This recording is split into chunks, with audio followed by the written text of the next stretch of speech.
May I ask everyone to please rise as we begin our program with an invocation, and please remain standing for the Philippine National Anthem.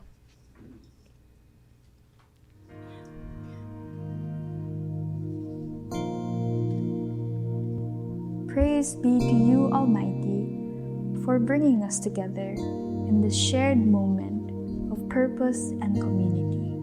Grant us dangal, that we may walk with honor and integrity as we engage with one another. Give us galing, that our ideas, words, and actions may be shaped by insight, creativity, and excellence. Bestow upon us tatag, that we may remain steady, resilient, and open to the unfolding futures ahead. Bless this gathering with clarity, warmth, and generous participation. Guide us to act with compassion and responsibility so that our service and work may contribute to the common good. Inspire us with a spirit of curiosity, collaboration, and thoughtful courage, that we may imagine possibilities beyond our own vantage points and build futures rooted in shared understanding and respect. May our diversity strengthen our unity, and may this space allow us to serve, lead, and support one another with kindness, humility, and open hearts.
Thank you, and you may now be seated.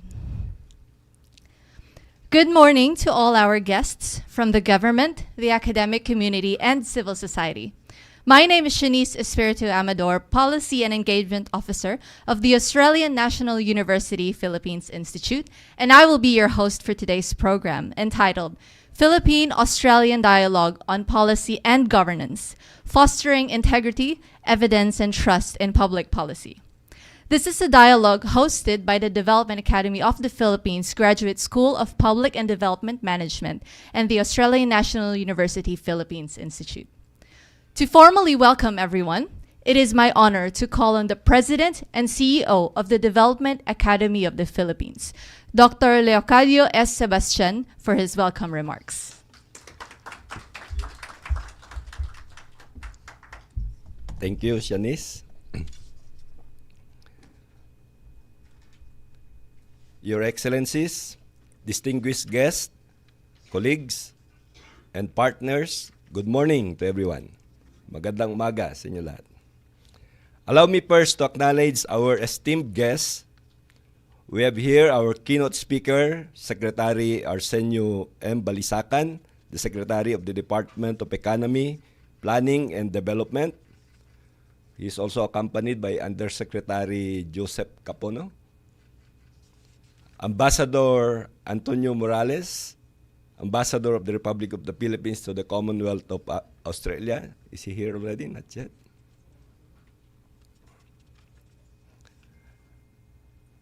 Dr. Muya Colette, Deputy Ambassador of the Commonwealth of Australia to the Republic of the Philippines. Dr. Bjorn Dressel, the Director of the Australian National University Philippine Institute. We also have Dean Lisan Pirante Kalima, our host. would like to acknowledge also Dr. Ben Malayang, who is here. It is both an honor and a privilege for the Development Academy of the Philippines to convene the Philippine-Australian Dialogue on Policy and Governance with the Australia National University Philippine Institute, a platform that bridges evidence and action, scholarship, and statecraft. This dialogue is proof of our collective commitment to integrity, evidence, and trust. It calls on us not only to think, but to rethink, not only to compare, but to co-create, not only to speak, but to act. We gather at a time when the public governance stands at a crossroad. In both our countries, citizens demand more than promises. They demand performance.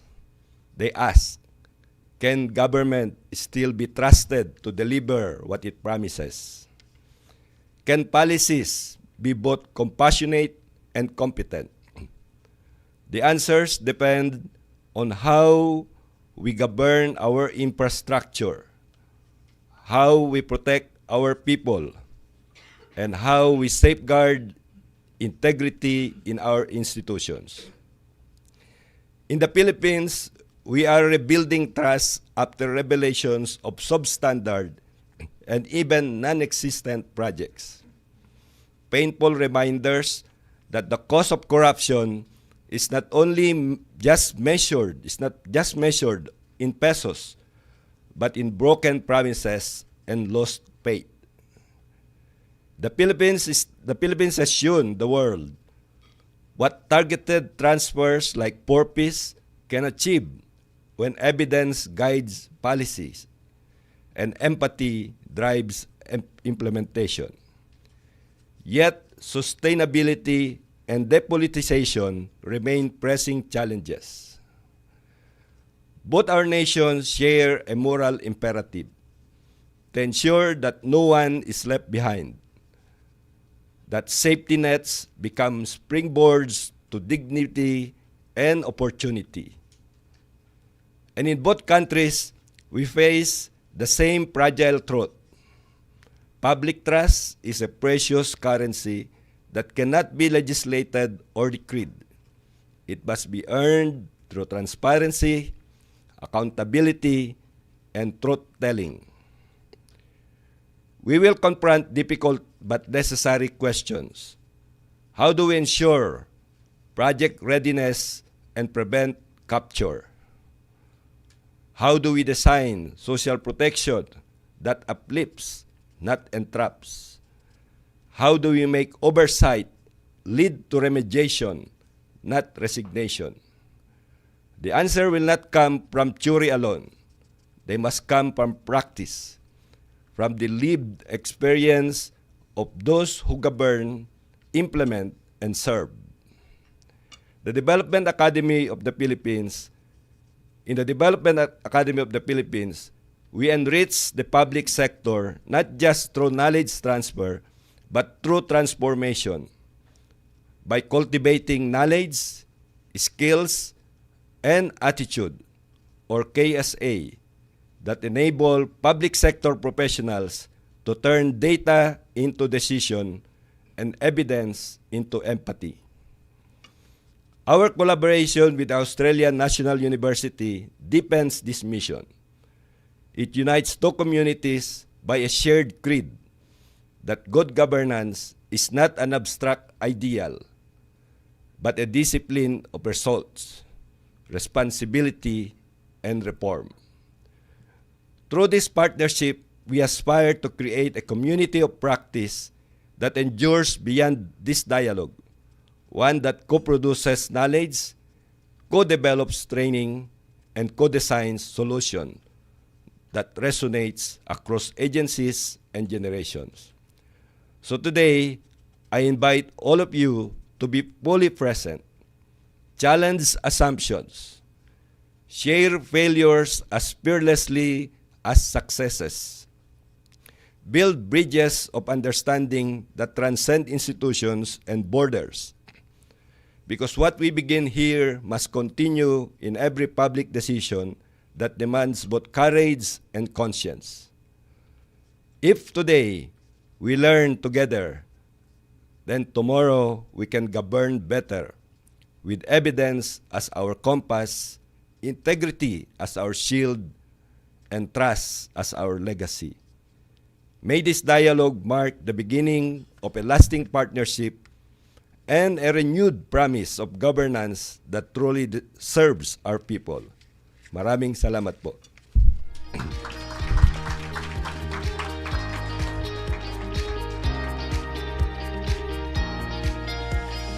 Thank you for that message, Dr. Sebastian. Next, it is my pleasure to call on the Deputy Ambassador, Dr. Moya Colette, who will deliver a message from the Embassy of Australia in the Philippines.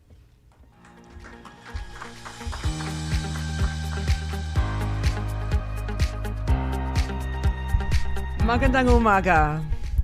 It's so wonderful to see all of you here today. It really is such an impressive lineup of people, including Secretary Balasacan. Thank you so much for joining us here today.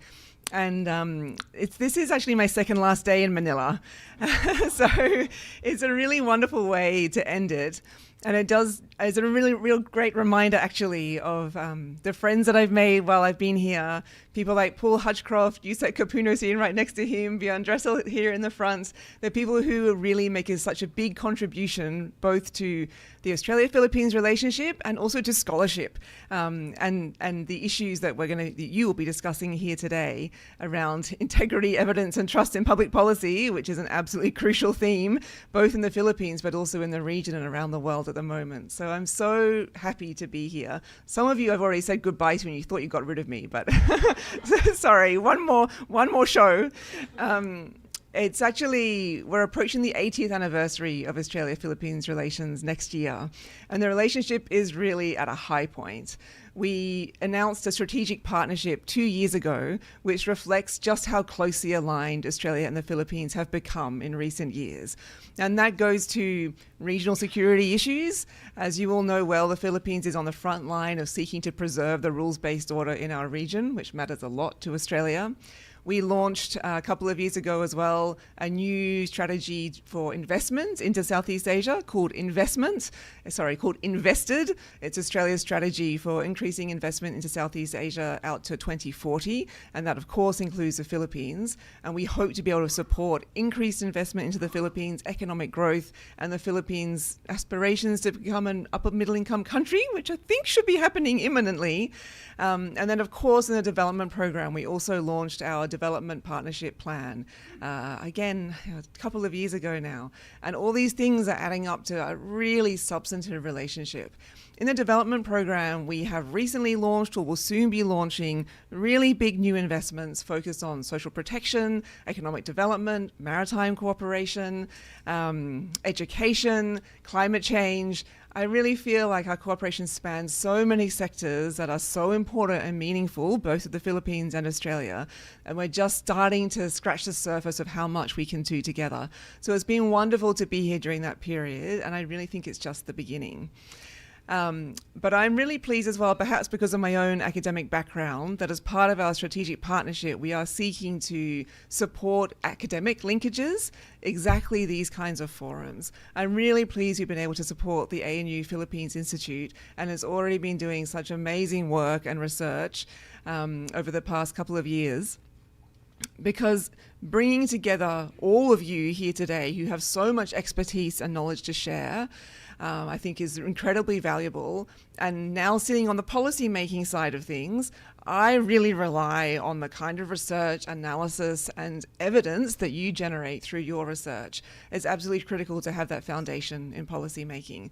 So I think it's hugely valuable, and I'm sure that today will be really productive and interesting, and only just the beginning, really, of a relationship that I hope will go for many, many years. Unfortunately, I can't stay too long today. I have to dash out because I have to, shred my documents and clean out my house and pack my suitcase because I'm literally out the door. But it's a wonderful way to finish to be with you all here today. So thank you so much.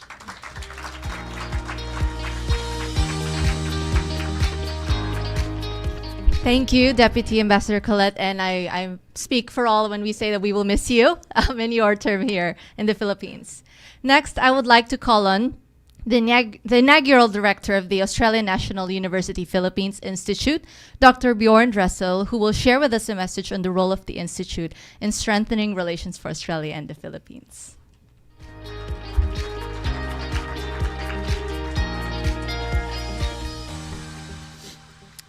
Distinguished guests, colleagues, friends, magandang umaga sa inyong lahat. Good morning, everyone. It's a real pleasure and honor to welcome you on behalf of the ANU Philippines Institute to this inaugural Philippine-Australian Dialogue on Policy and Governance. Organizing this symposium with the Development Academy of the Philippines has been immensely exciting because today marks the start of something we have long hoped for to build, a space where scholars, practitioners, and policy leaders from both countries can come together for open, constructive, evidence-informed discussions on the major governance challenges of our time. We meet at a time when public debate in the Philippines, and indeed across the region, has been energized by renewed calls for better governance. Recent controversies, including high-profile cases in infrastructure and flood management, have reminded us all of the importance of integrity, accountability, and evidence-informed policy making. These debates are not just headlines. They reflect the real challenges governments face, and most importantly, the expectations citizens have for effective and fair governance. I would like to warmly acknowledge Acting President of the Development Academy of the Philippines, Dr. Lecadio Sebastian, Secretary Balisacan, Deputy Ambassador Moya Colette, and all our distinguished guests from both the Philippines and Australia. Your presence today shows a shared commitment to learning from each other and supporting one another at a time when collaboration has never been more important. The themes we have chosen for today, major projects and community consent, social policy resiliency, and integrity ecosystems, reflect months of collaborative work and careful thought. They are areas where each country has experiences to share and lessons to learn. And that, I think, is what makes this dialogue so valuable. We are not here to transplant one country's model into another, but to explore, to question, and to discover what works and what doesn't and why. We have assembled an exceptional group of participants, senior officials, academic experts, and practitioners from Australia and the Philippines, leaders from multilateral organizations and civil society. These voices do not get always to be in the same room, and yet they all grapple with the same questions, the same fundamental questions. How do we deliver better? How do we protect the vulnerable? How do we build integrity and trust? Let me briefly say a few words about the ANU Philippines Institute. We were established 2.5 years ago, and our aim is really to strengthen the intellectual, policy, and people-to-people ties between Australia and the Philippines. Our mission is relatively simple: to convene, to connect, and help build spaces where serious ideas can take root and eventually translate into better policy. Events like today are at the very heart of that mission. This dialogue comes, as Deputy Ambassador Colette just mentioned, at an especially opportune moment. Next year, we are celebrating 80 years of diplomatic relations, and we seek to deepen our strategic partnership as it is evolving day to day. The opportunities for collaboration and mutual learning have never been greater. With the Philippines assuming the ASEAN chairmanship next year as well, there is an even stronger imperative for engagement, knowledge sharing, and coordinated action across the region. We are deeply grateful to our partners at the Development Academy of the Philippines, Dean Lizan and her team, to Deputy Ambassador Colette and the Australian Embassy for their steadfast support, and to all colleagues presenting and participating throughout the day. I hope you find today's session stimulating, challenging, and energizing, More importantly, I hope this will be the first of many dialogues to come, building networks, ideas, and partnerships that strengthen both of our policy communities. Maraming salamat po, and thank you very much. I look forward to the conversations ahead. Thank you.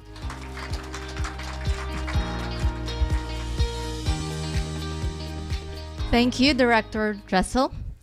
At this point of the program, let us continue giving our full attention as I have the distinct honor and privilege to call on stage the Secretary of the Department of Economy, Planning, and Development of the Philippines, Secretary Arsenio M. Balisacan, for his keynote address. Please give him a round of applause.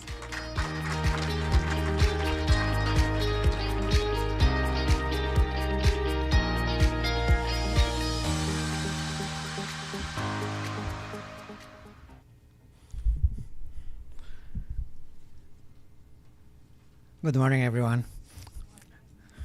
I'm very pleased to be joining you today because finally I've seen this this inaugural ANU Philippine Studies Institute.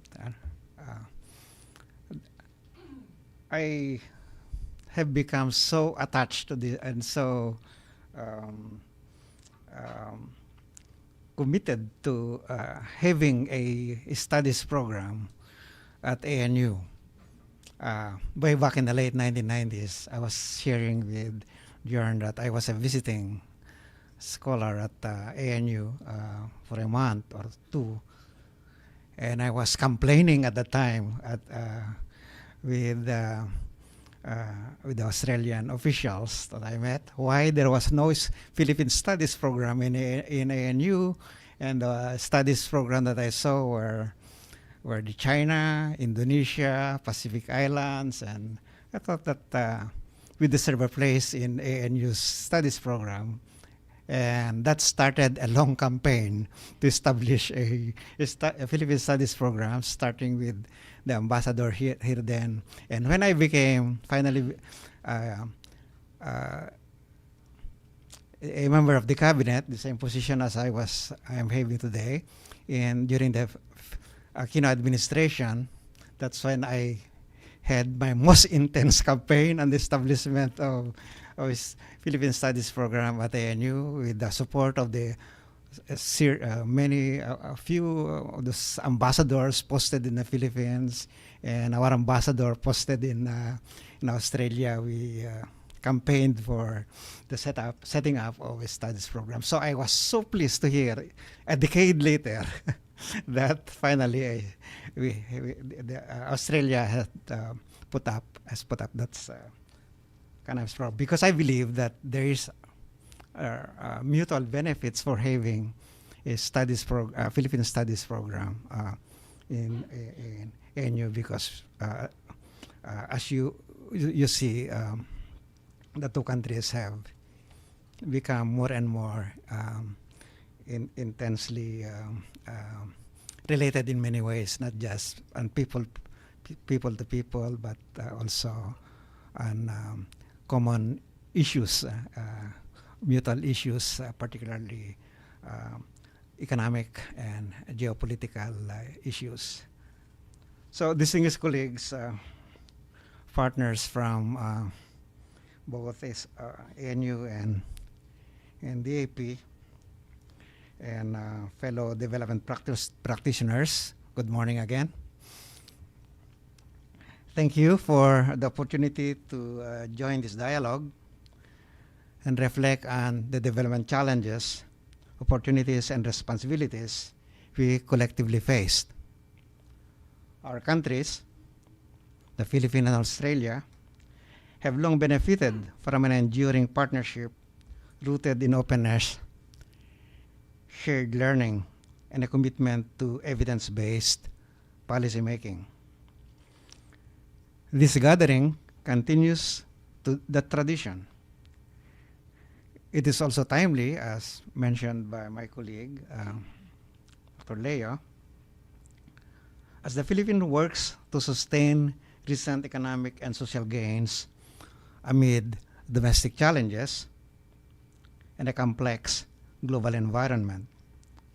At moments like this, it is crucial that governments and development partners engage candidly about what works, what does not, and what needs to change. The theme of today's dialogue, fostering integrity, evidence, and trust in public policy, could not be more fitting. Let me provide some context to the discussions on the Philippines which we will have today. Let's start with the regional context.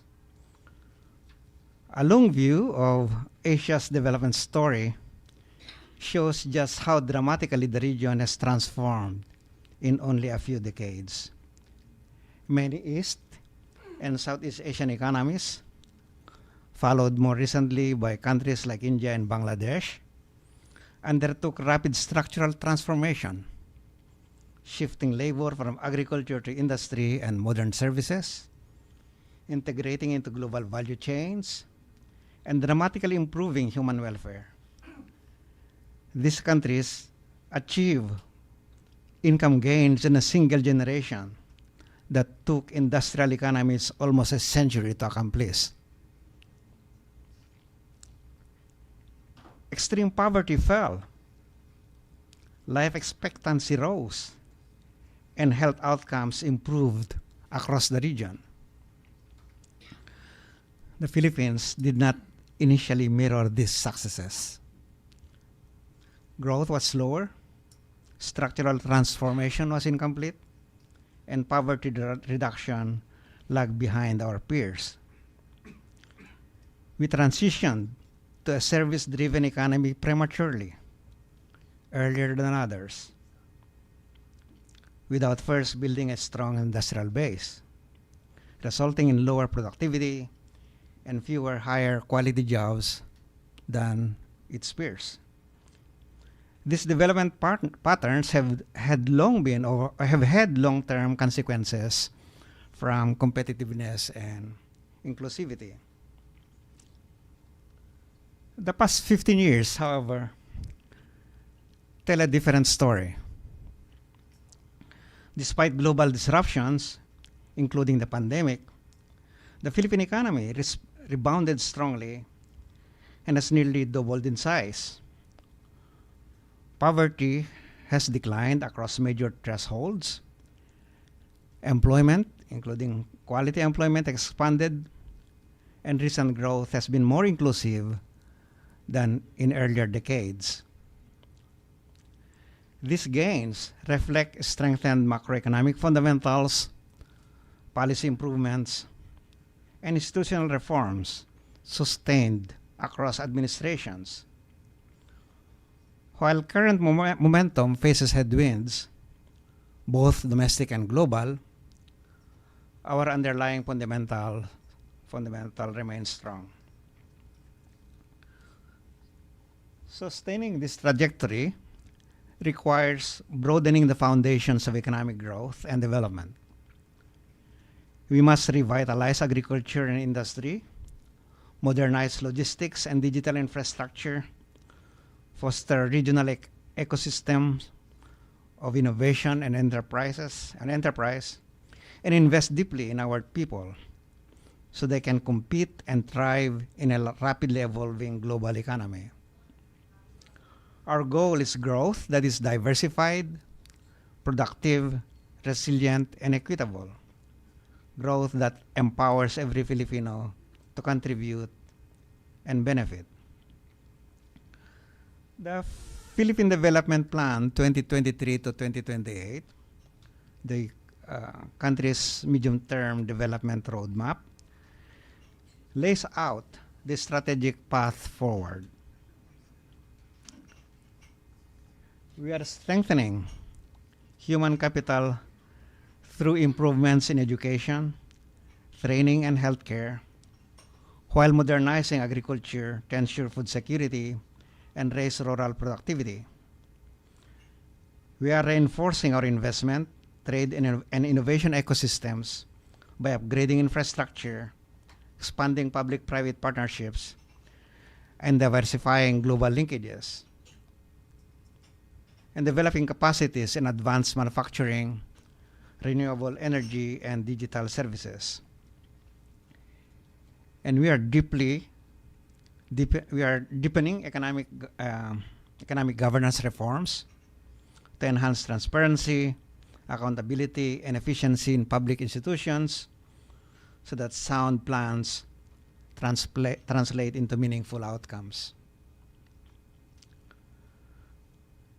At this point, it is important to consider where the Philippines stands in terms of governance performance from a global perspective. The World Governance Indicators, which evaluate countries across 6 dimensions: voice and accountability, political stability, government effectiveness, regulatory quality, rule of law, and control of corruption, provide a useful benchmark. These indicators highlight areas where progress has been made, particularly in improving regulatory quality and some aspects of government effectiveness, but they also underscore challenges that continue to hinder our full economic potential. Issues related to political stability, rule of law, and corruption have long weighed on investor confidence and public trust. The experiences of high-performing Asian economies show that strong institutions, predictable rules, and an environment anchored on transparency and accountability are not peripheral to development. They are fundamental to sustaining transformation. The governance-oriented reforms embedded in our Philippine Development Plan, along with recent legislative advances, seek to address precisely these gaps, signaling to citizens and partners that the Philippines is committed to strengthening the integrity and capability of the state.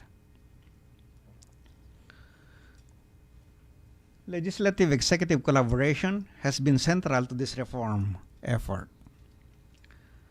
The 19th Congress has enacted 40 priority measures, the highest number since the 10th Congress, including landmark laws such as the Public-Private Partnership Code, the Konektadong Pinoy Act, the Accelerated and Reform Right-of-Way Act, and key fiscal and administrative reforms that modernize procurement, simplify taxation, and strengthen resource governance.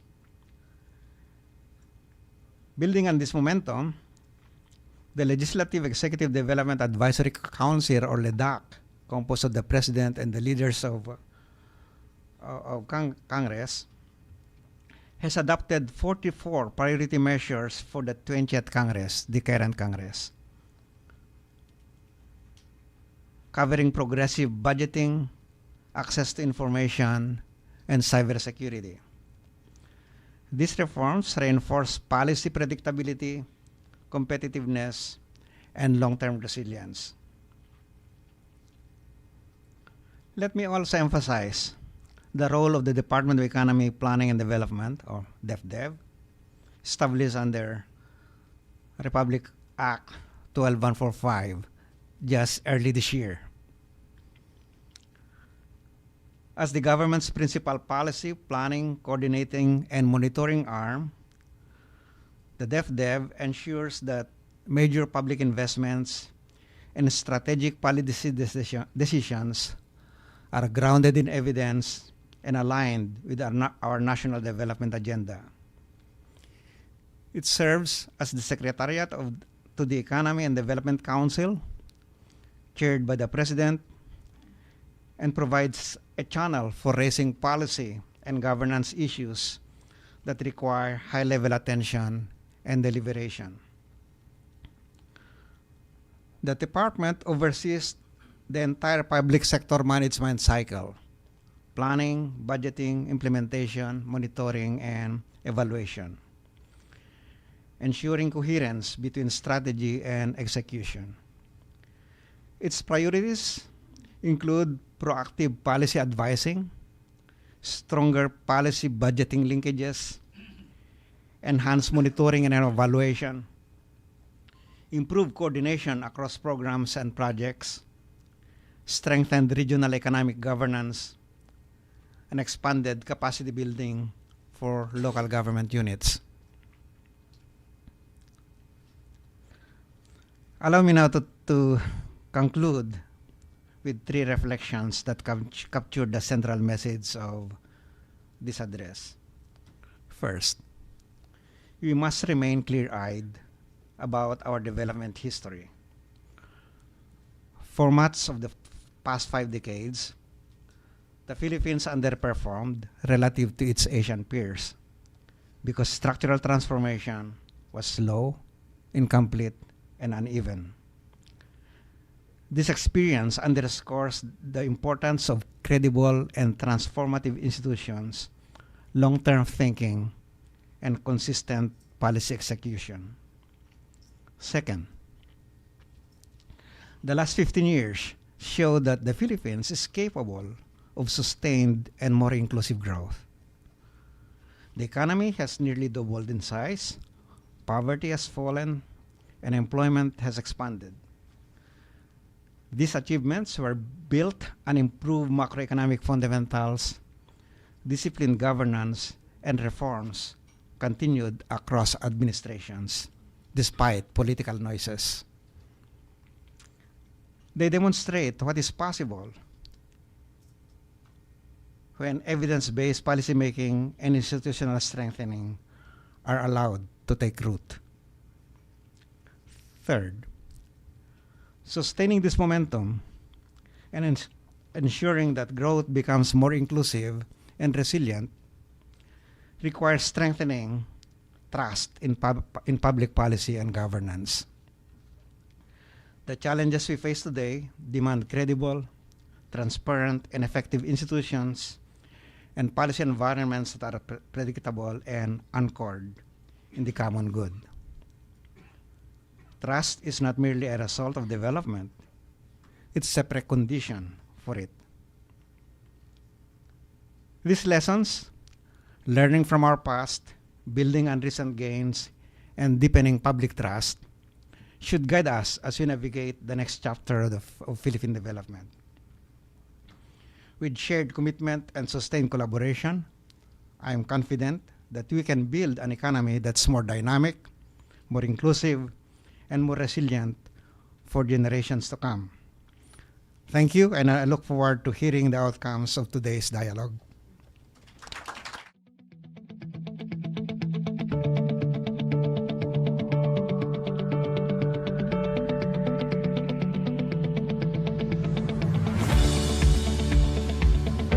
Your keynote message that sets the tone for our dialogue today. At this point, we wish to express our sincere gratitude to our guests who helped make the opening ceremony special. To do this, may I call on stage the following people: Deputy Ambassador Dr. Moya Colette, President Leocadio S. Sebastian, Dr. Bjorn Dressel, and Dr. Lizanne E. Perante Calina. Together, they hereby present a plaque of appreciation to Secretary Dr. Arsenio Balisacan, which we call on stage as well, and Deputy Ambassador Dr. Moya Colette. So allow me to read the contents of the plaques of appreciation. We will take a photo opportunity as I read. Let us capture this moment with the help of our official photographer, Mr. John Tobias. This plaque of appreciation is given to the Honorable Arsenio M. Balisacan for delivering the keynote address, and to Deputy Ambassador Moya Colette for delivering a message from the Australian Embassy in the Philippine-Australian Dialogue on Policy and Governance, with the theme of fostering integrity, evidence, and trust in public policy, conducted by the Graduate School of Public and Development Management and the Australian National University Philippines Institute, given this 27th day of November 2025 at the Discovery Suites, Manila, Philippines. Signed by the DAP President Dr. Leocadio S. Sebastian, GSPDM Dean Dr. Lizanne E. Perante Calina, and ANU Philippines Institute Director Dr. Bjorn Dressel. Let's give them a round of applause.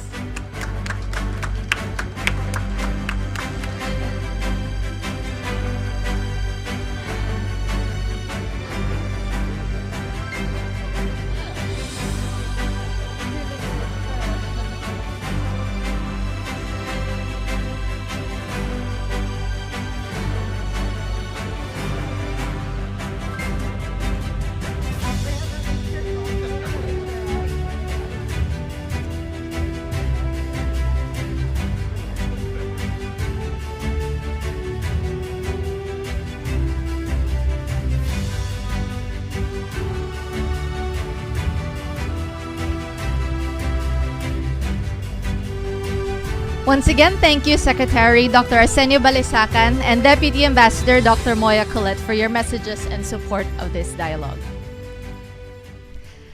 At this point, we are ready to begin session 1 with the title, Governing Major Infrastructure Projects, Incentives, Actors, and Social License.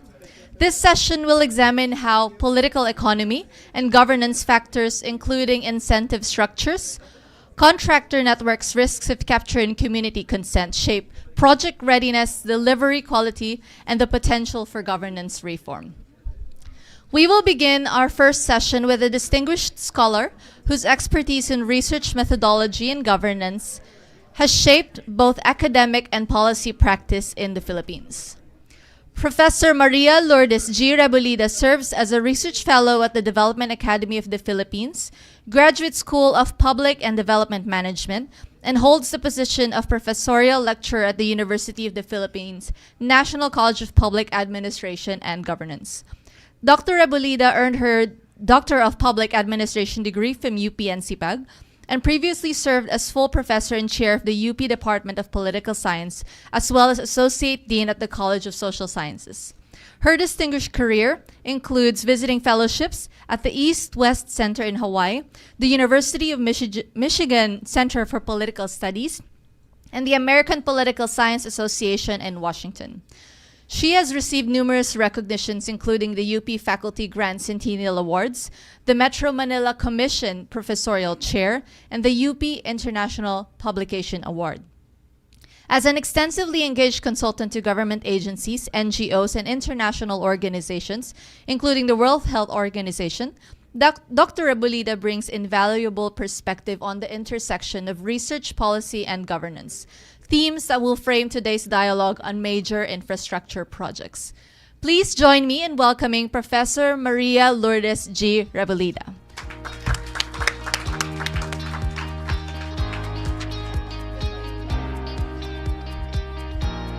Thank you very much for that generous introduction, and I'm very happy to be in the midst of academics and practitioners to tackle a very serious situation in the Philippines right now. Very exciting. That makes our topic today really very timely. There's hope. As I remember reading years ago, there's hope for the flowers. So there's hope for the Philippines and for the region as well. And this event today is a step in that direction. So today we have 4 brilliant speakers who are sharing their experiences in their positions in different areas as well as their academic background. Our first speaker today, I will mention his name last, has exceptional depth in economic policy and investment planning at the highest levels of government. He's now undersecretary, and he's currently serving in the investment programming group of the Department of Economy, Planning and Development, where he has held critical positions and responsibilities since July 2022. So he's currently professor at the University of the Philippines School of Economics, where he has been faculty member since 1997. And he served as Deputy Director for Research and Editor-in-Chief of the Philippine Review of Economics. He earned his doctorate in economics and has held distinguished visiting appointments, including academic visitor at the Crawford School of Public Policy at the Australian National University, visiting research professor at the Asian Growth Research Institute in Japan, and guest professor at the Chuo University in Tokyo. His extensive research portfolio spans health economics, development economics, and public policy, and he previously served as coordinator of the Health Economics Program at the University of the Philippines. He has a combination of rigorous academic training and senior government responsibility positions that gives him a unique leverage to address the economic dimensions and investment frameworks that govern major infrastructure projects in the Philippines. So please join me in welcoming Professor Joseph Capuno. Let's give him a warm welcome.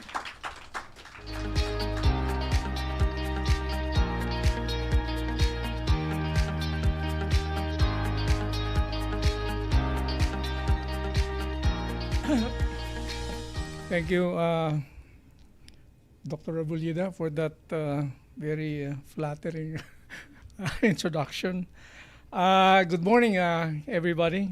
Thanks to ANU and to ANU Philippines Institute and the Development Academy of the Philippines for inviting me and giving me the opportunity to share with you about what we do and perhaps what we failed to do in the investment programming group. As one of DepDev's, DepDev is a Department of Economy, Planning and Development. Simply, we call it DepDev. As one of DepDev's major divisions, the IPG, or the Investment Programming Group, is responsible for ensuring that development plans are translated into actionable programs, activities, and projects. So I divide my presentation into three parts. The first part is a brief overview of the planning, programming, budgeting process that we do in government. Basically, it's about how we vet the various programs and projects of the different national government agencies against our development goals and strategies, and then allocate budget to them. The second part illustrates how well the planning, programming, budgeting linkage work in practice. And the last part, given the difference between what we intend to do and how it actually happens, we draw out lessons, and what we plan to cover the gaps that we discover along the way. Okay, so first the planning process. Prepared at the start of each administration, the Philippine Development Plan is a national planning document that highlights the development objectives, goals, and strategies for the next 6 years. Sec RC was already explaining a lot about this document in his presentation, but there's also a companion volume called the Regional Development Plan, which is also formulated for and by each region, with the same end in view, though at a regional scale. After the planning phase stage, we then shift to the investment programming phase, where the PDP strategies are then translated into specific programs and projects, or PAPs, based on the submissions of agencies to DepDev.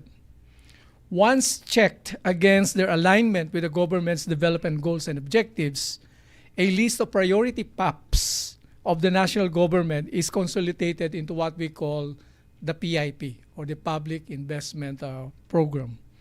A subset of the PIP containing the priority infrastructure programs and projects are processed and packaged as a 3-year rolling infrastructure program, which we call the TRIP. This is to emphasize that infrastructure projects have long gestations and require multi-year budgets. An even smaller subset of the PIP TRIP is the infrastructure flagship project, which has just been introduced in the previous and current administration.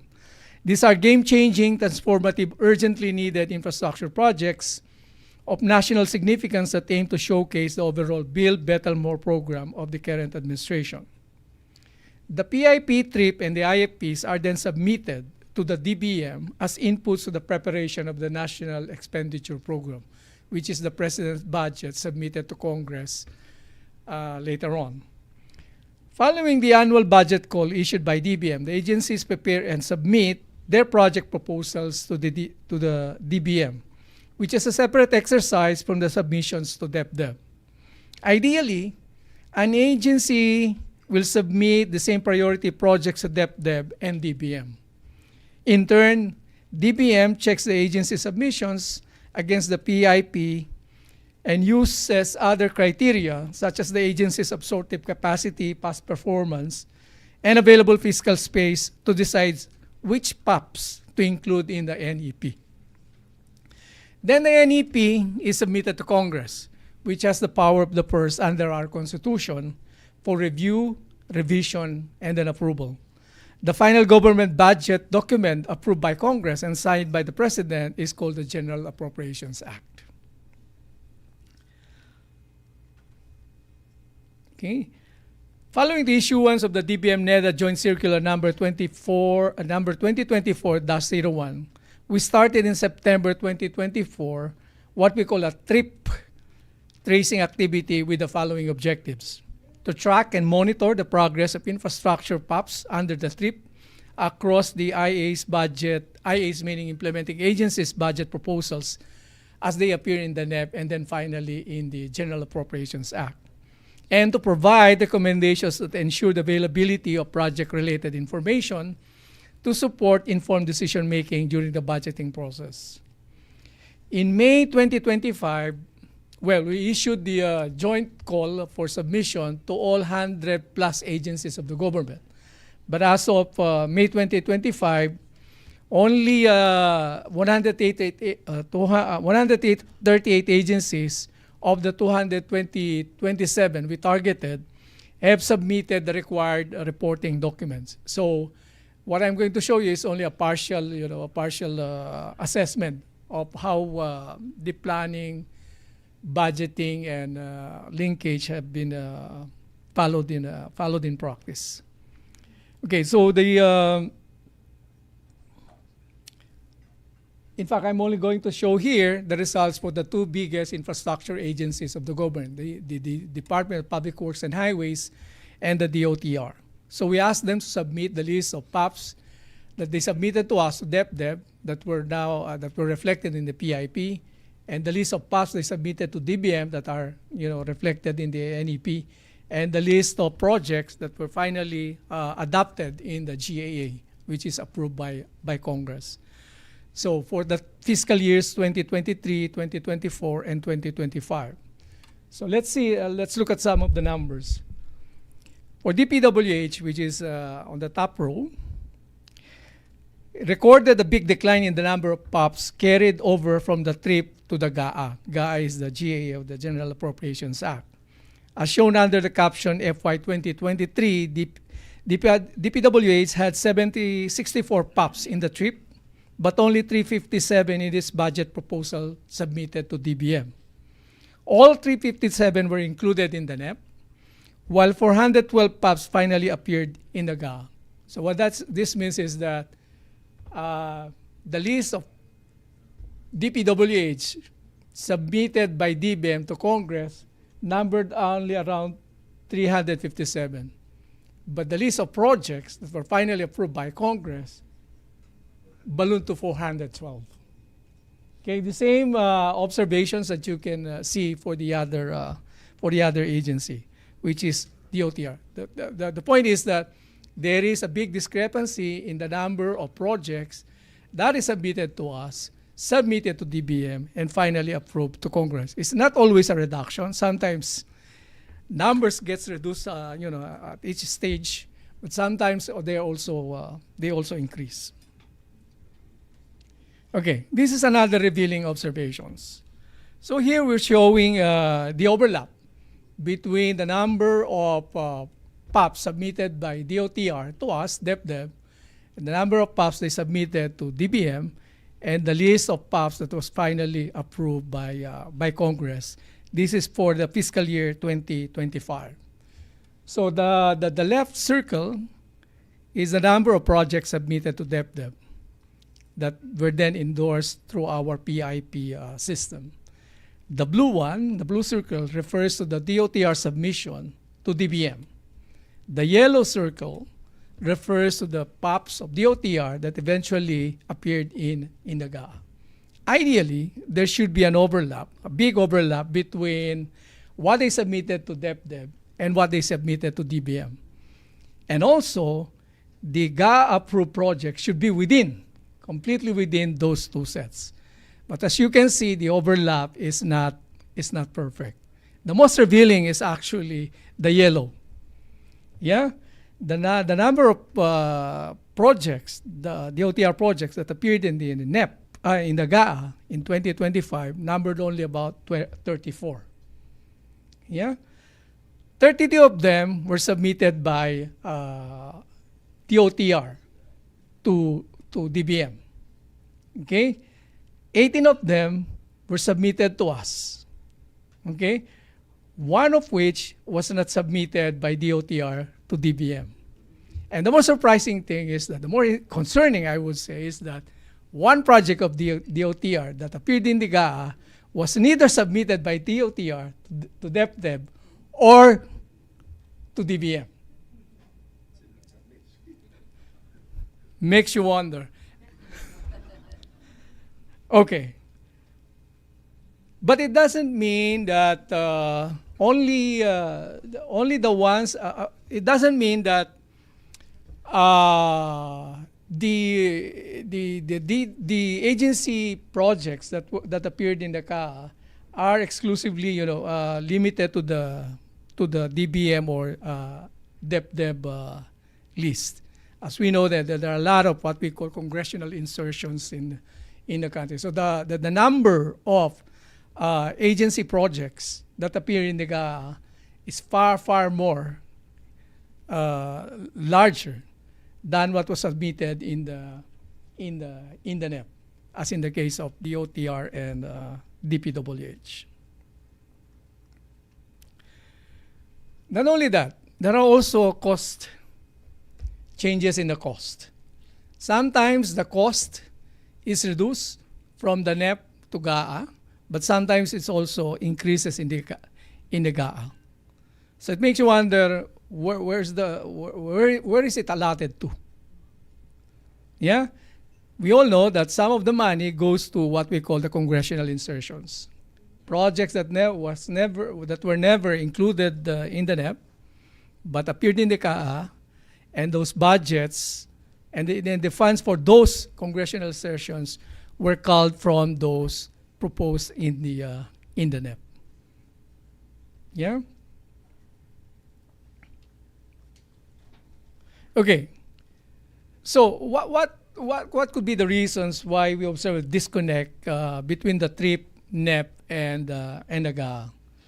Well, some of them are the kasalanan or failures of the implementing agencies themselves. Okay. They don't submit to us. They submit directly to NEP or to DBM. That's why there's a discrepancy between the TRIP and the NEP. Sometimes they also submit not ready projects, because DBM would always insist that as much as possible, the projects that you submit to us are shovel ready. Yeah, if you are not ready to implement this, then we will not fund them. Otherwise, the money won't be able to won't be used, and it's better allocated to other shovel ready projects. Okay, and there's also inconsistency in the submissions between in the submissions to DepDeb and to DBM. The reason is that sometimes when they submit to us, we issue the call for submission to us towards the end of the previous year, like this time of the year. But they submit to DBM early the following year. So that's why you could observe discrepancy in the list. They're not ready to submit the full list yet when we issue the call, but they are ready when they comply with the issuance of the budget call of DBM. And there's also a lack of integration between DBM's online submission system and our own submission systems. Okay? Let me... sorry. And I think one big reason also is that there's a weak accountability. Nobody gets punished. No heads are rolled. Okay. Agencies often treat the TRIP as optional, when in fact I would say it's very important.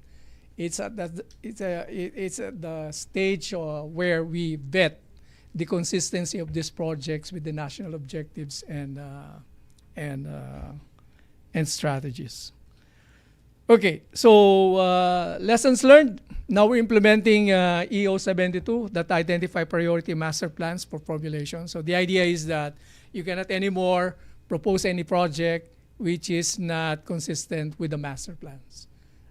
SEC-RC was already talking about the consolidated infrastructure master plan that we are developing.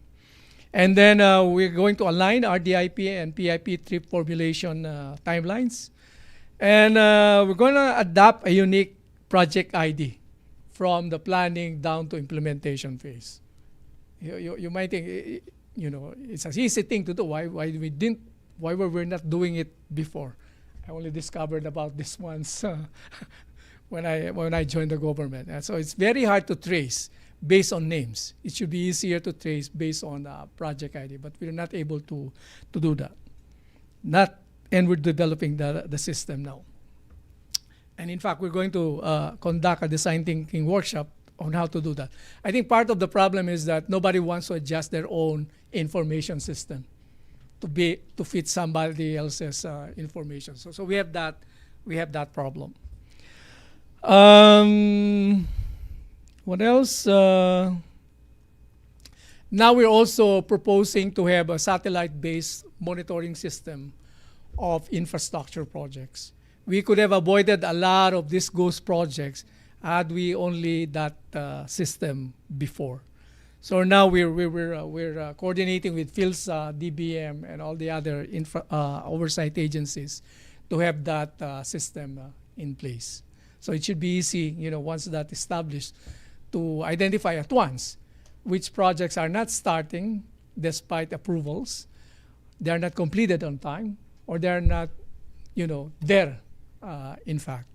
So with that, let me say thank you very much. That's all, folks. Thank you.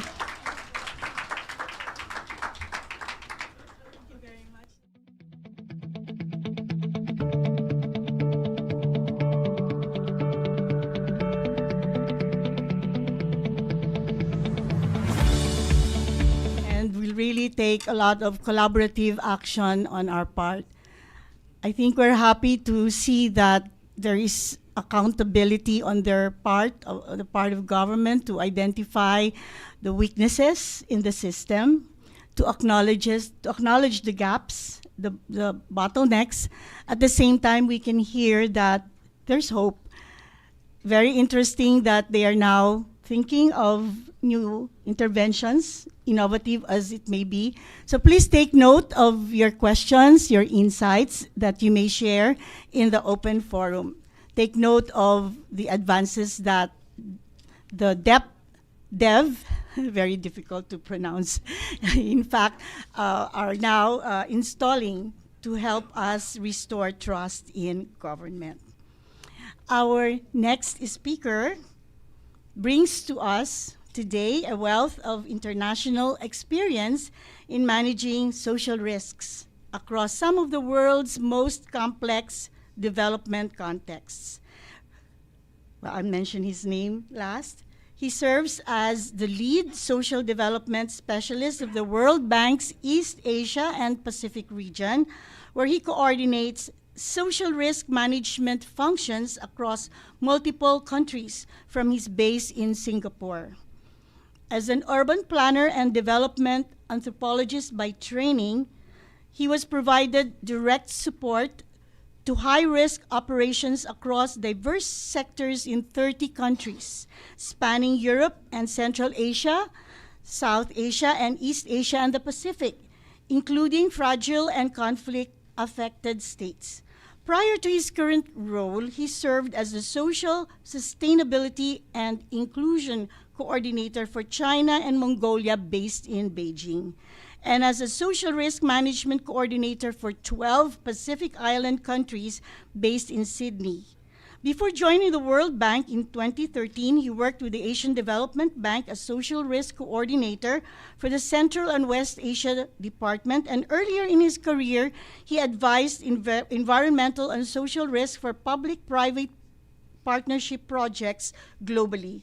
His extensive experience in social assessment, indigenous peoples' issues, land tenure, and consultation processes brings critical perspective to understanding how infrastructure projects can secure genuine social license to operate. So please welcome today our speaker, Mr. Ross Butler.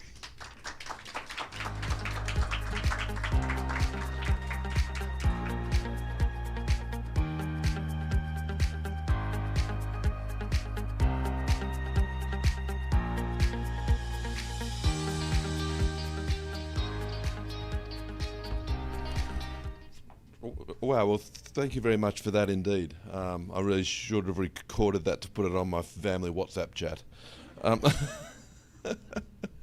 I'm pretty sure you're talking about somebody else. But so yes, look, my name is Ross Butler. I work for the World Bank, but as outlined, I've worked a few other places and parts of the world. So the conversation today is more about, as much about the broader kind of development space with development agencies and multilateral development banks and others. It's a dynamic space, and obviously the way we work in the Philippines, both together with other multilateral development banks and other partners and across the region, is morphing, and it's a very interesting time to be in this sector. It's a changing world, as we know, and actually next week the World Bank president is here in Manila, which is one reason I'm here, to launch with the president of the Asian Development Bank full mutual alliance framework, which will look to significantly streamline the ways in which these institutions work together across their footprint, which is largely defined by the ADB footprint, but it is very significant and obviously includes the Philippines and all of East Asia Pacific. So there's some exciting movements afoot. So let me see. Where am I pointing? And maybe I'm pointing over there.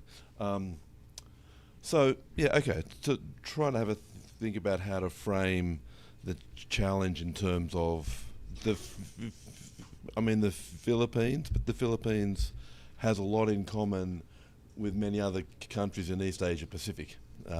So there's some general discussion here, but I think during the panel we'll be able to dig a bit deeper into the Philippines story in relation to the delivery of development projects, the maintenance of development projects, the social license to operate, and in the objective of doing, when the World Bank and others do or support governments in development projects, the objective is to leave more than a road. The objective is to leave conversations and policy and capacity which endures beyond the project. So, obviously, projects, the World Bank and others fund, substantial projects. It's the nature of our value proposition is that we bring a lot of knowledge and experience and some money, but also knowledge and experience into the major projects. And these can be transformational with potential to unlock productivity by improved connectivity. We're looking globally at rewiring our energy supply, and that certainly applies in the Philippines. I was previously over the road in the ADB, so I've had the very good fortune to be able to live in the Philippines for 5 years. I haven't been to all 7,001 islands, the exact number is, but I've been to many of them. And you see, just for things like energy, getting energy to the islands is incredibly difficult. So that whole energy revolution will be something that can help the Philippines a lot to kind of catalyze inclusive growth. And of course, in the Philippines, and increasingly in the world, but the Philippines, more than many others, climate resilience and human resilience is increasingly important. We only need to look at the last few weeks for that. And the Philippines has a complex environment. It's a complex political environment, social environment, incredibly diverse, complex colonial history, and it also has an amazing geographic and biophysical environment which offers opportunities but also is a challenge for the development journey of the Philippines. It has a vibrant civil society which helps a lot. And governance always emerges in that story, in that ecosystem, as a critical enabler of success, as has been discussed earlier. And how do we make the governance process a functional enabler? So I'm going to keep moving. So these are the three kind of themes of the panel. So I thought I'd just go straight to them, and they do certainly apply to development projects. I mean, these are fundamentally important, and the triple pillar approach made me think again, as I do, about the Filipino flag, which is beautiful, and the three stars and their connection to both the geographic and the governance via the independence process, and the commitment to liberty, equality and fraternity. And I think this is ultimately the end game of where we want to be. So with readiness, we need to, as mentioned earlier, readiness is key. So there's a lot of time and energy that can be wasted, and money, if projects not ready in an effective way. Then to deliver projects, this is a bit mechanical, but that's kind of the work we do in the World Bank. It's project-based, a lot of it, or a lot of my work is, because I manage social risk. And then how do you ensure once the project is going, it's a good project, we're rolling, how do you assure the development outcomes, the reason you went into this operation, how do we assure they get on the ground? Not just the bitumen, not just the bridge, not just the energy, but how do we get the development outcomes, the social development outcomes? Oversight, supervision, support, capacity building are all parts of this story. And throughout the process, the community engagement and consent plays a critical role, because ultimately the development project should be seeking to serve the improved development outcomes for the community, but it also brings, there's a reality to it also of a contractor operating in a space where the community is not on board. It leads to delays, that leads to delay claims, that leads to run over budgets and time, so there's actually, even if you, and I say this to contractors sometimes, even if you have no interest in the development outcome, just think about it from you getting on the ground to do it. You need people on board, so you need to demonstrate that this will provide a development outcome for the people. So I've explained a bit of, I've gone here already actually. So what's the mechanics about this? Social baselines, understanding who's there, that's a lot of the work we do, and help governments with. What's the community profile, what are their development needs and constraints, who are we dealing with? Then we move through to, we have, like in our world, in the World Bank, we have stakeholder engagement plans. We have environmental social commitment plans, the latter of which is a part of the legal documents, the former of which we can't move into a project without.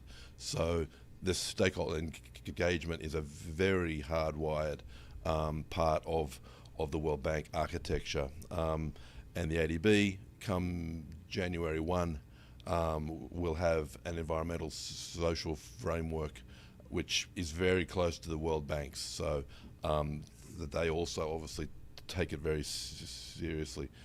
Capacity, staff readiness. You know, capacity is an interesting thing for me. I've spent a lot of time working in the Pacific Islands with very low capacity. But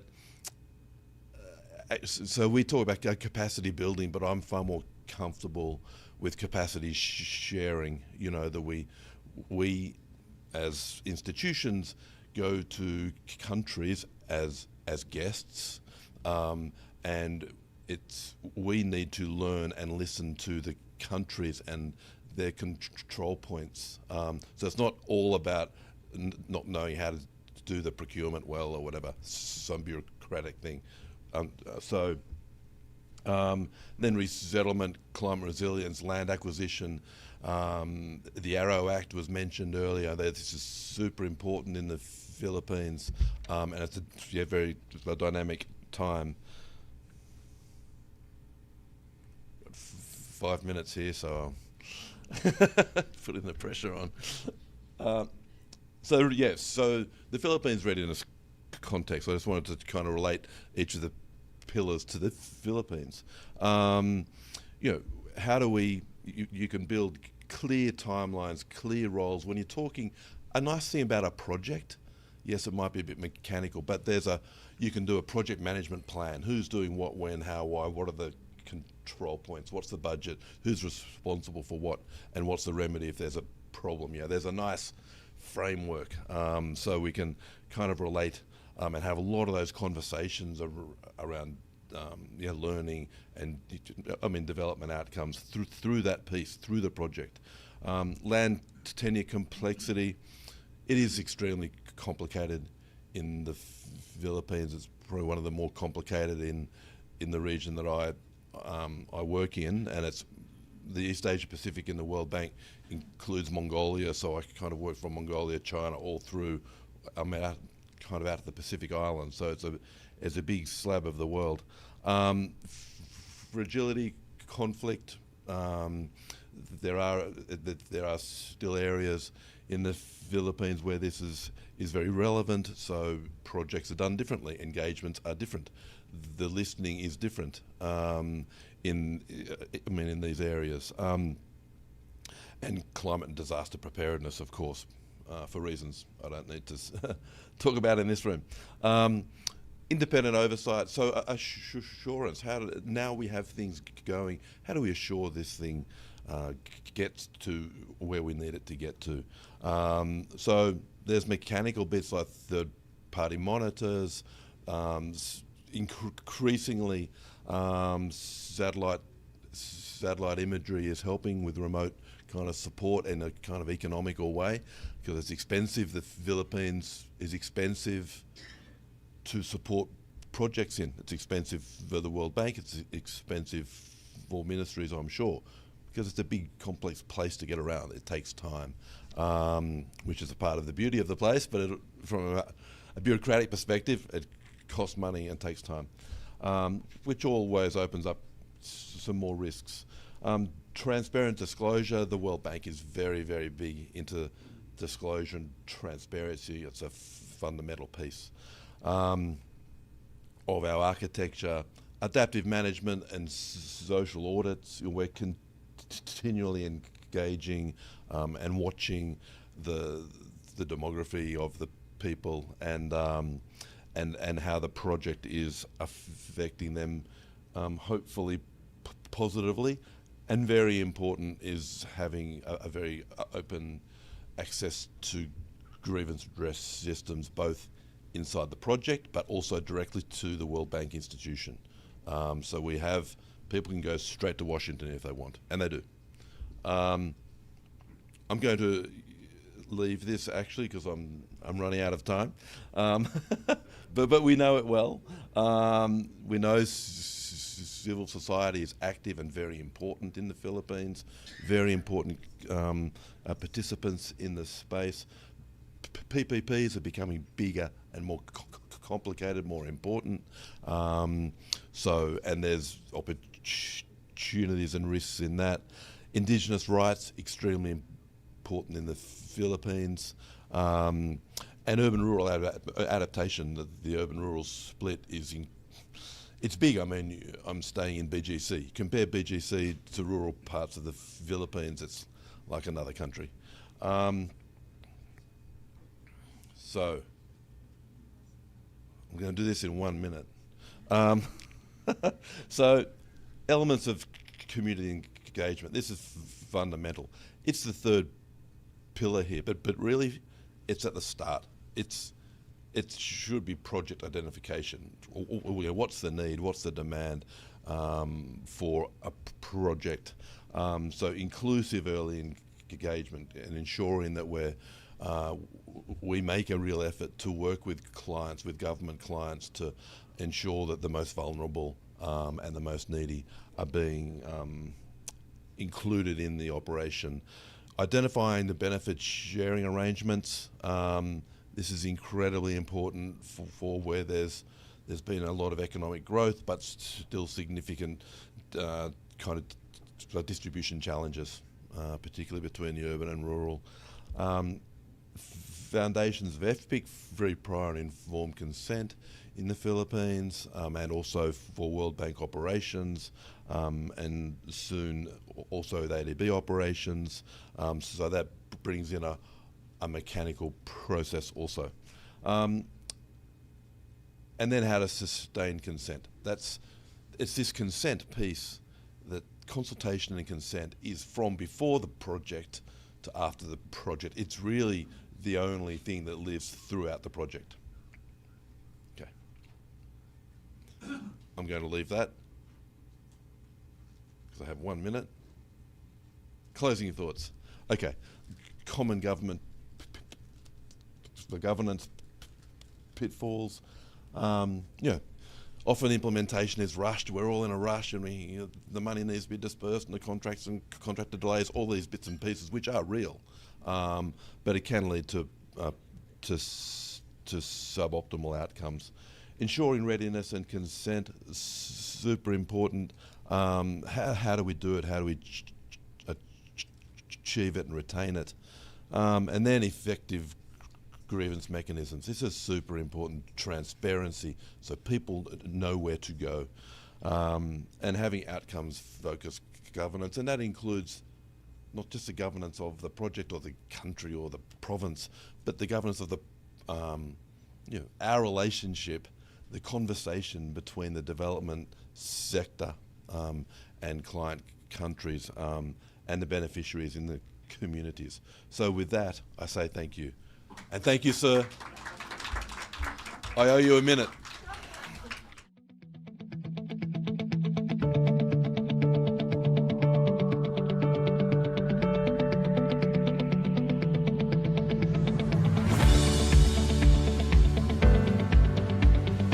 All that he has prepared.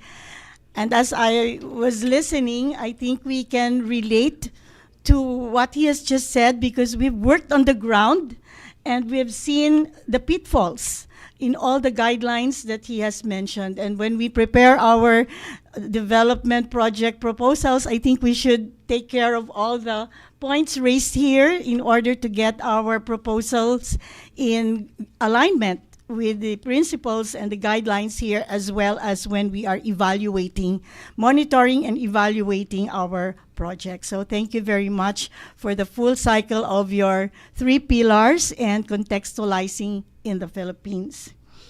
Our next speaker, I'm very glad to meet her after our first session of collaboration with the ANU Philippines. We are honored to welcome a globally recognized leader in impact assessment and infrastructure governance whose work bridges academic excellence and practical application. Our professor here is co-founder and director of the Institute for Infrastructure in Society at the Australian National University's Crawford School of Public Policy, where she also serves as special advisor for executive education. Our professor here is past president of the International Association for Impact Assessment, the world's leading organization representing nearly 7,000 impact assessment practitioners and researchers across 120 countries. She has received numerous distinctions, including the College of Asia and the Pacific Teaching Excellence Award, the ANU Vice Chancellor's High Commendation for Education Excellence, and the IAIA Outstanding Service Award. Our professor co-founded the ANU spin-off Next Generation Engagement, and she serves in the advisory board for the Social Practitioner Specialization Certification Scheme. Her research agenda focuses on helping governments, communities, and corporations negotiate the impacts of major projects with particular emphasis on mitigating environmental and social risks while optimizing potential benefits. This expertise speaks directly to the challenges of securing social license and building trust around infrastructure initiatives. So very, very timely, we would like to welcome Dr. Professor Sarah Weiss.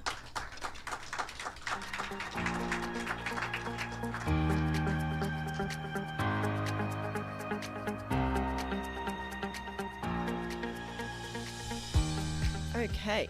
Good morning. It is an absolute honor and a privilege and a real pleasure to join you all here today. And hello to our friends on the live stream. It is because of you that I'm going to remain behind the podium. I really want to get out and walk around amongst you, but I will stay here because otherwise our poor friends online will just be staring at a lectern. So I'm Sarah Weiss. It is really wonderful to join you, and thank you, Dean Malou, and to DAP and to the ANU Philippines Institute. We've talked already this morning about some of the governmental components of managing major infrastructure, and Ross has brought us into the space of infrastructure investment and project management. And I think it's quite fascinating that we've started a day where we're discussing a policy evidence base, where we're discussing integrity, where we're discussing trust, with the topic of infrastructure. How many of you work in infrastructure? Just a few, right? We got some ring-ins. It's basically everyone on this panel. Okay, so infrastructure is a bit of a weird starting point, probably, for those of you who may not work in it. It's usually seen as a very technical endeavor. It's all about engineering. We're all really happy when we have good infrastructure. We notice when it's not there, but most of the time we take it for granted. But for me, we're starting today with infrastructure because it is foundational. It's foundational to democratic societies. It is fundamental to our citizens' abilities to access key services, not just potable water, but healthcare, education, parks and gardens for quality of life. So all of these things are our foundations, and a lot of what I spend time looking at are the fault lines in infrastructure. So where does this break down, and how can we better govern those fault lines? And I give all credit to one of my PhD scholars, Marissa Tyerman, who's been talking a lot about the foundations and fault lines of infrastructure. It's a real pleasure as a professor. You're constantly learning from your own students, and I'm very privileged to work with Marissa. Usually in Australia, when we begin a formal talk, we take a moment to acknowledge the traditional custodians of the lands from which we're speaking. And so I'll take a moment to do that now, and also to highlight some really terrific work coming out of the World Bank. Again, the Singapore office, there's obviously the magic fairy dust at the Singapore office, Ross. This is Ross and my good colleague, Carlos Perez Brito. Very recently, just last year, they've released No Data, No Story. And so for those of you as well, thinking about the impact of not just major infrastructure projects, but any type of government investment and work on local people, there's some really excellent information around Filipino indigenous communities in this work, No Data, No Story. And that's a project that's continuing to roll out in countries worldwide. I won't spend too much time here. This is like the bit where I show you that we have a building that makes us legitimate. You know, like I do work in a place, it's real. We have a big team. So when I'm speaking today as well, and I get to some of the research that we're producing, it's really important for me that you all know that this is just, I get to stand up here and present it and travel to Manila, and that's great. But it takes a real team to build the data and resources that we have, and these are just some of the people that I work with. We also, in our research, Dean Malou gave like the best introduction ever. I felt like it was my whole life there, and part of it was around how my work is committed to engaging with government and industry. And so this just gives you a little sample of some of the organizations that we work with to do research, co-design, and very engaged research. So it is very much applied practice research. But now I'm going to start with the concepts. So my job this morning is to try and bring out some fundamental ideas, hopefully some challenging questions. As a professor, I can do big concepts. I don't have to do all of the, you know, here was this bill introduced on this day and then this happened. So my first big concept when we're thinking about the governance of major infrastructure projects is just this. People live in places, not projects. And we've heard from our esteemed presenter, Joseph, about the Philippines Master Plan. Now, this is a really great thing because this is starting to move towards this notion conceptually of people living in places, not projects. A major challenge that we see across the globe when it comes to project planning, selection, and delivery is that we are delivering projects. But that is not how people experience them, and it's not how people live their lives. And so our research team has been working very hard to develop what we call place-based approaches to infrastructure development, where we are meeting people in their communities to understand how do you experience your local environment and what are your intergenerational hopes for the future. A big challenge with infrastructure is that not only, as those of you who've experienced construction will know, it takes a very long time to deliver, but also once the infrastructure is in place, it's going to be there for decades to come. So we need to make good decisions, and we need to think about how that infrastructure can shape our communities. And right now, our communities around the world have a really big infrastructure need. So almost 5% of our lower to middle income countries around the world, 5% of GDP, that would need to be invested annually to 2030 just to meet existing, so current, not emerging, infrastructure gaps. And that's if the projects are done in a timely manner, on time and on budget. And we know how controversial that is being here in Manila today. Around the world as well, we are not very good at delivering mega projects. So these are projects in the Australian dollar valued at $500 million or more. We're really poor at delivering mega projects across the board around the world. The Oxford Mega Projects Institutes has a very solid number. More than 91% of mega projects globally overrun their budgets. So we can do better. And often what we attempt to do when we're trying to do better is we focus on the budget models, we focus on the project governance, we focus on the bills, the legislation, the regulation that underpins how projects are done. And we've been doing that for a long time now, but we're not seeing a change. Our research team thinks that there are some other things that we can look at that can help to facilitate the necessary change. So what can we do? Historically, when we manage projects, we look at a number of types of risk. Our investors, and that includes the MDBs, the governments, the development firms, they all want their costs down and their risks controlled. And Ross mentioned, you know, even if people sitting across the table from him, and I can tell you, having known Ross for a number of years, he really does care about the social components, and he wants to see what we call social value delivered from projects. But often the way to make the case for investment in the social is by explaining that if you get the social piece wrong, your project is going to overrun its budget, and you will face costly delays. So we've got investors and investment risk. Historically, we've had a big focus on managing technical risk. So will the bridge be able to uphold the weight of trucks that need to cross it? What is the engineering risk? But problems continue. So even though we've gotten quite good at risk management, we still don't have it quite right. And our team is suggesting that what we need to do in thinking about infrastructure projects is to take a new look at the usual infrastructure cycle. So for those of you who don't work in infrastructure, when you leave here today, you can go and have dinner conversations and say, hey, did you know the usual infrastructure cycle looks like this? See, it's like, isn't that, wow, look, dinner conversation. If you lose friends because you talk about an infrastructure cycle at dinner, I take no responsibility. Okay, so the first thing we look at then is readiness. So what do we normally look at in a usual infrastructure story? First, we'll often have the business case. Okay, here's this project, here's why we need it, here's how we're going to do it, and our government or company or development bank, we're the very best, and we can deliver this project on time and on budget. Now, if we look at the statistics, we also know that that's really unlikely, because you have a 9% chance on a mega project of doing that.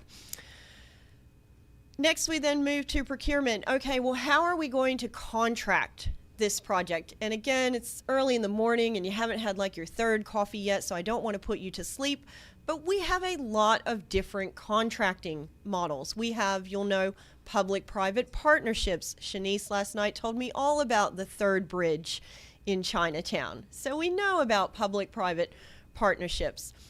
We know about alliance models. We know, well, potentially you know. If you don't, you can come and talk to me later and I'll try not to put you to sleep with alliance models. So these are the types of things that we think about. How are we going to build the contracts to build the infrastructure? And who is going to invest? Now, normally the next step would be the project planning or the construction. But here I've flipped this a bit to say, then what usually happens in mega projects? Politics comes into play. And you won't see this in any engineering school. You won't see this in most government planning. But this is a critical part of major infrastructure delivery that is often neglected, and it's having a huge effect. Thanks, Mark. Then we might go to construction, and if all goes well, fantastic. But also what normally happens in our usual infrastructure story, and it's often left out, and it's one of the reasons why I think our focus on traditional risk is not getting us where we need to go, we often then see community outrage. Why is this project being done here? How is this project being done here? Who is doing this project in my community? And importantly, why is this project being done here?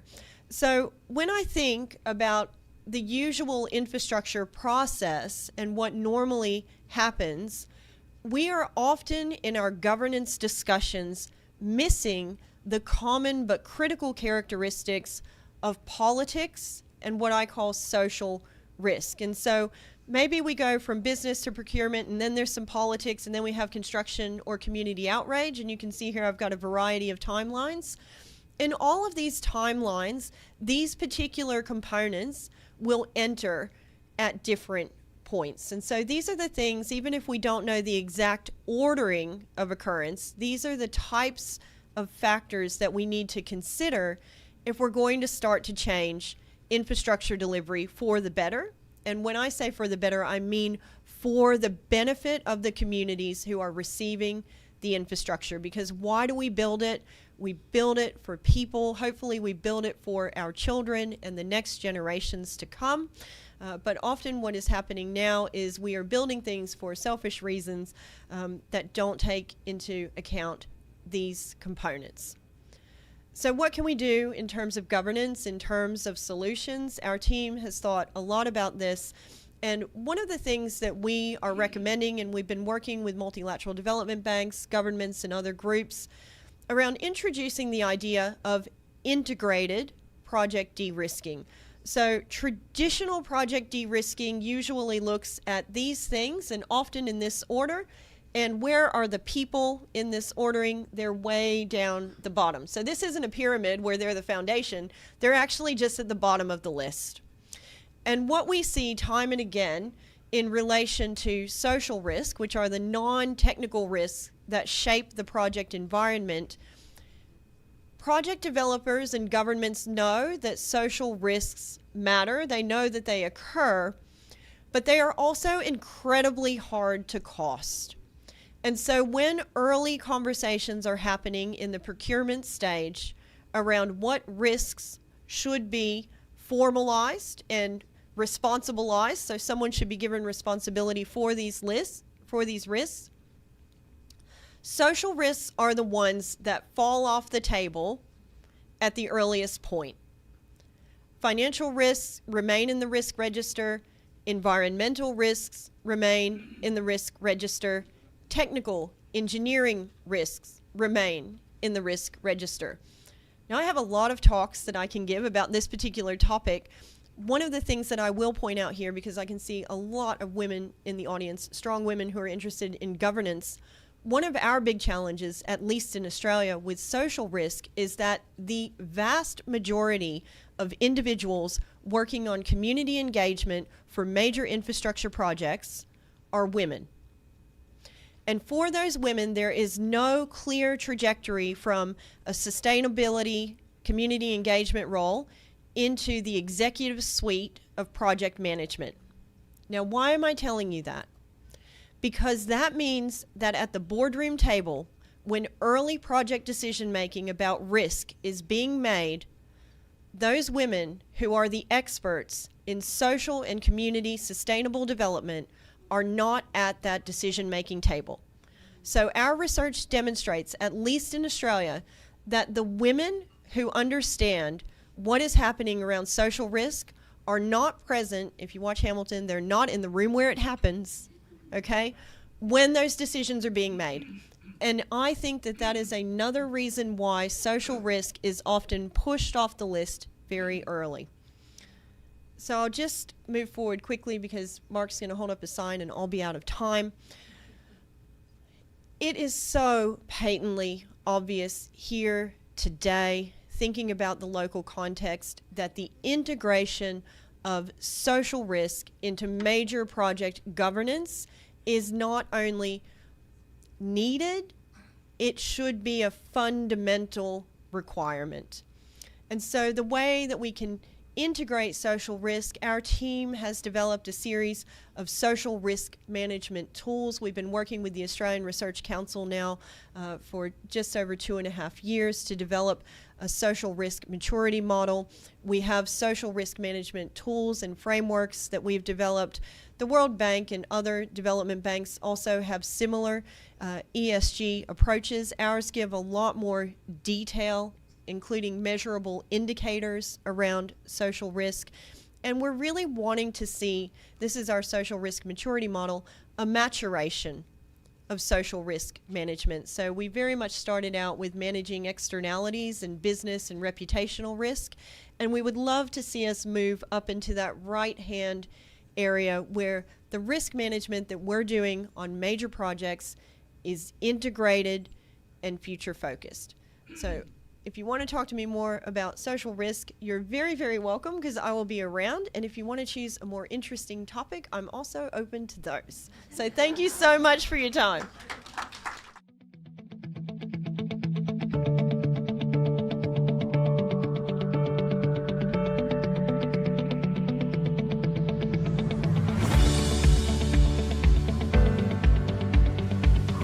Presentation. I think the women in the room are very happy that we should pay attention to the presence of women in the around the table for decision making. And thank you, Dr. Bryce, for sharing with us the risk management framework, which we can take into consideration for our practice in the Philippines.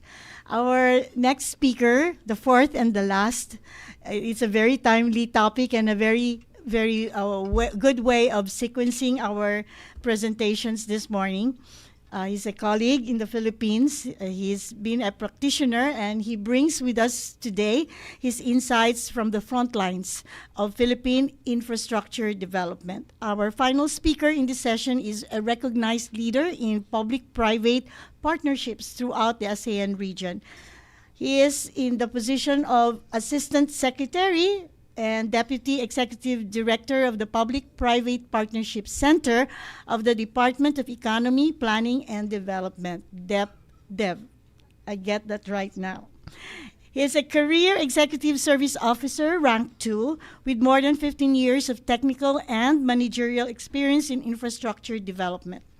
He is recognized as a finalist for the 2023 Presidential Gawad Career Executive Service Award. He holds a bachelor's degree in political science and a master's degree in public administration with specialization in public policy and program administration from the University of the Philippines.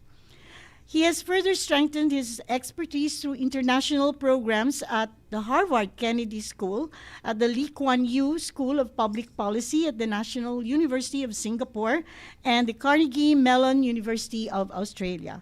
He serves as a research fellow of the Southeast Asia Universities Network on Innovation for Inclusive Development, and he has published extensively on governance, public policy, project management, and also on public-private partnerships.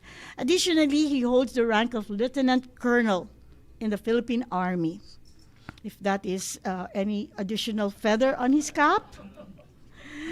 And his practical experience implementing complex infrastructure partnerships provides essential grounding for our discussion today.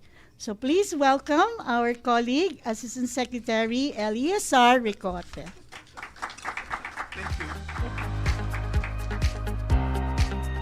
Thank you, Mama Lu. Sounds like I'm 100 years old. Good morning, Emily. Thank you for having me. The earlier presentations, and of course, Secretary Balisacan talked about infrastructure development in the country, and a major component of that is PPP. And I'm here to talk about how this, okay, there are my slides. I have 5 minutes, but I think I'm gonna have 8 or 9. Sorry, I'm talking about the PPP framework for infrastructure and development projects in the Philippines, particularly in the areas of policy, institutional, and governance reforms. A lot has been happening in this frame, and some of the current discussions all over the Philippines is on the role of the private sector, the PPPs. My boss is here, Mr. Capuno, and next slide, please. A lot of slides here, but I'll try to go through them very quickly. I'll talk about the PPP program, some perspectives on it, I think, which is very important for us to look at the different angles of what PPPs are. In the Philippines, it's generally referred to as a financing option, but it's really more than that. And that's, I think, a very important element in understanding the policy and institutional framework and the governance elements to it. Some input to the evolution of the framework, which I think is very significant in terms of understanding the political economy, how this evolved over the years, which thank you, Sarah, for pointing out the element of politics. The fourth P, I think, is politics. We have in the Philippines right now a new PPP law. There's an evolution of the framework we have over the years, and I think the current administration's push for a tighter PPP program, taking off from the lessons of the previous years. Some initiatives I would always say as I teach public policy, don't just look at the public policy side, but the institutions are supposed to implement them. A lot of concerns in that in the country. We had some initiative on including into the law and this IRR integrity and anti-corruption mechanisms, which I happen to talk about as well with the UN. I'm happy to see Grant here. In the region, we've been talking about integrity into procurement, and PPP was one of the topic I was able to talk about in Indonesia and Thailand, I remember, and some data on our projects. Okay. All in 5 minutes. Starting with this one, perspectives. I think it's always important for us to look at PPP in the Philippines, at least in this in a bigger frame. First, it's a development strategy. It's not just an option to do something when our budget is not available. Our constitution says the state recognizes the role of the private sector, and therefore we have over the years formalized policy frameworks that enable or harness private sector participation. The development programs, even our long-term ambition natin 2040, very specifically highlighted the role of the private sector as a pillar strategy in accelerating infrastructure and development projects. Our medium-term Philippine Development Plan formalizes it.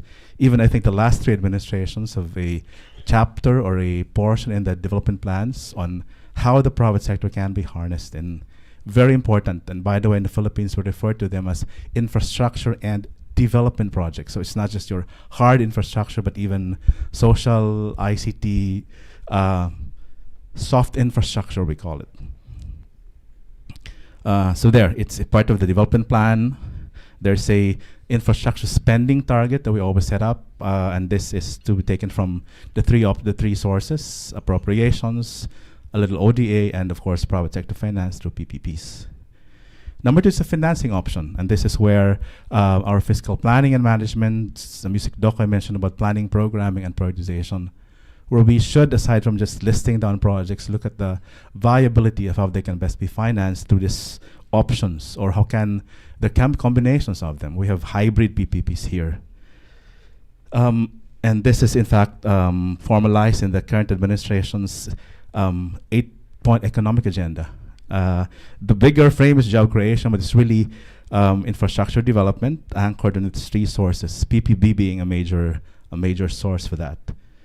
Music doc, I mentioned this already. The current administration has put together a flagship projects of 140 plus. It's increasing now, no? 197 music doc. I think there's a lot more because a lot of unsolicited proposals have been submitted. And as you can see from this table, a big chunk, and it's increasing, are PPPs.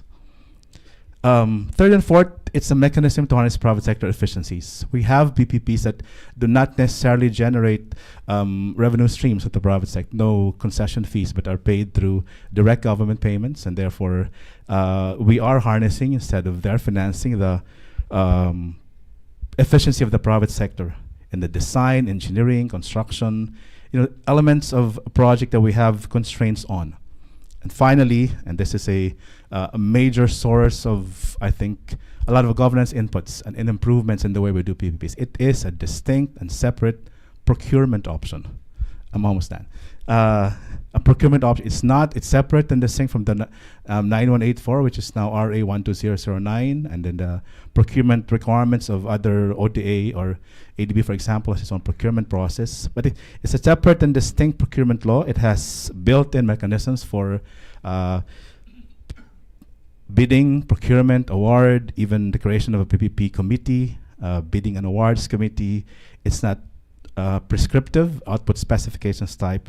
In other words, harnessing again private sector's creativity and innovation in putting together a project for the public sector.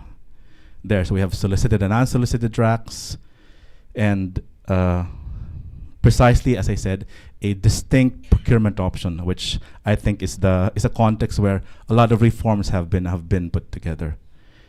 Second point I want to make is that over the years this has evolved as a policy, and even the institutions involved, and this is very much relevant to the political economy at that time. Very quickly, there's a quick summary, and I can see my policy friends from Congress, you know this, guys. We started talking about the role of the private sector in the late 80s, when the first Aquino administration took office. There was a committee on privatization, which was tasked to take possession of assets not deemed essential to the operation of government anymore, and therefore dispose them. And of course, the 1987 Constitution formalized the role of the private sector as party in development. 90s, 92 to 98, Ramos administration, there was power crisis, was granted emergency powers, and therefore you remember the independent power producers, the private sector, independent power producers generating power for us. During this time, the BOT law, Bill of Transfer Law, was enacted, so that the few last power projects of the Ramos administration were BOTs, Casacnan, San Roque, Calaraya, Botocan.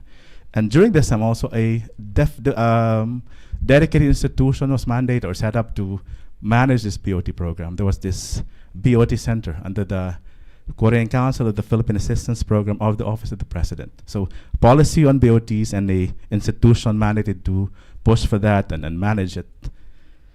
Strada administration, the administrator of Strada said, let's expand the frame. Let's not just call it PPP. Let's not call it BOTs only.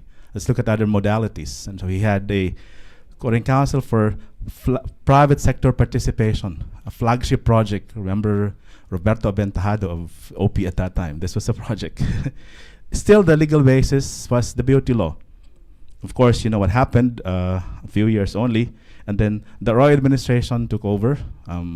Madame GMA was the author of the BOT law when she was senator. And then reverted back the PSP program to BOT and put the BOT, the CCPSP into the BOT again and brought it to the Department of Trade and Industry, looking at BOT as an investment program. Aquino too took over. This is where formally named the program as PPP, not as a new law, but as taking off from the BOT law still as the main legal framework, looking at BOT and its variations and naming them, calling them PPPs. It was a banner program in this administration, and the DTI BOT Center was moved to NEDA, which is, I think, a significant look at how the administration at that time looked at PPP as a important element in the planning and programming of projects.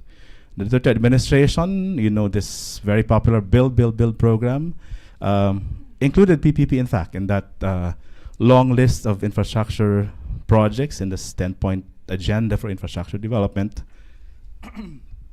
Said we can do hybrids, got local governments to do PPPs, and then the current administration took all of this and consolidated this into one current updated law, which is the PPP law. Amended the BOT law, consolidated into the BOT law, now called the PPP law. Other legal frameworks, the joint venture guidelines of GMA, and other modalities now reconciled into one legal framework.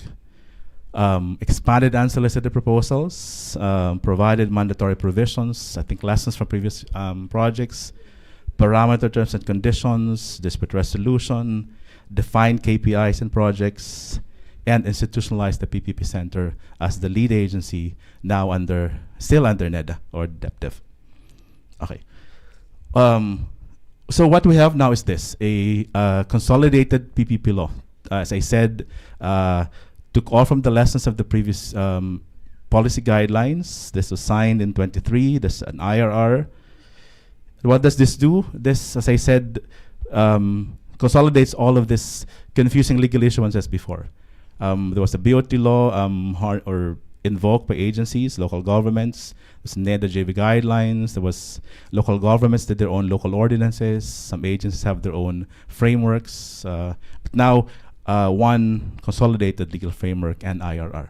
This is also defined or clarified what PPPs are and what are not PPPs. This used to be a confusing frame because PPP was used very liberally, and that the current law we've defined officially what is PPP and what are they. This is supplemented by policy issuances. The law put together a PPP governing board, a cabinet level committee that issues policy guidelines to supplement the law and the IRR. The chair of this governing board is Secretary Balisacan himself. And as you can see, it's some of this important governance items that we have put together as circulars.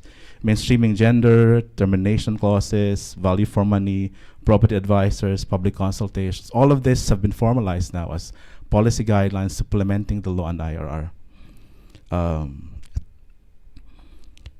Other key provisions folded joint ventures into the unified framework, approval thresholds, granting some autonomy and some approval levels at the LGUs. The old BOT law says a 300 million project of the local government to ICC. Now, yes, they can approve it at the level. Some delegation of the approval process to the local governments, and other guidelines, other amendments reflecting the practice abroad. There's a center. We also have this, by the way, a PPP PDMF, Project Development and Monitoring Facility. It's a pool of funds put together. By the way, Australia was the first contributor to this one. This enables our agencies to hire transaction advisors, hire probate advisors, really enabling the capacity of agencies to put together well-structured PPP projects. Probate advisor we copied from Australia. I will not mention this, but as mentioned earlier by Sarah, we can't talk about infrastructure without going through the cycle, but I just want to say that what we did is to put relevant governance process improvements at every stage. At project development stage, there's a mandated list that they should put together and submit.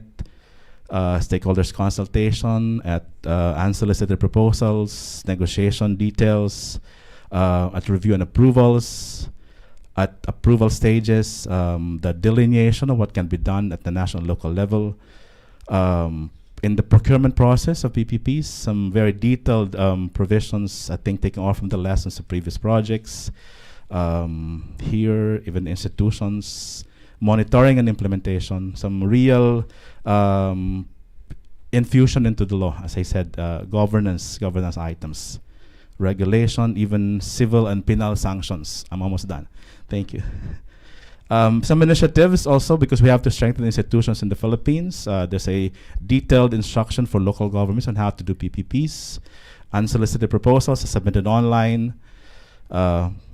Detailed, very instructive body who will do the review and the process at the agency level, who these are, what the competencies are.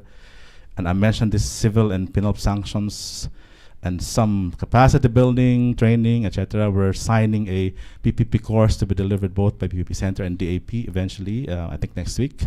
We've incorporated PPP as a module in practically all courses for government executives in the Philippines. A lot of them care of our DAP partner. Some anti-corruption inputs, uniformity of the legal basis, transparency and public disclosure. We have a dashboard. You can go to this dashboard. All of these projects are available there. Details, private partner, even the actual contracts are available there. Warrant against corruption, I mentioned this. Mandatory provision against corruption, all contracts. Review of contracts. Property advisor. Independent consultant, a third party during the implementation process. Penal provisions, etc. Challenges, last two slides, sorry. There's a need to really deepen this learning about PPP, particularly in the procurement process, because PPP, as I said, is a distinct procurement guidelines relative to the other newly enacted or newly amended procurement law as well. Building up PPP procurement and contracting readiness, withstanding leadership change and transitions as our project did not get awarded and done in 3 years of the administration of the mayor or 6 years of the president, so continuity of the project. Expanding the reach to enjoin more players. We want to have more players come in and participate in our PPPs. New platforms to have awareness and expand awareness about these opportunities in the Philippines. New technical, we have a lot of technical assistance who want that sustained. Thank you to Australia, ADB, IFC World Bank, very, very helpful. And of course, we're looking forward to sector specific as we move on to social infrastructure, ICT, health, education. Okay, these are continuing efforts, capacity building, policy. This is where we are, our project's pipeline. This under implementation, this is pipeline in various stages, in various sectors. Look at the increasing number for local governments, some examples, ongoing, etc. Yes. Maraming salamat po. Sorry, I was rushing this. Just to make, as a conclusion, a lot is happening in the PPP program. And a lot of this have been enabled by this new PPP code, new policy amendment, learned from the previous administrations and our neighbors as is Australia. Thank you very much.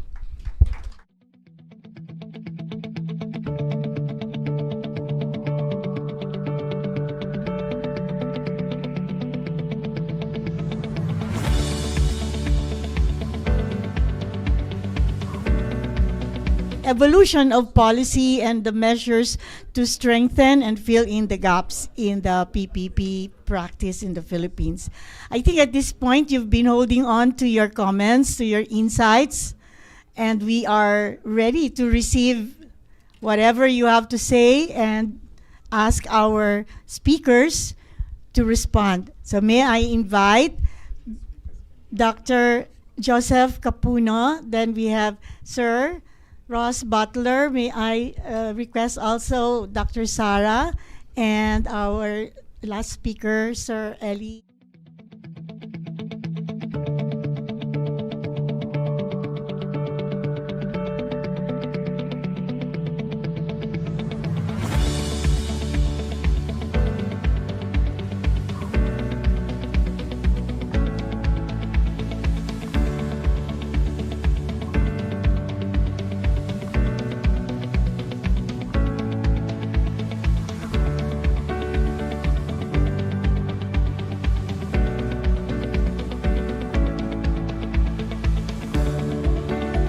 Sir Ben, did I see your name? Did I see your hand? Sir Dr. Ben?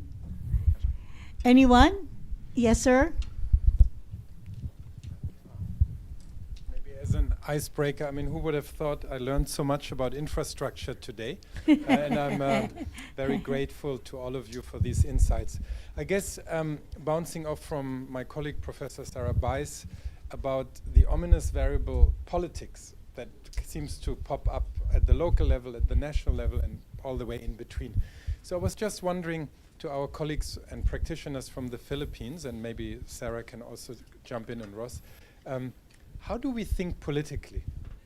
Can you share with us lessons about how you start engaging with the political dimension of your work? I mean, clearly it comes in the planning process, clearly it comes in the implementation, but is it enough to design more laws, more regulations, more training, or should we think differently when we engage in these areas? Thank you. Yeah. Perhaps you are all ready to say something. Do I start from the middle? Maybe I can ask Sure. Sir Ross to... You should sit with us. Oh, yeah. Yes. Well, thanks, Bjorn. I'm not exactly sure how to answer that because from our perspective, from the perspective of multilateral development banks, we have a relationship with government and respect the government and the systems and processes that each government has. Do we, at a project level and policy level, have observations around that and seek to use our projects and other engagements as opportunities to address these issues? And you can't, I mean, the answer is yes, we do through dialogue. Can we have those conversations in a political a vacuum? No, we can't. So the challenge and task of institutions like ours is to listen and learn and respect and work with and to use that engagement to get outcomes on the ground. So sometimes the political architecture kind of ecosystem can complicate it, and often it enables.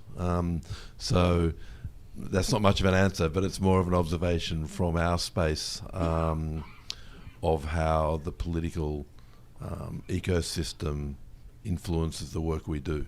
It's a sensitive space. I mean, we're multilateral development, but I mean, we're owned by the government. They're shareholders. So, which is, it means a bit different when we're dealing with private sector. The private sector organisation, I mean, is not a shareholder of ours. So, the architecture matters. Yeah. Thank you very much.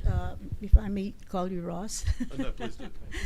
I think the idea of the social space is very important, especially for the Philippines, as we encourage the participation of civil society organization and private business organizations. So I think organizations who are suppliers of investments and funds may want to provide platforms for their transparency on their side and platforms to encourage access, give access, encourage participation from, as you said, indigenous peoples groups, communities, and so on for within that social space. But I think for the Philippines, it's it's really the government. Thank you, sir. Very good question. Yes, policy is important. It enables us to do what we do. But you're right. We have to be conscious and mindful of the political realities as well. What we do, some practical things I would say. For example, for PPPs, we are mindful that the mayor has 3 years or the president has 6 years. So what we do is to make sure the project gets awarded before the term ends. First year, we focus on building the capacity, training, and then some feasibility study assistance. But we make sure the project is awarded in the third year, and then it doesn't move towards the last year or near the election. As you know, we had several projects before they were ready and up for tender, and then election happened, nothing happened. So in other words, we be mindful of the institutional settling of the leadership as well, and work with them in pushing for the project that we want them to consider. Since Dr. Capuna is also with government, perhaps we can take a look at the government side alongside what Well, I'll wear my two hats. I'll try to wear my two hats, but one hat at a time. Yeah. I try to answer your question beyond two levels. One is that can we ever improve our infrastructure investments given the kind of democracy that we have? That's one. That's one how to phrase it. But within that parameter, does it make sense to push, what we can, like what we're able to do here in government? I think there are infra, the way I see it, has two main characteristics. One is that very long gestation period. The life of the political life or the incumbent does not necessarily coincide with the long gestation period.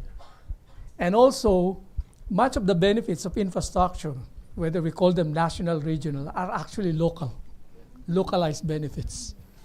So what it means is that somebody else is going to pay for it anyway, either the general taxpayers or future citizens, the future taxpayers.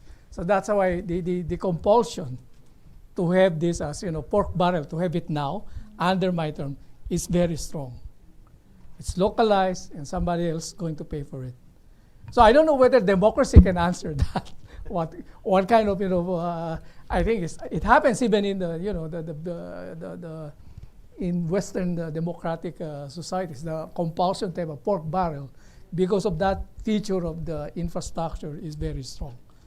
So there's a limit that we can improve the system even in a good democracy, I think.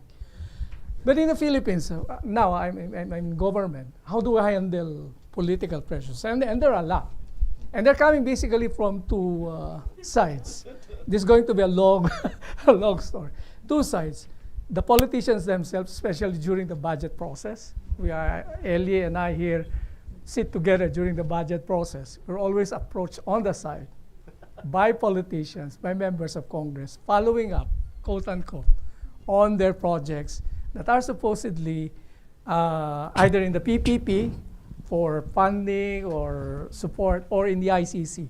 The ICC, the Investment Coordination Committee, that approves major infrastructure projects of the government. Not these flood control projects that you see that are below the threshold, but all ODA funded, those that are worth 2.5 billion if they are GA funded, 10 billion if they are PPP funded. Everything else is do not go to the ICC. So they follow up. And the convenient excuse is that the agency has not submitted to us the full document yet. We cannot approve it if they are incomplete, especially for PPP projects. PPP law shields us from those pressures. We say, in a way, we're going to evaluate your submission within 10 days. You're going to hear from us whether the submission is complete or not, even before we evaluate it. If it's deemed incomplete, we return it to you, no questions asked. If it's complete, then it's farmed out to the 3 evaluating units who do their thing. PPP, DEP, DOS. That gives us, insulation. And I've talked to some undersecretaries of the infrastructure agents who tell us, my God, we're lucky that we have the ICC. it gives us, the excuse to say it's out of our hands. Of course, we've become too convenient an excuse. They always tell us that the problem, the delay, is with us, when in fact they have not submitted. But, it is what it is. The other source of pressure is the private sector. I didn't realize until I joined the government, it's, it plays aggressively. I wouldn't say, it's a bad player or, malicious player. It plays aggressively. They have connections in the palace, they have connection in Congress, they have connections in the bureaucracy, and they have connection in the social media. They're going to play it up. They're going to announce that, especially in PPP, they're going to say they will undermine the procurement process. They will say that it's nearly awarded to us, or they will, say there was corruption. That's why that competitor won. It plays very, very aggressively. I mean, Ellie here would attest to that, especially for PPPs. They're very aggressive. Well, it is what it is. We try to, play. We're not players. I'm an academic. I was not ready for this kind of, play when I joined the government. Yes. But it is what it is. Yeah, thank you very much. Sarah, academics getting into the practice field, that must be quite an experience. Yeah. Would you like to say something? And we'll call on our President Leo. I think that would be great. Yeah, so the scholarly perspective, this is a big challenge. I mean, Bjorn, you've gone straight to the heart of the matter, which is, how is it possible to institute intergenerational and often necessary infrastructure within the political churn of democratic societies? I don't have the answer, so I wish we did. What I can tell you is this is something that we see in Australia as well, and we see it in all democratic societies. And in our research, so we run a couple of very large-scale studies. One is called Australian Perspectives on Infrastructure, and that has surveyed around about 7,000 members of the Australian public all across the country.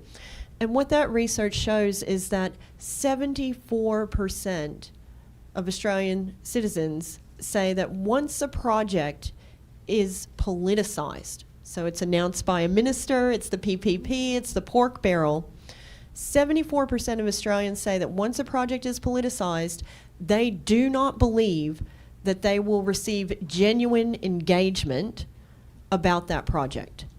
So we have a real tension here because our legislation, like your own, requires public consultation for projects to be delivered. We have to do environmental and social impact assessment.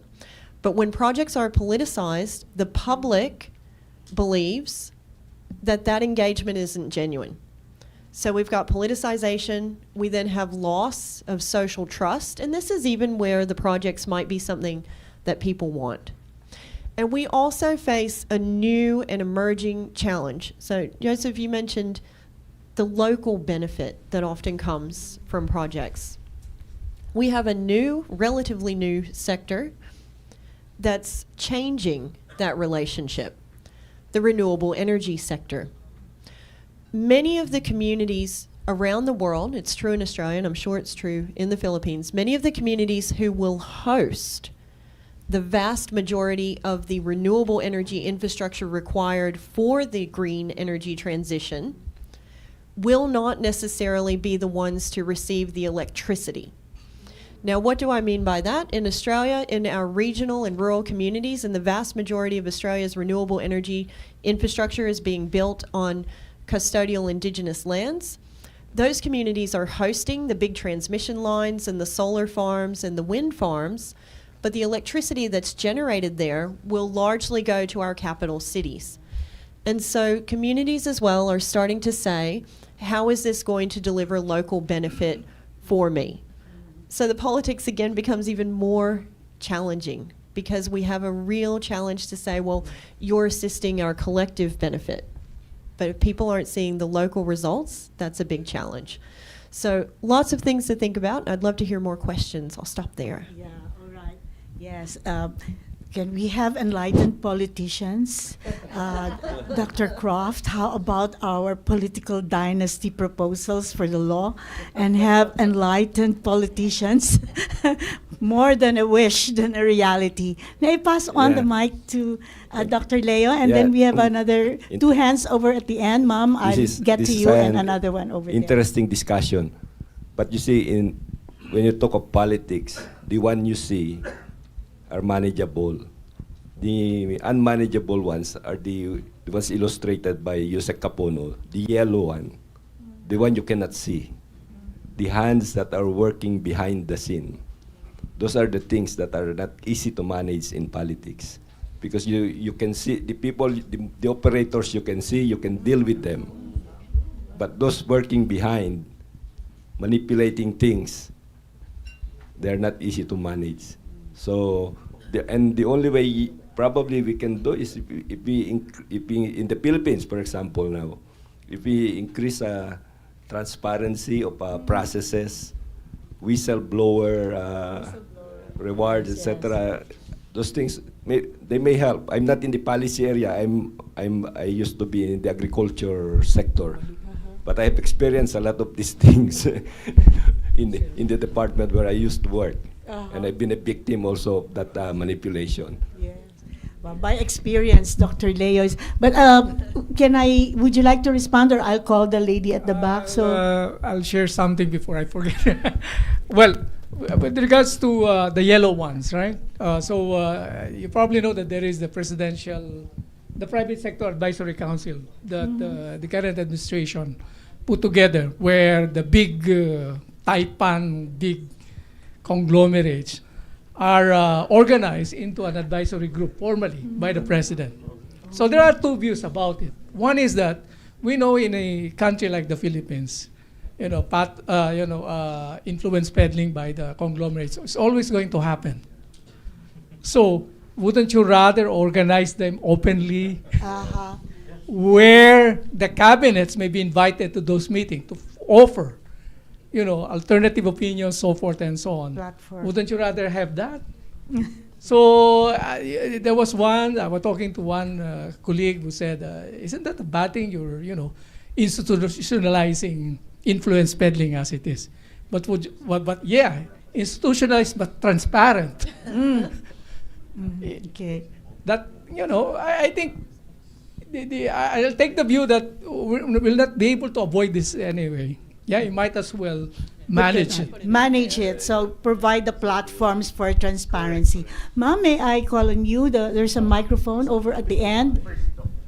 Yes, ma'am. I think I gave the floor to our colleague over at the back, and then there's another gentleman, and then over on this side, maybe that can go in sequence. So good morning, everyone. I'm John from the House of Representatives.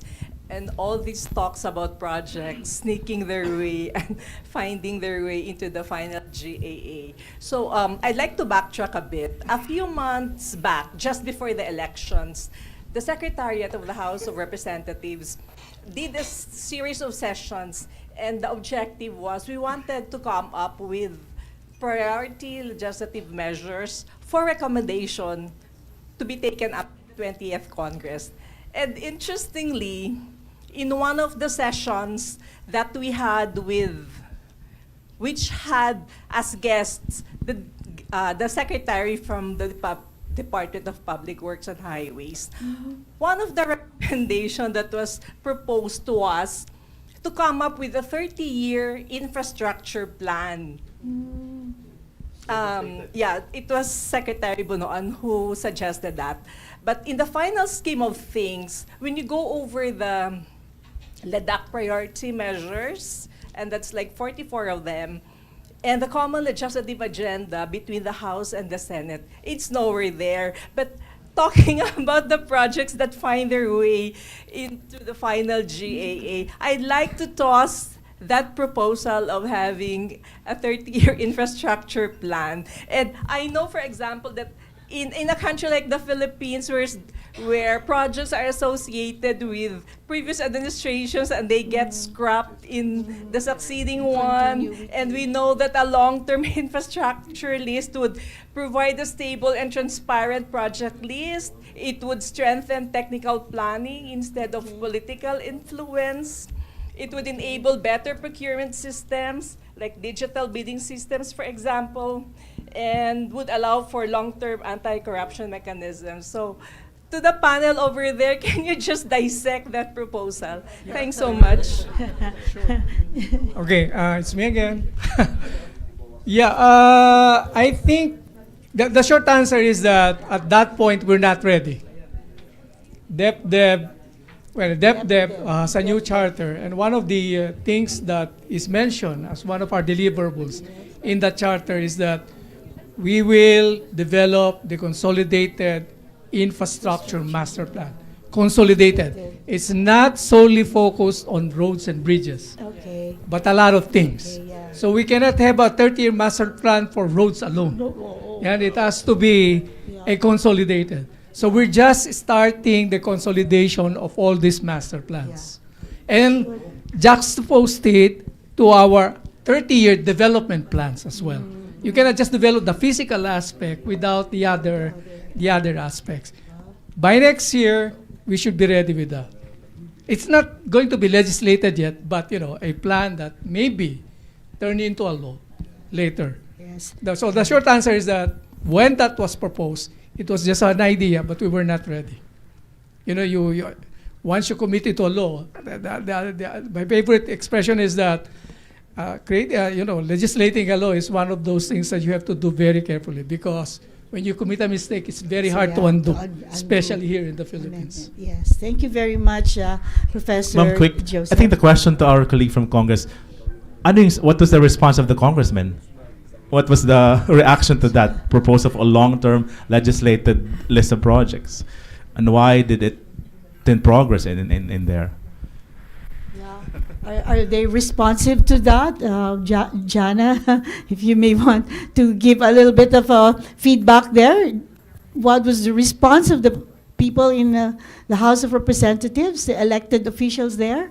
Oh, no, the sessions that we had was just as the secretariat.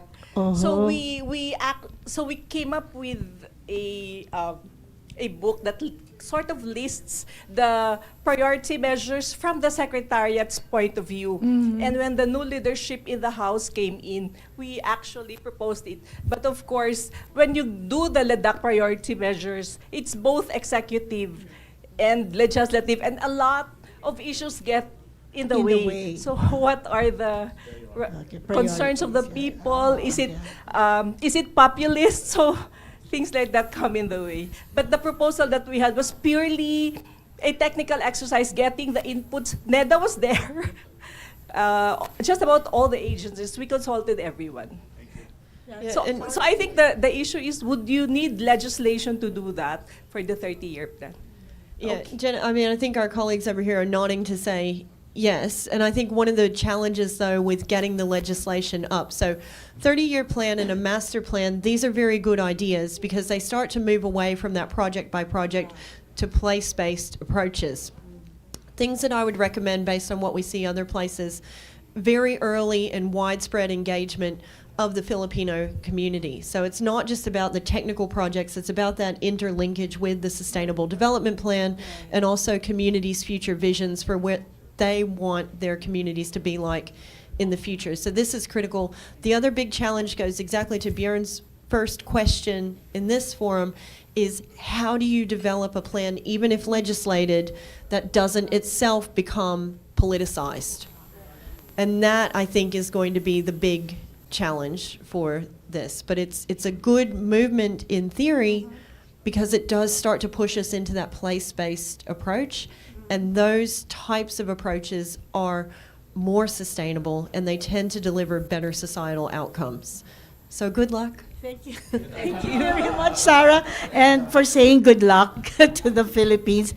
Just one comment, when we have problems, definitely we have opportunities, and therefore there's room for creativity and innovation. We have one colleague on that side, and then who was going to say, maybe you can give me the information later. Yes, sir.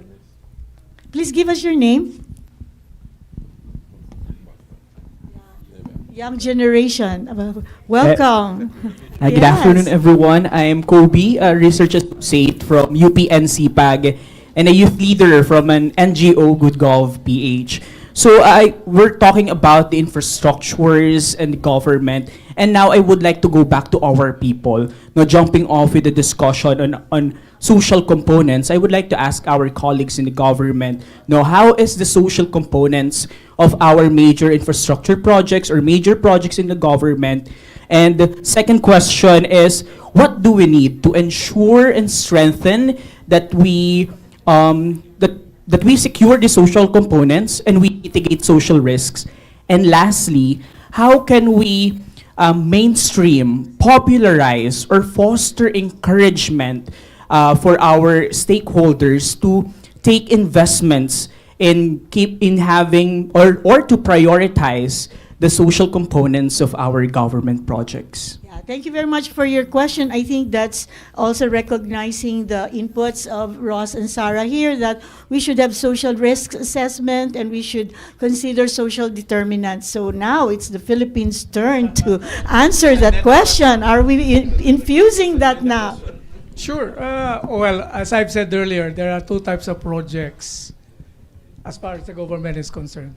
The big ticket ones, yeah, the all ODA funded, those that are worth 2.5 billion funded through GAA, and the 10 billion peso projects funded by PPP. All of this goes to the ICC. If you look at the project evaluation report, which is prepared by the evaluation units, for each project brought to us in the ICC, there is a section there, social impact assessment.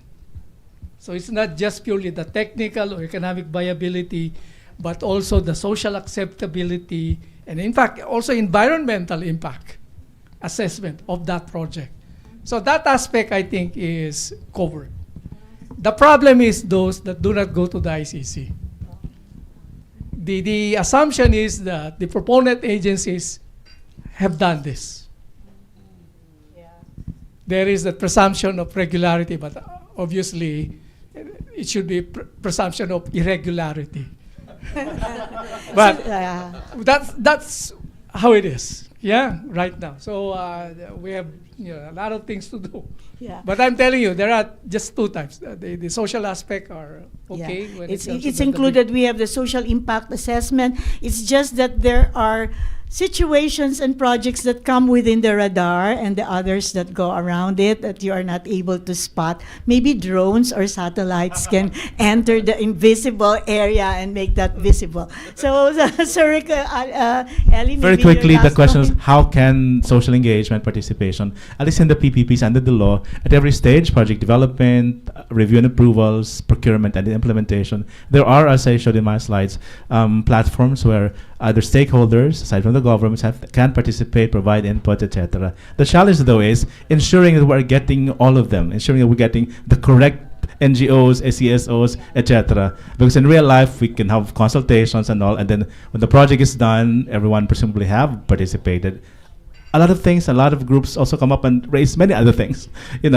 Real, concrete participation by all stakeholders, constructive participation. Thank you. Yes, thank you very much for that, Ellie. I think we can wrap up a bit to say that we had lots of discussion here on how we can foster trust, integrity, and using data, using evidence. But I wonder if I might have missed someone over on this side who wanted to say something. Okay na? Or would you? Yeah, we can have maybe 1 to 2 minutes for that before I wrap up our theme of fostering integrity, using evidence, and building trust. Ma'am? Yes.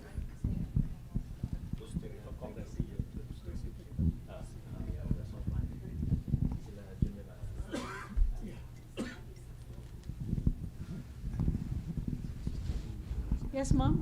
Or you can use another microphone. Yeah. Kaya? Or I can... Oh, wow, thank you very much. Oh, it's okay. I'm Pamela Manala from the House of Representatives. I agree of the need to improve and strengthen the planning, programming, and budget linkage, which was, like discussed by USEC Prof. Capuno. But my inquiry, my interest is in with the PPP. To what extent are PPP projects unsolicited projects? And in which case, if it's unsolicited, how does this fit into or work along, the TRIPS, the PIP, which are basically submissions of our agencies? As I said, unsolicited proposals is one of the options in the PPP law. The law now says private sector can initiate an answer.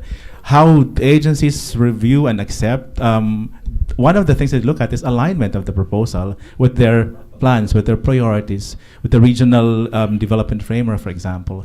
At some point, especially in the local governments, the owner LGU who receives the proposal will have to make sure that's aligned or presented to the Regional Development Council, for example. So the first, in fact, one of the first metrics in reviewing whether to accept or consider the SID proposal is that alignment with the plan, alignment with the CLUP, and sign with the, as I said earlier, all agencies now doing PPPs are supposed to submit a comprehensive investment plan. So that's like an option I think they would look at when they receive a proposal, or in non-solicited proposals, develop a feasibility study. So there is a check. Alignment and all. And mind you, there are a lot of proposals who were rejected as well because they aren't. Thank you very much for sharing. I think we have opened here a space for dialogue for the future, making it also intergenerational. I don't know who is the oldest in the group, but I think we have the young people coming in here. Paul is saying, do we belong to the middle, the all? And we are also seeing here the interface of the practitioners and the academicians, and the interface of the House of Representatives, our secretariat, our staff from our legislature coming to listen to what's going on. And we look up to them to be the voice in the legislature to enlighten our soon-to-be enlightened politicians. Yeah. Ma'am Malu, Yes? very quickly, this Yes. is also related to that. At the end of the day, I believe while politics is happening up there and, influence and all, at the core of the executive branch are really government officials, government executives who are driven and are doing their work correctly. And I'd like to say that this is enabled further by the initiatives of DAP and other agencies. We have formalized, for example, middle managers courses on project management, et cetera, et cetera. In other words, building the base for competent, credible civil society, civil servants. And there's a lot of them. Some of them in this room, I know them personally. And this, I think, are the important drivers at the end of the day to build that institutional readiness, politics and all. Thank you. Thank you. So therefore, go for the GSPDM for all our management programs, executive courses, certificate courses, and our masters in public management. So there goes a little bit of promotion there for the GSPDM, and of course our research interaction with the Australian National University, our Philippine Institute. So I think that ends our discussion with our distinguished panel, and back to our MC. Thank you very much.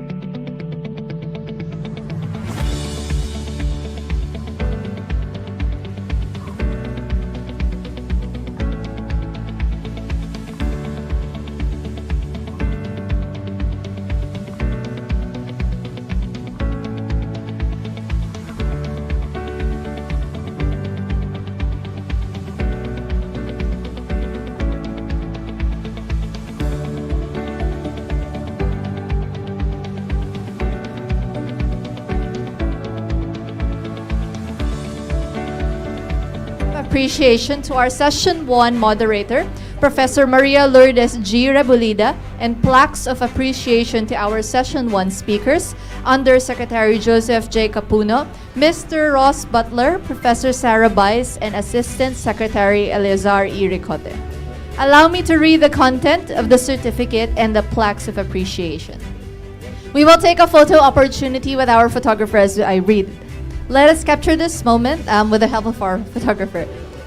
For the moderator, this certificate of appreciation is given to Professor Maria Lourdes G. Rebolida for serving as moderator in the Philippine-Australian Dialogue on Policy and Governance, Fostering Integrity, Evidence, and Trust in Public Policy, conducted by the Graduate School of Public and Development Management and the Australian National University Philippines Institute.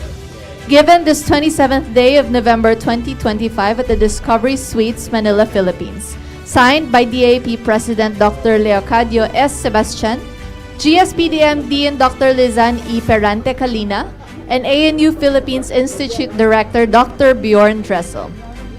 For our speakers, this plaque of appreciation is given to our speakers for serving as a resource person in the Philippine-Australian Dialogue on Policy and Governance, Fostering Integrity, Evidence, and Trust in Public Policy. Conducted by the Graduate School of Public and Development Management at the Australian National University Philippines Institute, given this 27th day of November 2025 at the Discovery Suites, Manila, Philippines. Signed by our President, Dr. Leocadio S. Sebastian, our Dean, Dr. Lizan E. Perante Calina, and our Director for the ANU Philippines Institute, Dr. Bjorn Dressel. So, let's have a photo opportunity.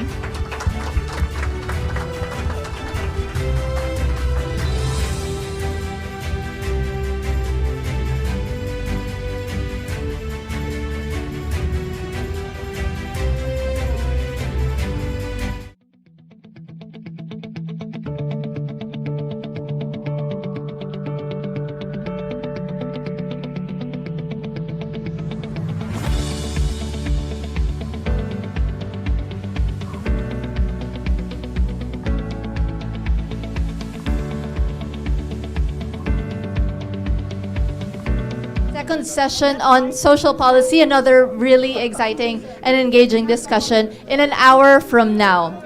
So our lunch will be buffet style, you can see over there.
All right. Good afternoon, everyone. So welcome back once again, and I hope that everyone's enjoyed your lunch.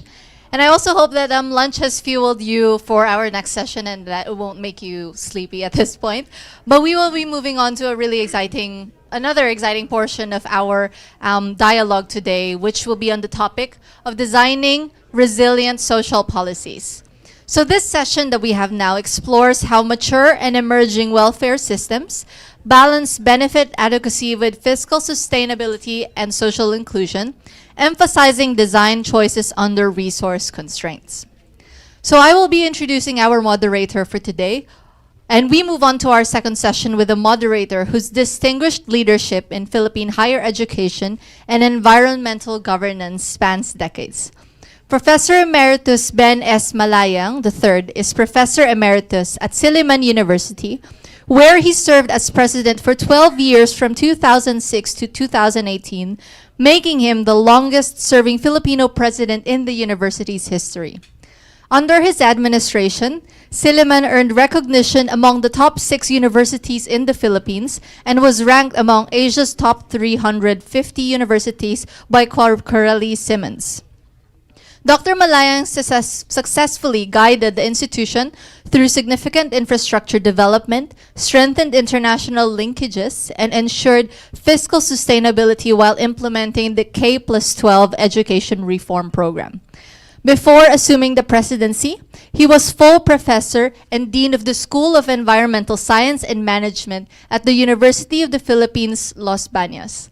He holds a bachelor's degree in philosophy from UP Diliman, 2 master's degrees from Ohio University in Philosophy and International Affairs, and a doctorate in Wildland Resource Science from the University of California, Berkeley. Dr. Malayang was among 1,200 scientists from over 100 countries who authored the Millennium Ecosystems Assessment. His scholarship encompasses forest and environmental policy, biodiversity, environmental security, ethics, and transformations. So everyone, please join me in welcoming Professor Ben S. Malayang III.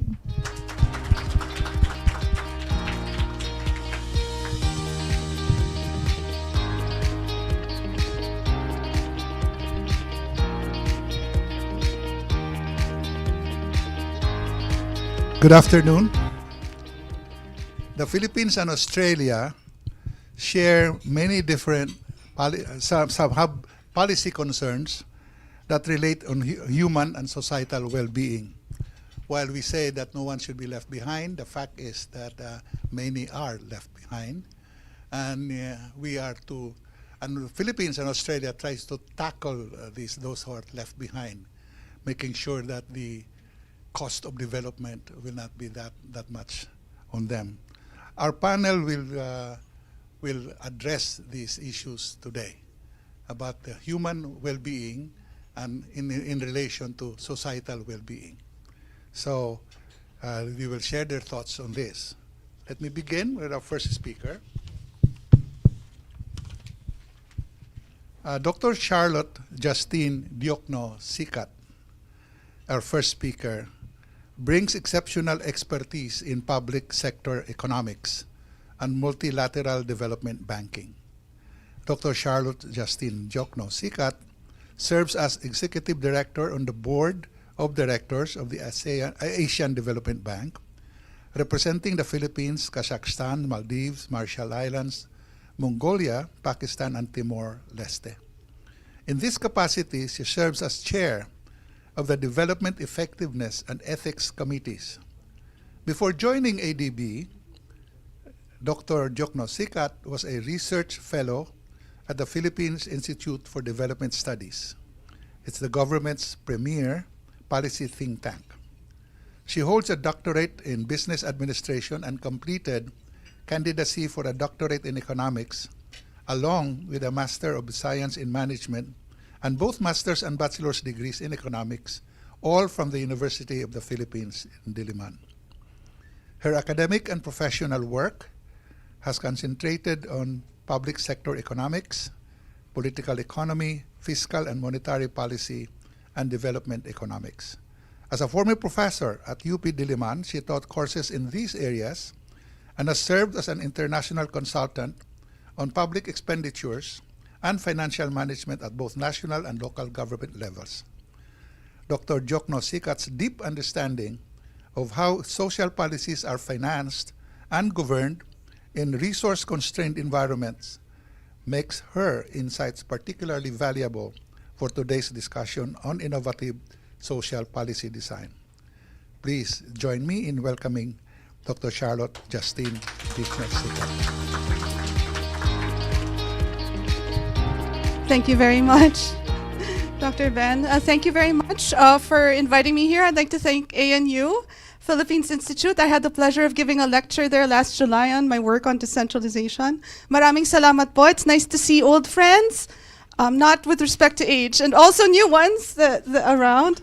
I have to give you my apologies in advance. I have a board meeting at 2, so I have to run after this. So I'll have Director Gaboy answer all of the tough questions on on social protection. So where's the clicker?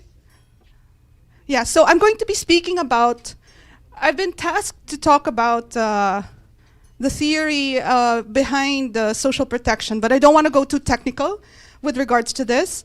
The clicker's missing.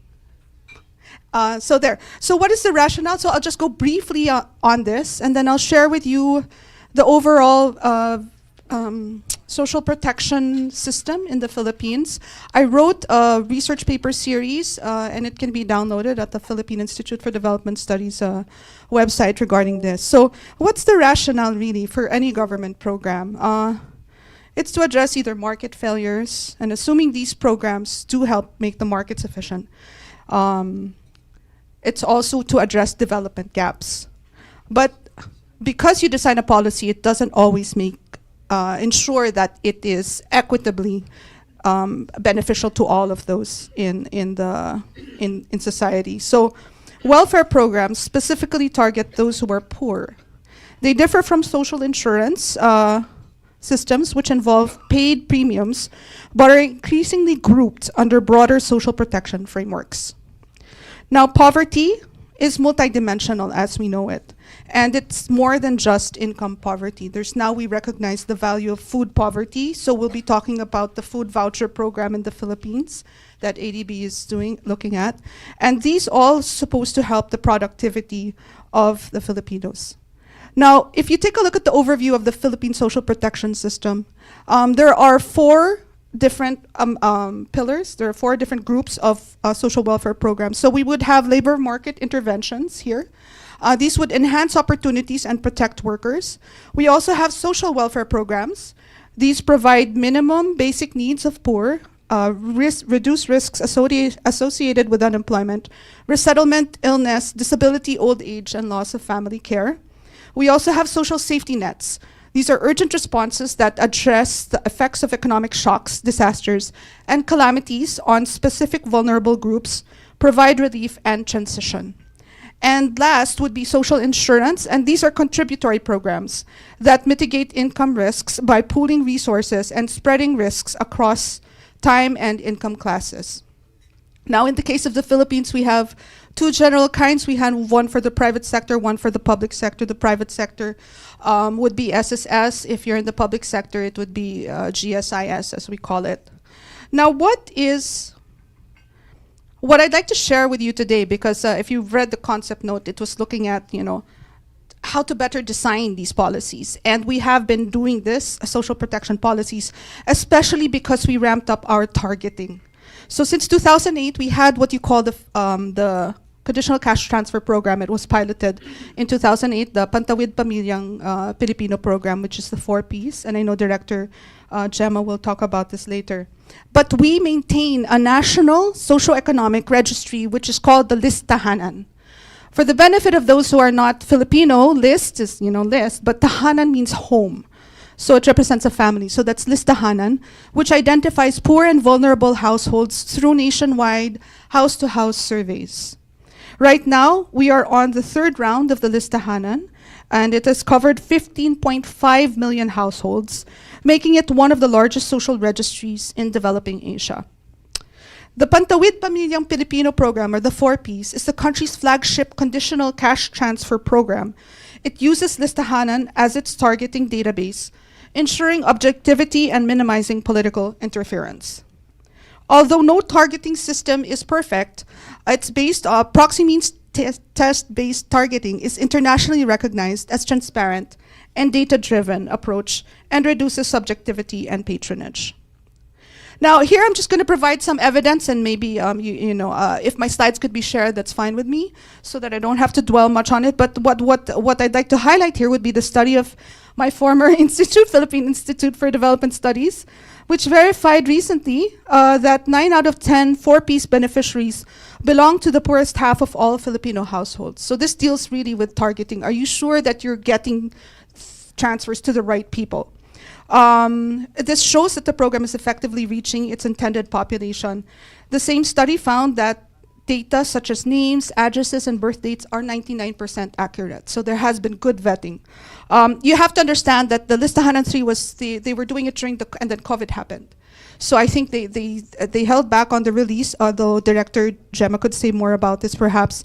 But now we found at PIDS it to be accurate, 99%. So one more bullet here on the independent impact evaluations, both by ADB and the World Bank and PIDS, have consistently shown that the 4Ps has, first, increased school enrollment and attendance among children. Okay, so since I'm ahead of Director Gemma, so we have conditional cash transfer programs for education and health. Okay, one is for prenatal health care for women. One is for education, to ensure that the targeted households, the children have to be at school 80% of the school year. So that's the condition. If they can prove that every time, then they will get the monthly conditional cash transfer through cash card. So that's how it's structured, which is why the impact evaluation was looking at, did it really increase school enrollment? It also improved the utilization of maternal and child health services, including assisted birth deliveries. So that's the other condition to get that cash transfer. It reduced hunger and improved dietary diversity. Because it's not just the transfer that they give, there's also knowledge sharing on how to prepare nutritious meals so that the children that go to school can actually retain that knowledge. So that's also important. That's what I said. It's not just income poverty, it's the whole thing. It includes, you can't be hungry, how can you learn? You can't be sick, how can you learn? And then it had no negative effects on labor supply, fertility decisions, or increased spending on vice goods, like alcohol and cigarettes. Because initially, there was evidence or anecdotes that when this was initially introduced in 2008, the head of the household was given to the man. Sorry, I don't mean to, but it would be spent on either mobile load for the cell phone or vices, alcohol and beer. And so now the cash card, I don't know if it's still until now, is given to the mother of the children. Now, ADB's partnership and support to the Philippines has been a close, in social protection, has been for more than 15 years, helping up to pilot test and scale flagship programs such as the 4Ps, Conditional Cash Transfer Program. Support is focused on ensuring that the 4Ps and related programs are grounded in evidence, providing lending, technical assistance, support to maintain adequate program coverage, strengthen targeting, monitoring and evaluation. June Miral is here. He reminded me we have to talk about monitoring and evaluation always. And digital information systems and build institutional capacity. ADB has also provided ongoing evidence-based policy advice and recommendations to support the 4Ps. And part of my job at the ADB is to bring board members to different places in the Philippines where ADB does have assistance. And we've spoken to beneficiaries from the 4Ps program in Puerto Princesa, and it's amazing. The impact is not just on graduating the student. One of the beneficiaries became a college teacher, but their parents also, her mother also became empowered and is now a enumerator for the Philippine Statistics Authority. So it's really, it's not just the child, it's the whole family. Now, more recently, ADB has supported the government in pilot testing an electronic food voucher program to complement the 4Ps. This is called Walang Gutom Food Stamp Program 2027, and you can see more about it. But one thing I wanted to talk about here were in the concept note, the perceptions of patronage.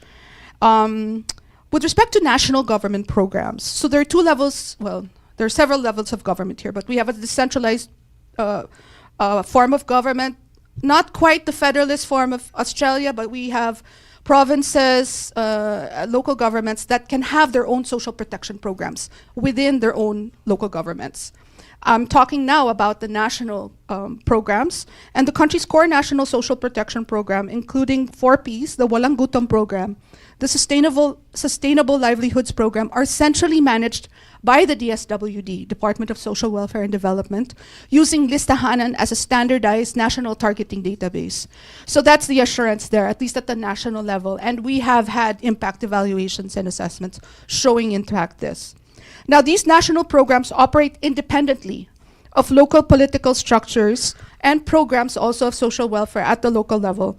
But those programs still are guided by eligibility criteria and verification protocols. So I think the last time I looked at it, I know that DSWD issues recommendations on how much would be the cap for certain AIX program affected individuals in crisis situation or something like that. So those are the general guidelines that local governments have, but the way that they target could depend. Thank you so much. 5 minutes. Now, perceptions of patronage and aid distribution often arise from locally managed or ad hoc LGU programs that fall outside of the national system. The DSWD operates grievance redress mechanisms and maintains a large social service workforce to address concerns of beneficiaries and deter political misuse. Now, one of the things we found during COVID was getting the transfers to the people. So we did have cash cards, but for some of the other programs, data interoperability was a challenge in verifying who should get what and where. And then in some areas, you have to deliver it physically. So this is why we try to strengthen the digital systems and interoperability. So the DSWD is developing a dynamic social registry called iRehistro. I don't know if I'm pronouncing it correctly, but a register basically, iRehistro, a unified digital registry that will consolidate and synchronize data across all social assistance programs. The iRehistro enables real-time data updates, allowing beneficiaries to report changes in household composition and profiles through online and self-service platforms. Efforts to integrate core social protection systems with the Philippine National ID system will further help secure beneficiary authentication and reduces the risk of duplication and fraud. Now, we also have the community-based monitoring system, and I also wrote something about this when I was still back at PIDS, being implemented by the Philippine Statistics Authority. This will replace the listahanan by 25 and 26. We can get the update if this is still on track, and serve as the new national poverty database verified through the national ID. The CBMS will not only support 4Ps, but other social protection programs such as the Walang Gutom. So for the benefit also of those who are not Filipino, Walang Gutom means no one hungry. No one's hungry. So this would be my last slide. So what are the key challenges and policy directions that we still have to address? Of course, the data is important. You have to identify who should get the benefits and be sure that they are the ones who are really the persons in front of you.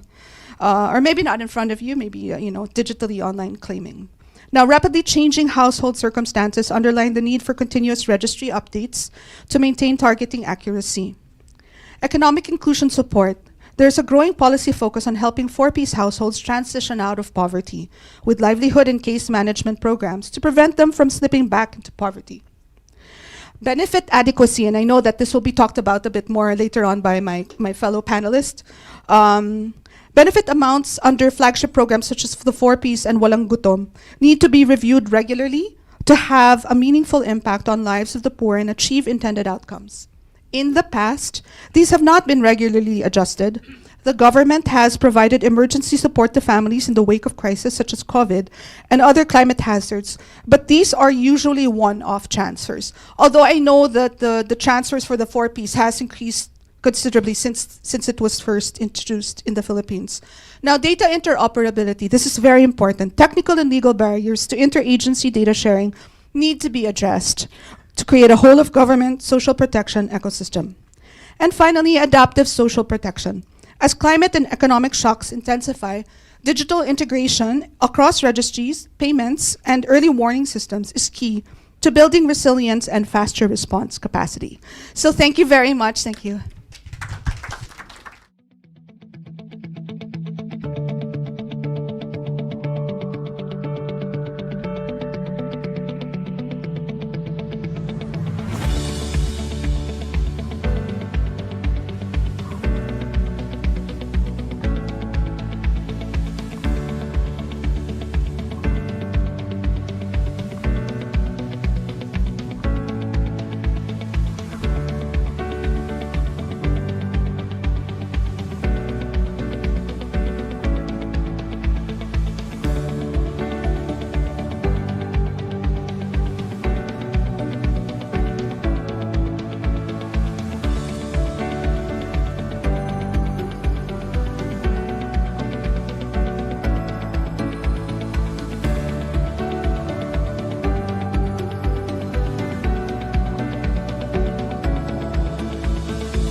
brings 3 decades of frontline experience in social protection and leads the Philippines' largest poverty reduction program. Director Gabuya serves as Director 4 and National Program Manager of the Pantawid Pamilyang Pilipino Program, or 4Ps, at the Department of Social Welfare and Development. As a registered social worker who ranked second in the 1985 Philippine Social Work Licensure Examination, Director Gabuya holds a bachelor's degree in social work from Divine Word University and a master's degree in public administration from the National College of Business and Arts. In her current role, she oversees strategic planning, policy formulation, resource allocation, and program evaluation for 4Ps, which provides conditional cash transfers to millions of low-income families nationwide. Her previous leadership positions include Regional Director of DSWD Field Office 3, Director of the Policy Development and Planning Bureau, and Director of the Social Technology Bureau. Director Gabuya developed key programs including the Special Drug Education Center, the Family Drug Abuse Prevention Program, and aftercare programs for recovering persons who used drugs. Advocacy work that resulted in their inclusion in the Comprehensive Dangerous Drugs Act. She has received numerous recognitions, including the Gawad Kalihim, and represents the Philippines in ASEAN Social Protection Dialogues. Please join me in welcoming Director Gemma Gabuya.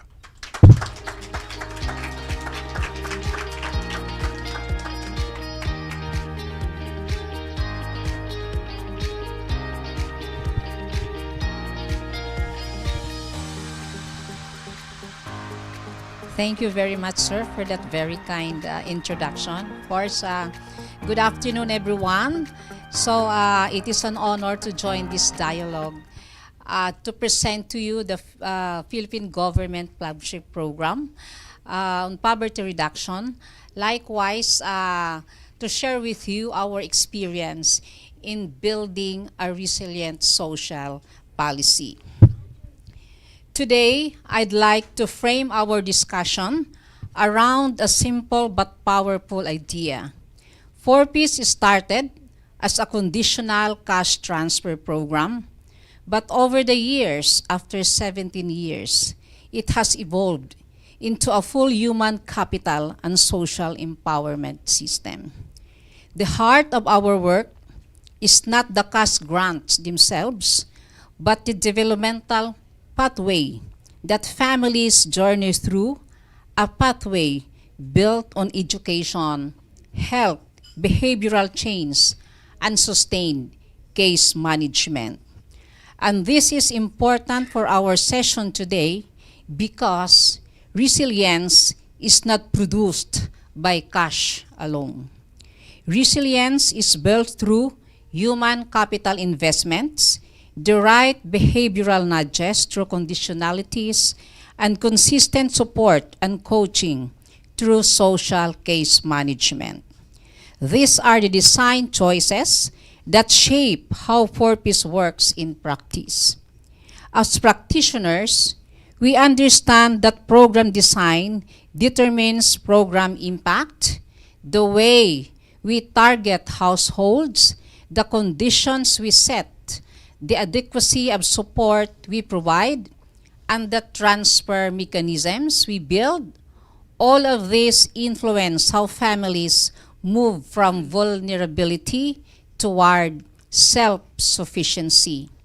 In this presentation, I will walk you through how 4Ps uses these elements not just to reduce poverty, but to help families break the cycle of intergenerational deprivation. And I hope our discussion today provides useful insights for fellow policymakers, implementers, and researchers interested in how social protection systems can evolve to become truly transformative. Here is the roadmap of our discussion. I will be sharing 4 key components. First, a snapshot of 4Ps, its scale, institutional foundations, and why coverage matters in building a resilient social policy. Second, how we use the provision of gas grants as entry point, not the end point, supported by conditionalities and transfer mechanisms that shape behavior and support human capital formation.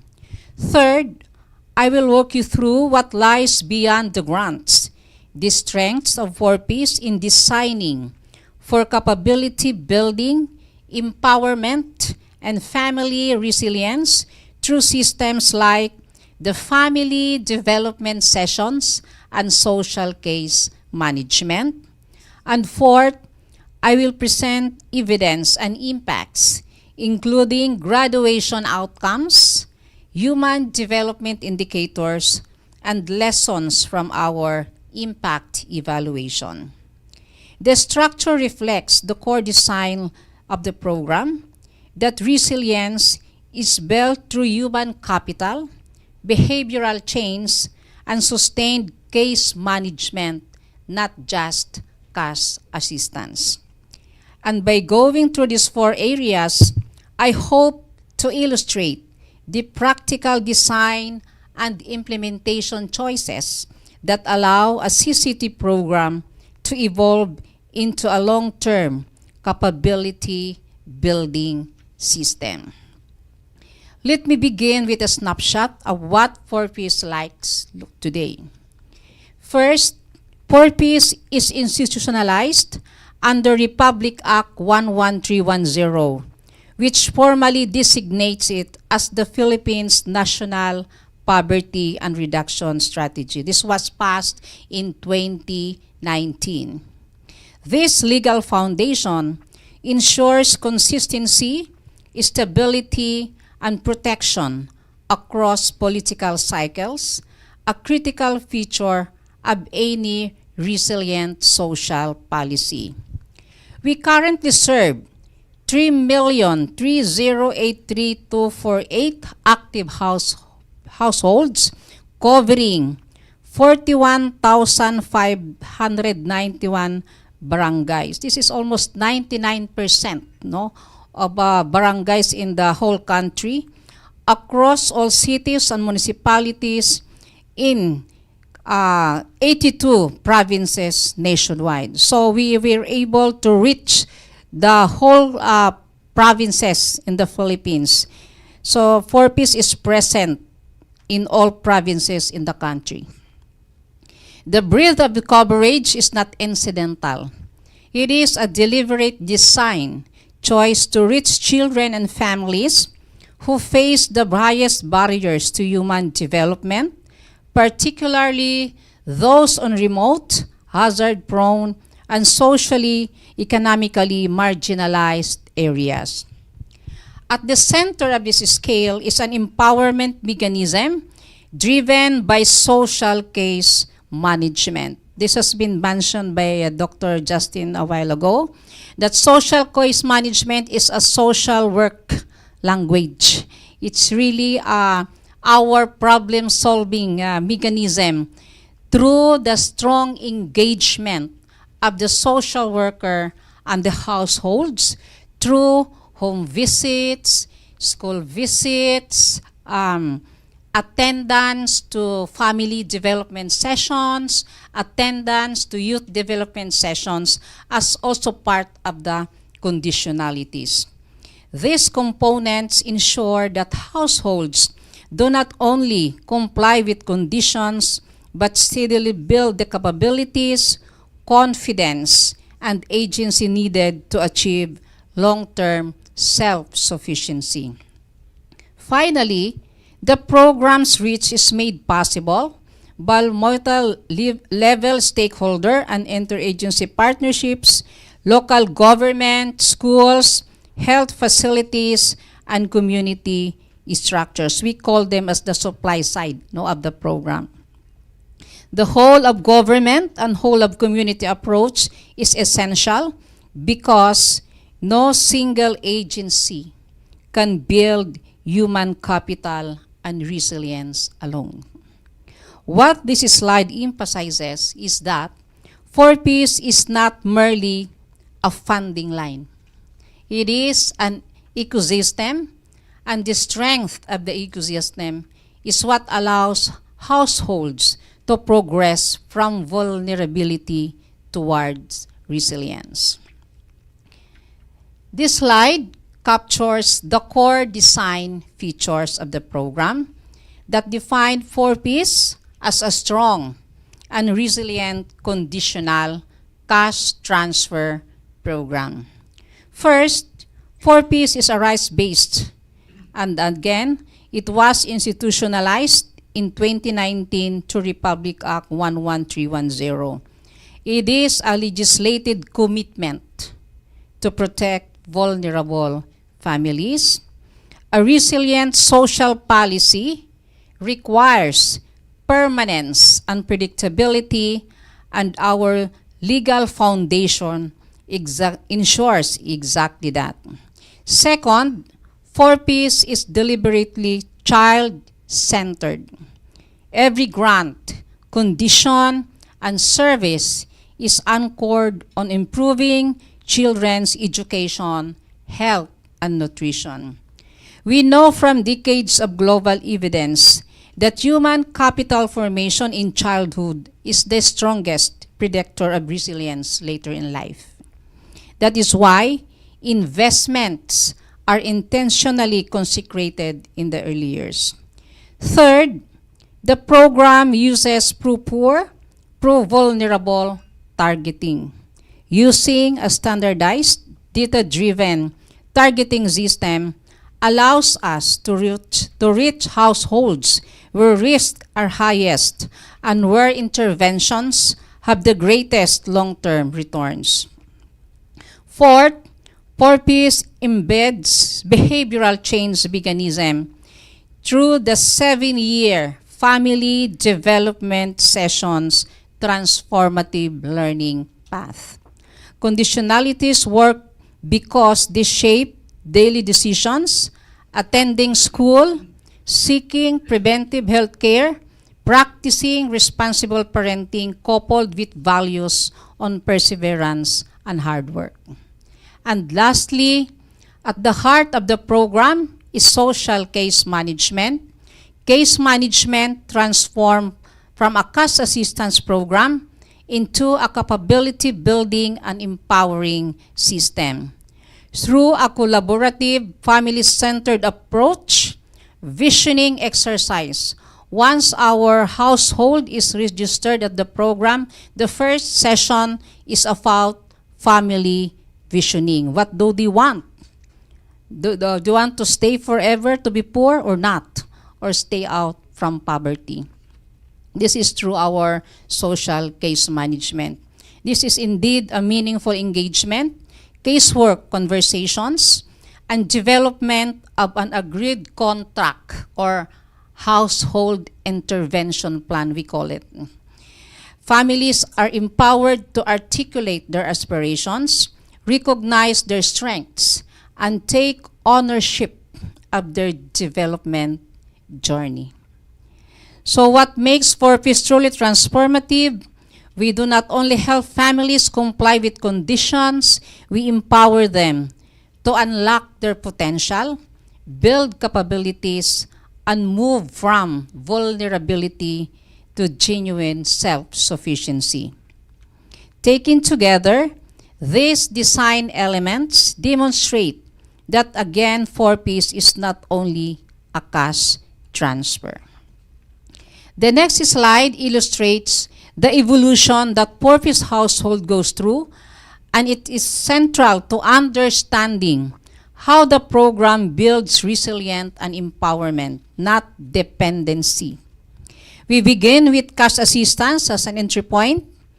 The grants are designed to initially support the financial needs so that families can redirect energy toward education and health.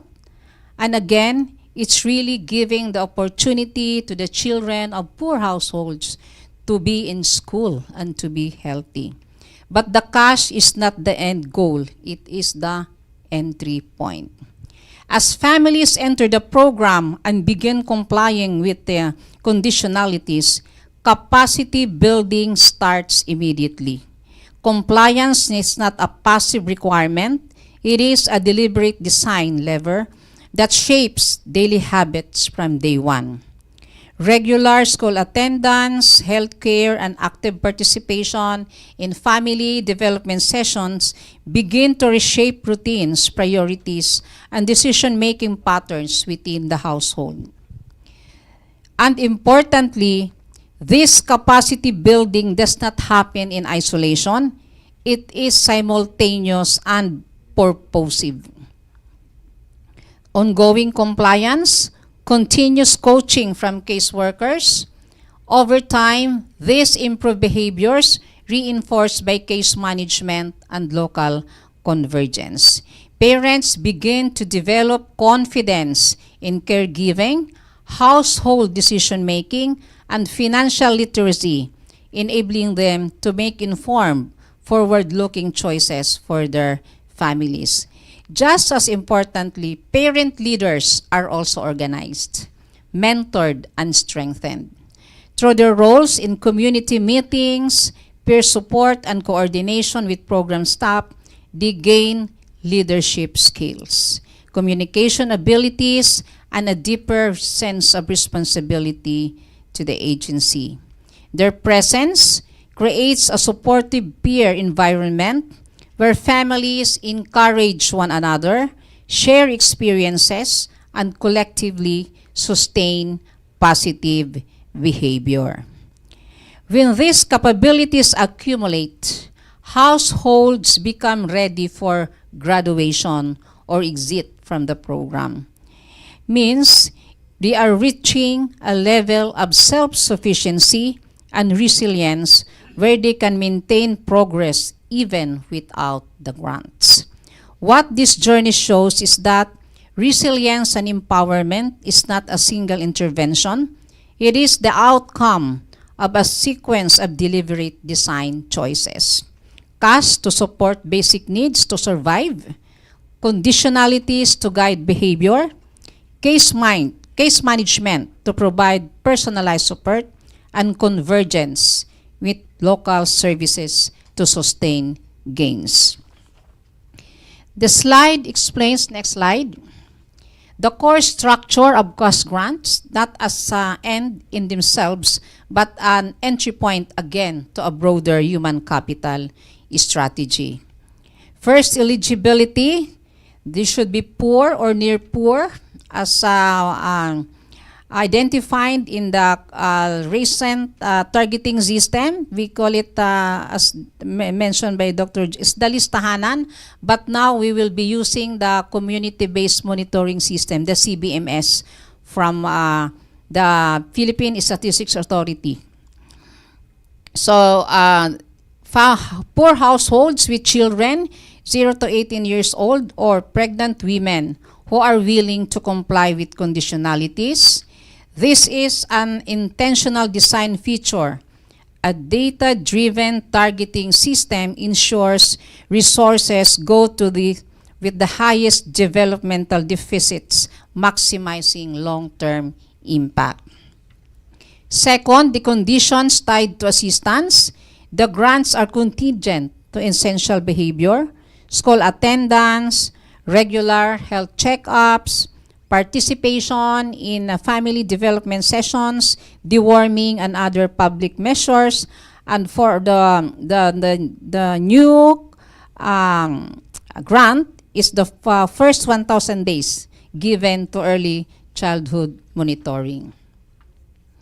Third, the transfer mechanisms. Cash is delivered through cash cards or digital payments such as GCash, reflecting the program's ongoing shift toward more efficient, transparent, and accessible financial channels. We call this program, the financial literacy, and e-wallets as ipanalo ang kinabukasan. It's electronic digital system. Let me underscore this point. Cash grants are only, again, the starting point. They open the door for households to enter a structured pathway of behavioral change, capability building, and eventually graduation. So this slide again, next slide.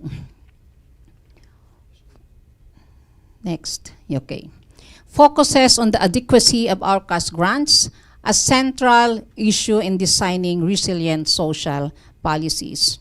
So under Republic Act 11310, the education, health, and rice grants were set at fixed amounts. However, as the Philippine Institute for Development Studies shows, these values have eroded by roughly 26% since 2019 due to inflation experienced by the bottom 30% of households, the very population purpose served. The erosion affects more than purchasing power. It affects behavioral incentives, which are essential to the program's theory of change. It grants no longer support the cost required to meet the conditionalities: school supplies, transportation, nutritious food, checkups. Then the behavioral motivation weakens and the program's effectiveness declines. This is why PIDs recommend adjusting the grant upward. The proposed adjustments are not expansions. They are corrections to restore the original 2019 value of grants. Let me emphasize the design lesson here. Adequacy is a policy tool. When designed well, it strengthens compliance, supports human capital behaviors, and ensures families can sustain participation in school and health systems. Next slide. This captures one of the most important messages I want to emphasize today.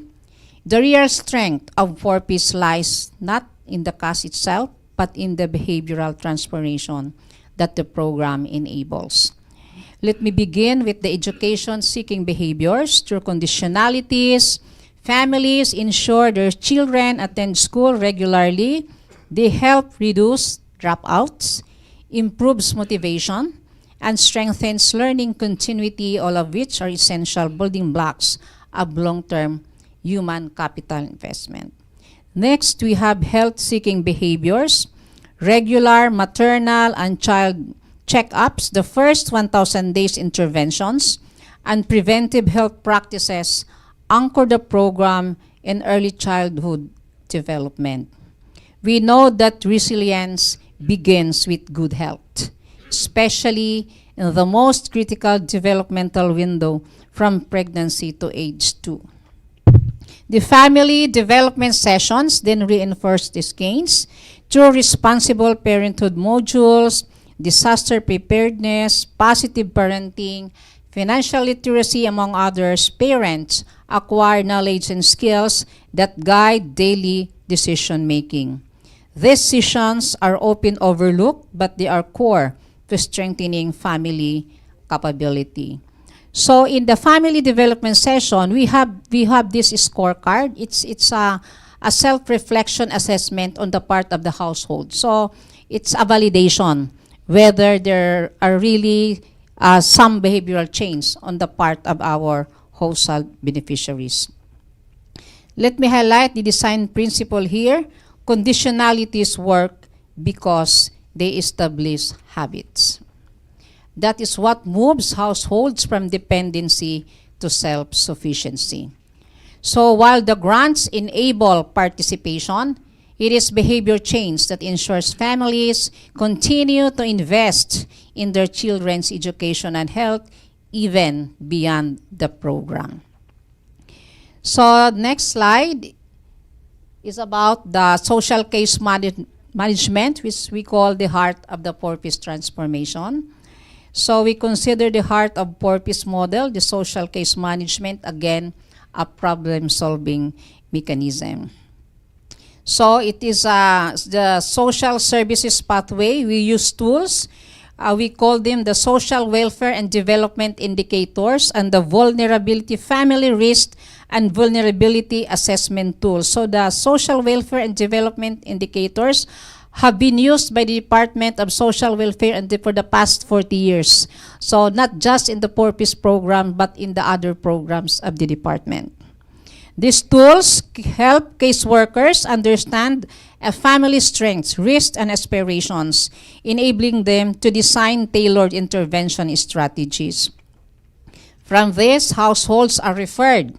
There's a very strong referral pathway to other government interventions and non-government interventions.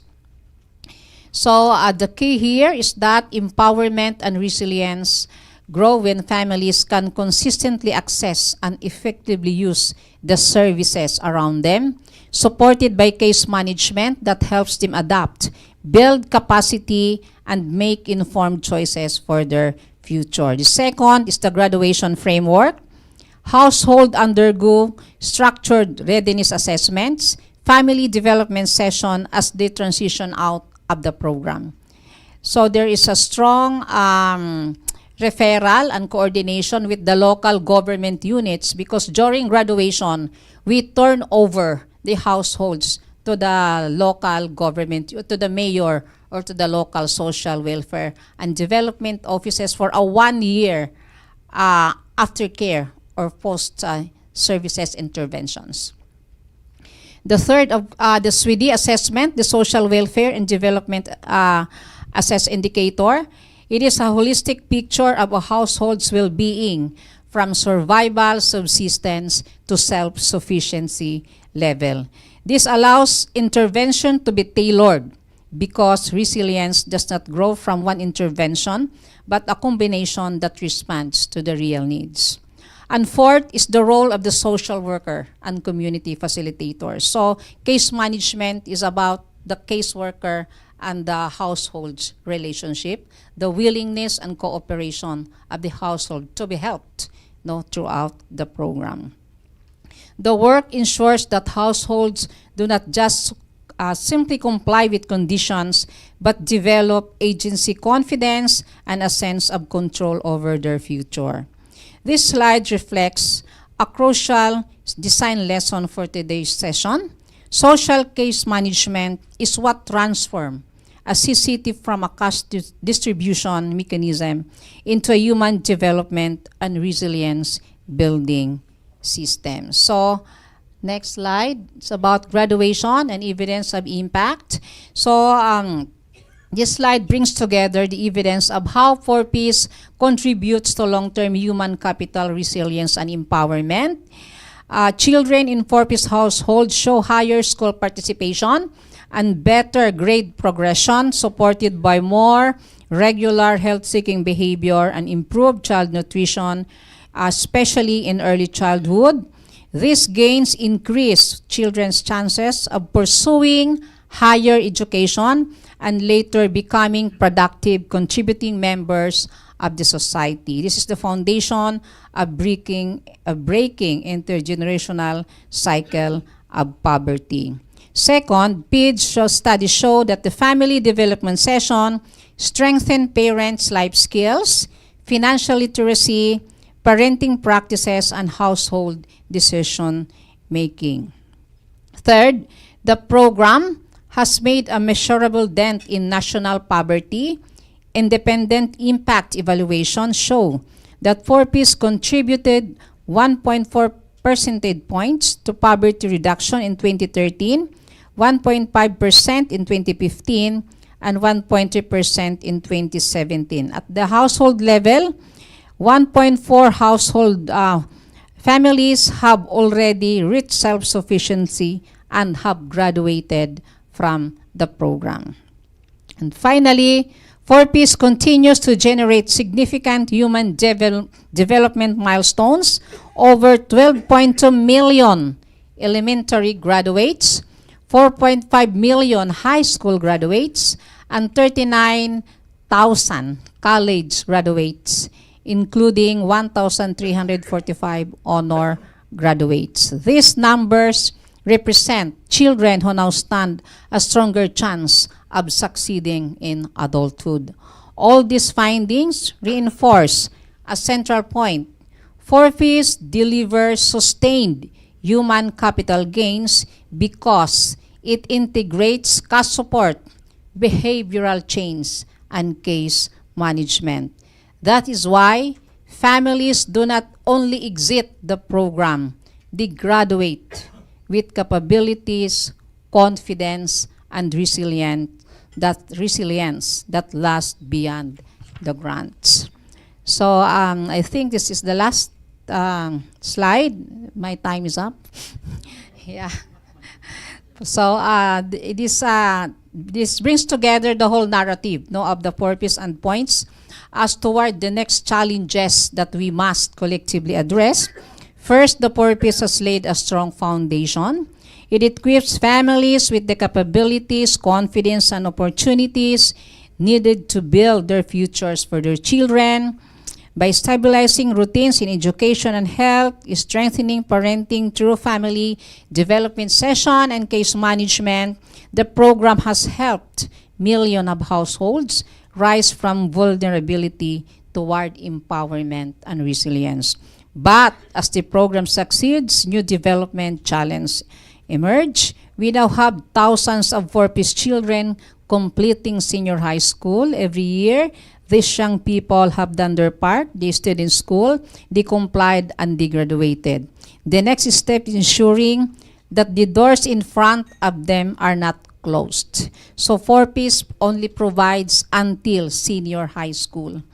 So they need scholarships, tertiary education opportunities, skills training, and employer-linked programs so that their human capital gains are converted into real employment, income, and upward mobility. At the same time, adult members in 4P households also need stronger pathways to economic empowerment. Many parents are already ready for livelihood support, wage employment, entrepreneurship training, and seed capital, but their access to these services is uneven at the local level. This is a critical gap because long-term resilience requires that both the youth and the adults have meaningful economic opportunity.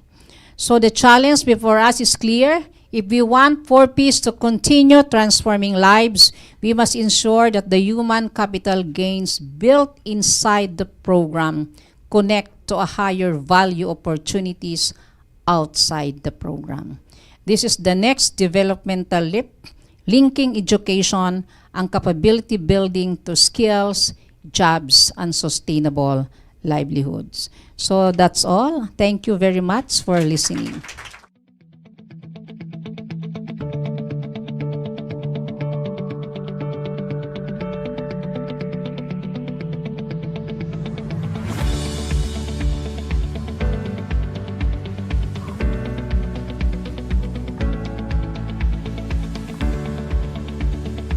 Effort in this country with respect to social policy. Our next speaker is Ms. Madhumay Ranjan. Got right? Good. She is a Sir Roland Wilson Scholar and PhD candidate at the Crawford School of Public Policy at the Australian National University, where her doctoral research investigates factors influencing increasing autism prevalence in Australia and internationally, with particular focus on the impact of government support schemes. Ms. Ranjan is currently on leave from the Australian government, where she most recently served as senior actuary at the National Disability Insurance Agency, leading the actuarial strategic initiatives team in evaluating key scheme initiatives including early childhood strategy, decision-making frameworks, pricing arrangements, and workforce modeling. A fellow of the Actuaries Institute and Chartered Enterprise Risk Actuary, she serves in the board of the Actuaries Institute Australia and won both the Institute's Melville Prize and the International Actuarial Association's Bob Alting von Gesso Prize, is that correct? for her honors research at the University of New South Wales. Her research has been featured in major Australian media outlets, and she has presented at numerous academic conferences. Ms. Ranjan's data-driven approach to understanding disability support effectiveness offers crucial insights into how innovative social policies can be designed and evaluated under fiscal constraints. Please join me in welcoming Madhu.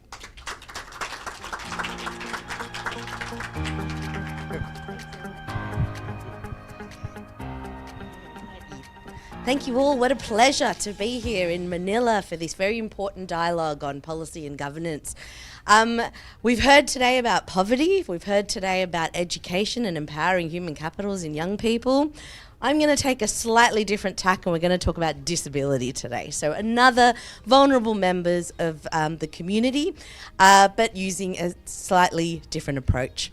I heard from our representatives from the House of Representatives team today that the 19th Congress of Manila had considered some embedding a national insurance program for disability. And so now that there's the 20th Congress, hopefully those discussions will go forward and some of these lessons can be used.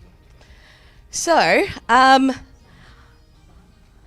before I start, I'm going to talk today about lessons from Australia's National Disability Insurance Scheme and the role that those lessons can play when you design resilient policies for social programs.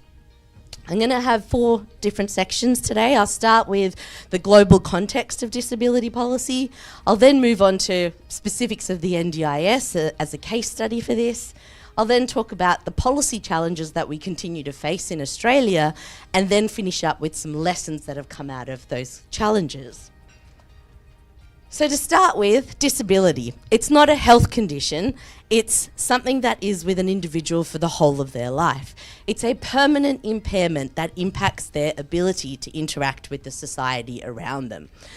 So the prime piece of international policy that sort of shifted the way countries think about public policy for people with disability is the United Nations Convention on the Rights of People with Disability. So it came into force in 2006 and was ratified by over 180 countries, including the Philippines and Australia. And it's fundamentally shifted the way these countries think about public policy for people with disability, away from typically medical or welfare models towards more social and rights-based models of disability. So historically, countries have had these charity or welfare models where the focus has been on diagnosis, treatment, institutionalization and segregation of care, and programs from the government were typically financial assistance to these individuals. With the convention or the introduction, these programs are now moving towards social models or rights-based models. And that's where the emphasis is on the dignity of individuals with disability, as well as their inclusion in society and the removal of those societal barriers. I've got a pretty comprehensive list here, but these are just selected programs that are looking at shifting that dial in terms of international policies. But what I want to draw out from here is that it covers the breadth of the types of approaches that many countries are taking. So in terms of coverage, some focus just on children, some focus on the working adult population, and in Australia we focus on everyone under the age of 65 with a permanent and significant disability. In terms of the transfer mechanism, some use cash-based methods, particularly in the UK and in Canada, but others then use more flexible methods or individualised personal budgets for in-kind type supports.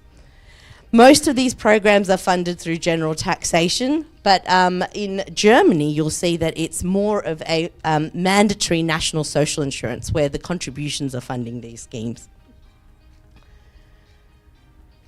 So with the convention, we've seen these rise in the popularity of these individualised disability support models. But what we can see from the systems is that it highlights that there are these inherent trade-offs that exist between coverage or breadth of the scheme, the depth of the scheme, or the adequacy of how much supports are being provided, and then also the fiscal sustainability and flexibility that's involved in the scheme. So the key questions that emerge for policymakers and for academics here is, well, do these individualised supports actually achieve outcomes? And then if they do, how can they be funded sustainably going forward? Australia is quite far on the spectrum in terms of our NDIS, in that we've got highly individualised supports that are being flexibly used in a more market-based service delivery system. Now, if you compare Australia to other countries around the world, what we see is that we're spending above the OECD average, but still less per capita when compared with some of the Nordic countries where you've got really strong social protection systems out there, particularly and high in generosity as well.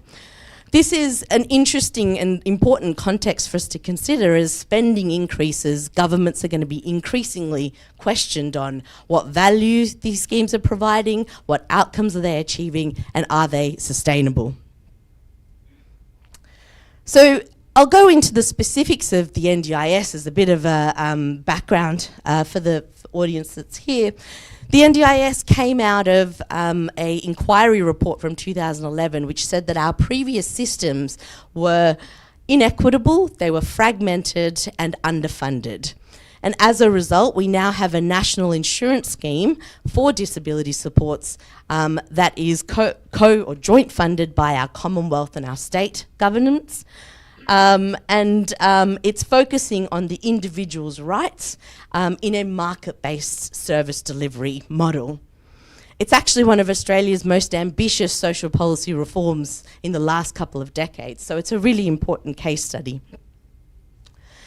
It covers over 750,000 Australians, so you're looking at about 3% of the population. And in the last fiscal year, it was about $46 billion, so just almost 2.5% of GDP. It's projected to double over the next 10 years, so that is a significantly increasing cost for the government's budget. Individuals or participants can receive these packages of supports which they can then use to purchase reasonable and necessary supports. So these are things like assisted daily living, so someone to come and shower you, bathe you if you've got a very significant disability. It's also assistive technology like wheelchairs or home modifications, or also therapy, physical therapy, cognitive therapy, amongst other things as well. The aim here is to enhance the autonomy or individual's capacity. It's not about income replacement. We've got a separate scheme for that does look at the financial side of things, but this is about supports to improve an individual's capability. As an economist, and probably not very many of you in the room here today, what we look at is exogenous variation. So the policy rolled out in a staggered manner by age group and to different regions, which then allows us to evaluate the causal impact of this policy on various outcomes. And I'll talk more a bit about that later. So this brings me to what are the ongoing policy challenges with this particular piece of reform. And I'll touch on 4 aspects today. The first one is the main challenge of rising demand. So we've always sort of had this latent demand for disability supports, and with this particular reform, we're seeing increasing proportions of the Australian population who identify as having a disability. This comes from survey data, but what's particularly stark here is that the increases are particularly sharp for children. That's probably a reflection of parents wanting to, it's partly reflecting unmet need in the previous system, but it's also reflecting the fact that we have availability to these services are actually driving diagnoses as well. So in our latest research, we show that the rates of autism as a case study, which is one of the largest disability cohorts within the scheme, particularly for children. Rates of autism in Australia compared with other countries around the world has grown steeper and faster over the last decade. What we find is that reported autism rates are almost a third higher than what they would have been if we didn't have an NDIS. So almost a half, or 47% of new diagnoses of autism can be attributed as a policy response by individuals to the benefits that the scheme provides. This leads into our second challenge, which is that of increasing costs. So the spending for supports that are in planned budgets for individuals has increased above and beyond inflation year on year over the past, since the existence of the scheme. What we show in that chart is that almost 60% of individuals have increases in their plans that are well above 5% or well above CPI or wage inflation. So part of this is that markets haven't developed evenly across the country, particularly in regional areas, which has then created these shortages of supply, which further drives up costs of supports. The other part of it is that the provider payment claim structures that are embedded into the policy incentivize volume or provision of quantity of supports over the quality in terms of achieving outcomes. So all of these have increasing pressures on sustainability of the scheme. The third challenge I'm going to highlight today is the imbalance in governance. So what we point out here is that government funding for disability supports, not just disability supports, but also the income side of things and cash transfers, has grown almost fourfold in the last 15 years. If we focus just on the delivery of disability supports, it's gone from $6 billion in 2010, where 85% of it was funded by state and territory governments and then delivered by state and territory governments as well, to now $44 billion, so almost 7 times that amount, but only 35% of it is funded by state and territory governments, with almost limited responsibility for the delivery as well. So that's a really stark difference in the governance of the scheme and the responsibilities. In addition to that, funding for mainstream services that overlap with disability, so things like education, healthcare and aged care, haven't grown at the same rate. And so that lack of clarity in the boundaries between the different systems of support has resulted in this cost shifting into disability, further increasing those rising costs that we see.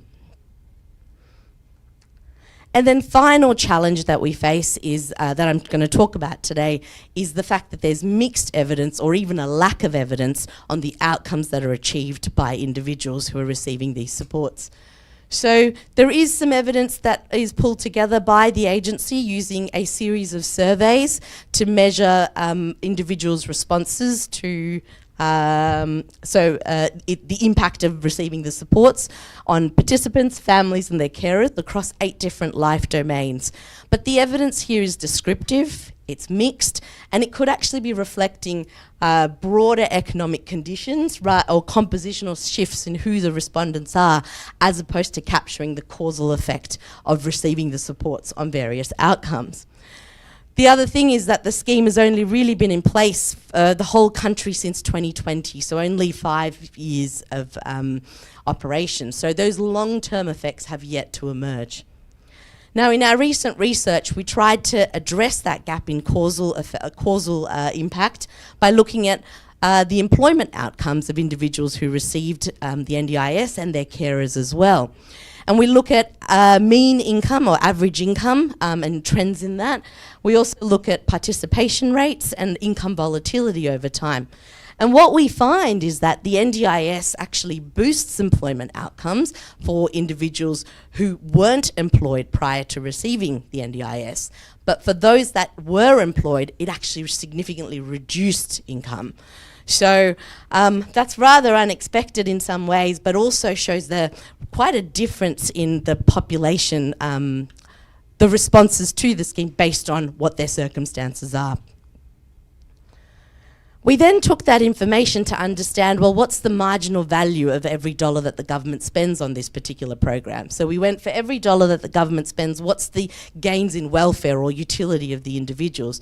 And what we estimated was that the welfare related to work is estimated to be 20 cents. So the NDIS does not self-finance through economic returns of the scheme. It's also far lower than if you look at international benchmarks of schemes that focus on adults and vulnerable members of the community, which have been estimated to be around 50 to 80 cents. However, a low MVPF for work doesn't necessarily imply failure, because when calculated that marginal value by including the welfare gains from actually receiving the supports, because they might not have had access to them or they might not have existed or been affordable previously, then that welfare goes up to $1.05. So for every dollar, that marginal value is actually above and beyond what the government spends. So the value of the scheme lies in protection rather than productivity itself. It could suggest, though, in terms of looking at fiscal and value for money from a government sustainability perspective, that tighter boundaries around who's receiving these supports and is potentially warranted, and that the supports outside of this individualised scheme need to be strengthened. So in summary, do individualised supports achieve outcomes? Well, the evidence is still emerging. The long-term impacts are uncertain. Can governments sustainably fund these? Well, the growth costs are real, and we're uncertain as to the outcomes that are coming out of this. And there are also other challenges in there that talk to administrative complexity, workforce-related issues, as well as coordination with mainstream services. Now, I only have 2 minutes, but I did want to quickly cover some considerations for the future, and I'll be really fast if that's okay.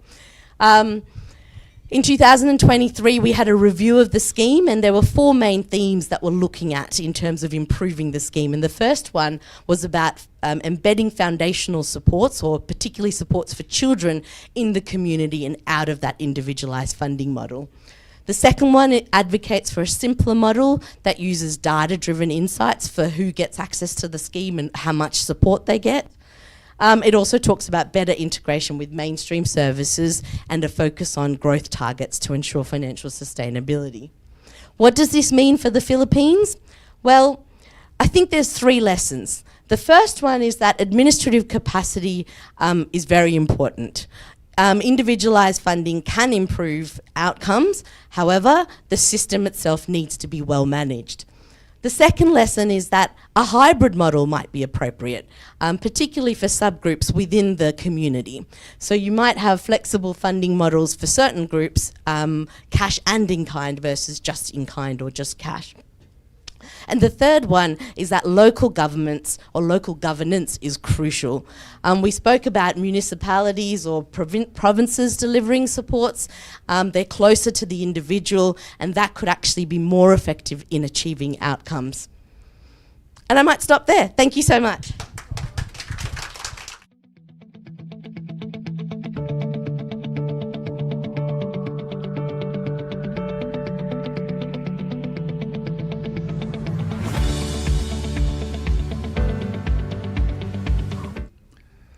We've heard about policy challenges and efforts to address poverty, hunger, and health risks in the Philippines, and to address autism and disabilities in Australia.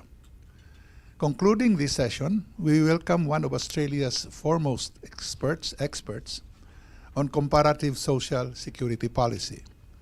Professor Peter Whiteford is professor and director of the Social Policy Institute at the Crawford School of Public Policy at the Australian National University, where he is also a fellow of the Tax and Transfer Policy Institute.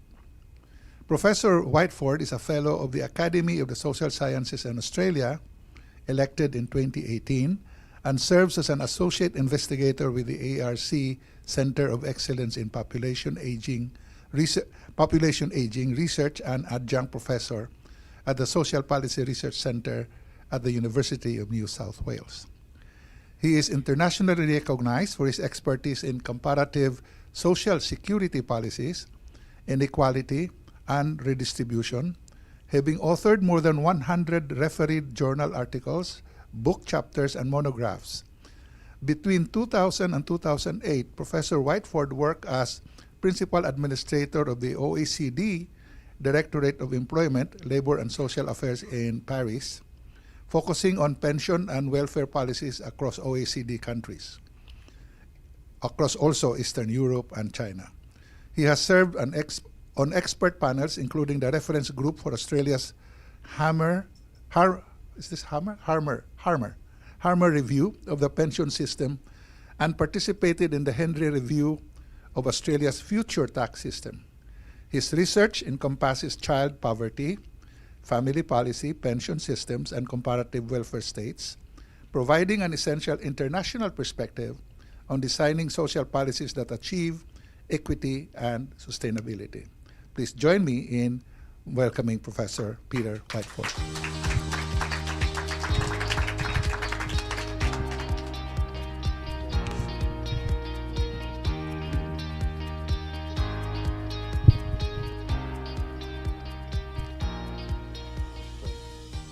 Thank you very much for that very kind introduction, and for the invitation to be here today. It's a great pleasure, and I hope that it'll be interesting to people here. I'm doing something slightly different. I'm taking a very broad perspective, trying to think about and talk about, what sort of lessons are relevant between the Philippines and Australia. So it's a sort of very general and high-level perspective.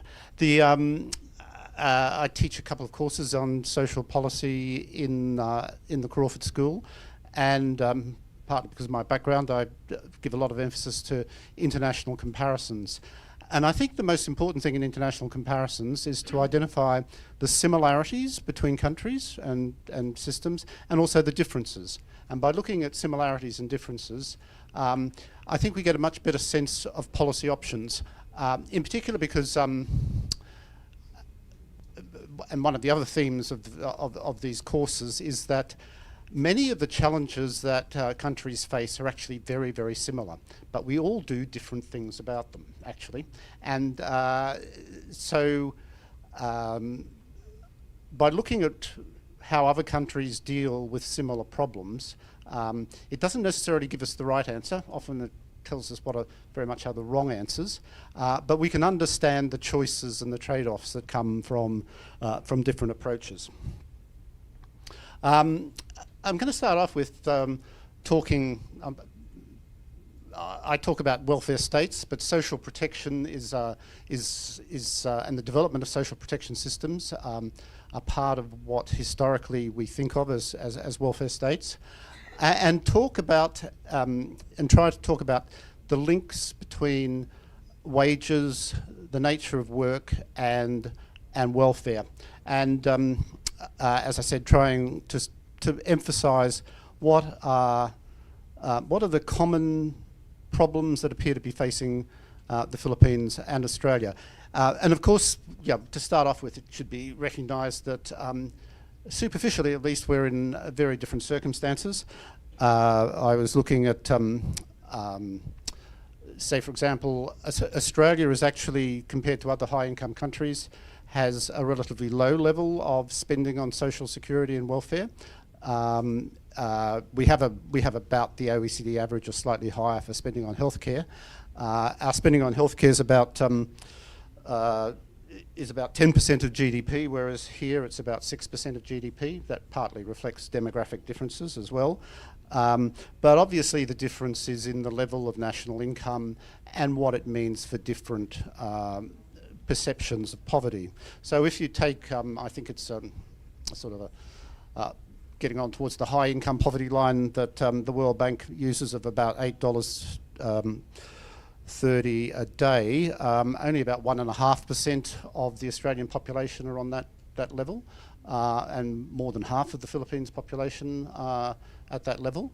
But if you take a relative poverty line that we use in Australia, about 14% of the Australian population are in poverty, and that's not very much different from the proportion of the Philippines population who are under your official poverty line. I think rather interestingly, if you look at the multidimensional poverty indexes that have emerged, it's actually about close to 3% of the Australian population are multidimensional poor, compared to about 6% in the Philippines. So on multidimensional poverty, we aren't all that much different. Now, the American economist and columnist Paul Krugman, back in 2009, described the US federal government as basically an insurance company with an army. And that actually describes a lot of high-income countries and not so high-income countries. So Australia spends about 20% of GDP on health and social protection, but just over 2% on defence. I think we spend slightly more on defence than as a percentage of GDP than the Philippines. Now, why do we have social programs? Now, I also refer to the work of Nicholas Barr at the London School of Economics, who talks about the idea that social programs are either piggy banks or motivated by what he calls the Robin Hood approach. So basically, everyone has a life course. We all start off exactly the same situation, being completely dependent on other people. And if we live to old age, we often also end up being dependent upon other people as well. So incomes vary across the life course. There are also risks that we all face. Traditionally, these have been related to things like droughts and earthquakes and volcanic eruptions and disease. But the process of economic transformation that started in the 19th century in Europe and has more recently, as we've discussed earlier, been talked about in East Asia, that process of economic transformation has fundamentally changed the nature of risks that all societies face. In a sense, in a traditional society, there is no such thing as unemployment because you need a formal labour market, you need people working away from the family farm before you have unemployment. So economic development transforms social risks. What's also really striking, and this has been referred to earlier, in terms of the transformation of social risks, particularly in Asia, is the rapidity of change. What took more than 100 years in what are now high-income countries in Europe has happened in a much shorter period of time. And this is both in terms of economic growth, in terms of increases in life expectancy, and in changes in fertility, and in changes in the age composition of the population. So in Europe and North America and Australia, social programs were developed over a much longer period than Asian countries have had the time to deal with these same changes. Now, often welfare is talked about as if it's a waste, but basically it's also because of these overall risks and transformations in societies, it's actually one of the most important means of economic management. And if we look at what countries throughout the world did in response to COVID, it was a combination of health policies and social policies that were fundamental to getting us through the pandemic. But then there's also what, as I said, Nicholas Barr talks about as the Robin Hood motive. Robin Hood was the probably mythical outlaw in the 11th century England who took from the rich to give to the poor. And so the idea behind that is that what we want to do is redistribute from high-income groups to low-income groups to reduce inequality and poverty. So now, and I think this is probably, as I said, this is pretty high level that I'm thinking about this at the moment. So in countries like the Philippines and other middle and lower income countries, the major challenge to extending social protection is the extent of informal employment. Indeed, the International Labour Organization defines informal employment by not being part of any social security system. So informality in the calculation of some statistics is the basis. It's defined by whether you have a social protection system. Now, in this region, the informal employment varies very widely, and it's a combination, obviously, of the number of people still working in agriculture, but also in informal services. Manufacturing can potentially be more formalised, but that depends on whether you have the regulations to enforce formality and whether you enforce those regulations. Now, so the big challenge, as I see it, in countries like the Philippines is how do you become more formal, how do you extend social protection? But in many respects, higher income countries face some of the same challenges, but coming from the opposite direction. And that is that the changes in the nature of work pose challenges to the basis for the social protection systems in high income countries, particularly those that rely on contributory social insurance principles. And that's because the contributory principle requires people to be in formal employment for 35 to 40 years. It's assumed to be its full-time engagement, and there are formal arrangements for the collection of the contributions. Now, one of the things that's very unusual about Australia is we're not the only country that doesn't have social insurance as a government program, but we're the only OECD country where almost all of our government programs are income and asset tested. So they're in one way or other directed to the poor, but they're not directed just to the poor because we have to provide support for middle-class people who lose their jobs, who acquire a disability, and when they retire. So we income test everything. What that has the result of is that we direct more assistance to low-income groups relative to high-income groups than any other country in the OECD and probably the world. So the amount of money that the poorest 20% of the population receive from the Australian social security system is, based on their original income, is 25 times as much as we pay to the rich. So we have this really highly targeted system. However, in addition, we have a lot of services. We have a public health insurance system, Medicare, we have the disability services, we have aged care services. Interestingly, most of those are based on public-private partnerships, and there's a lot of debate about the nature of those public-private partnerships and whether they're working properly.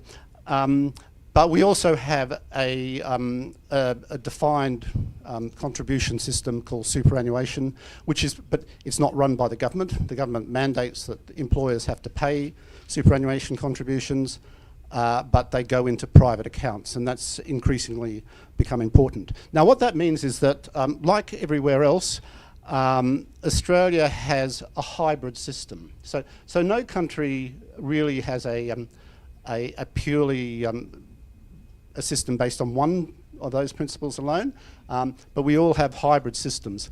Now, what the challenge is for Australia and also for other high-income countries is changes in the nature of work, the rise of the what's called the gig economy.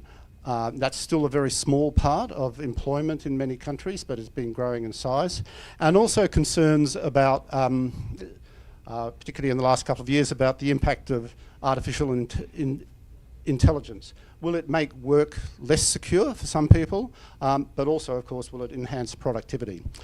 The other thing, and even though the Philippines is a certain distance away from this issue at the moment, in fact, what's quite striking, as I understand, the World Bank figures for the Philippines is you're currently in a period of what's known as the demographic dividend.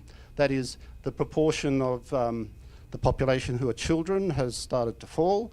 The proportion of the population who are over retirement age is increasing, but hasn't increased significantly yet. So up until 2045, the Philippines is projected to have a growth in the share of the population who are of working age. Now that may change because fertility rates have, well, actually the reduction in fertility at the moment appears to be likely to make that even more favourable for a few years, but then has further issues much further out in the future. So demographic change is particularly strong influence on social protection in high-income countries, but it's also going to come to all Asian countries and probably to African countries eventually as well. Now, one of the other things that is important in current debates in high-income countries is that population ageing actually appears to be associated with not so much with growing disparities in incomes, but with growing disparity in wealth, particularly in relation to people's access to the to affordable housing. I was really struck by what Dr. Sebastian said earlier today about the importance of combining evidence with empathy. And I'm just going to conclude on one chart. If I can find it. Yeah. No. This is in Australia, and I'd recommend countries develop longitudinal household surveys. This is from a household survey in Australia that's followed the same people every year. It goes back to the, it's run by the University of Melbourne, it goes back to people every year and traces what happens to them year by year. And so this is for people who initially aged under the 25 at the beginning of the survey in 2001, over the period up to 2011. If you're under the age of 25, at some stage, 80% of Australians received a social security payment. This isn't a family payment. This is because they were unemployed or they have a disability or they were sick. However, the numbers who received in any 1 year is less than 20%. The numbers who received payments for all of the 11 years is minuscule. And one of the lessons of these longitudinal surveys is basically that anything that can go wrong is much more likely than we think. We are all exposed to the risks of ill health, of unemployment, of relationship breakdown. They are much more common than we think, but often they are a lot less intense than we think. So thank you very much.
At the local level, which colloquially we might refer to as the ayuda system, which is assistance, but it has now a bad connotation because tend to be prone to local government capture.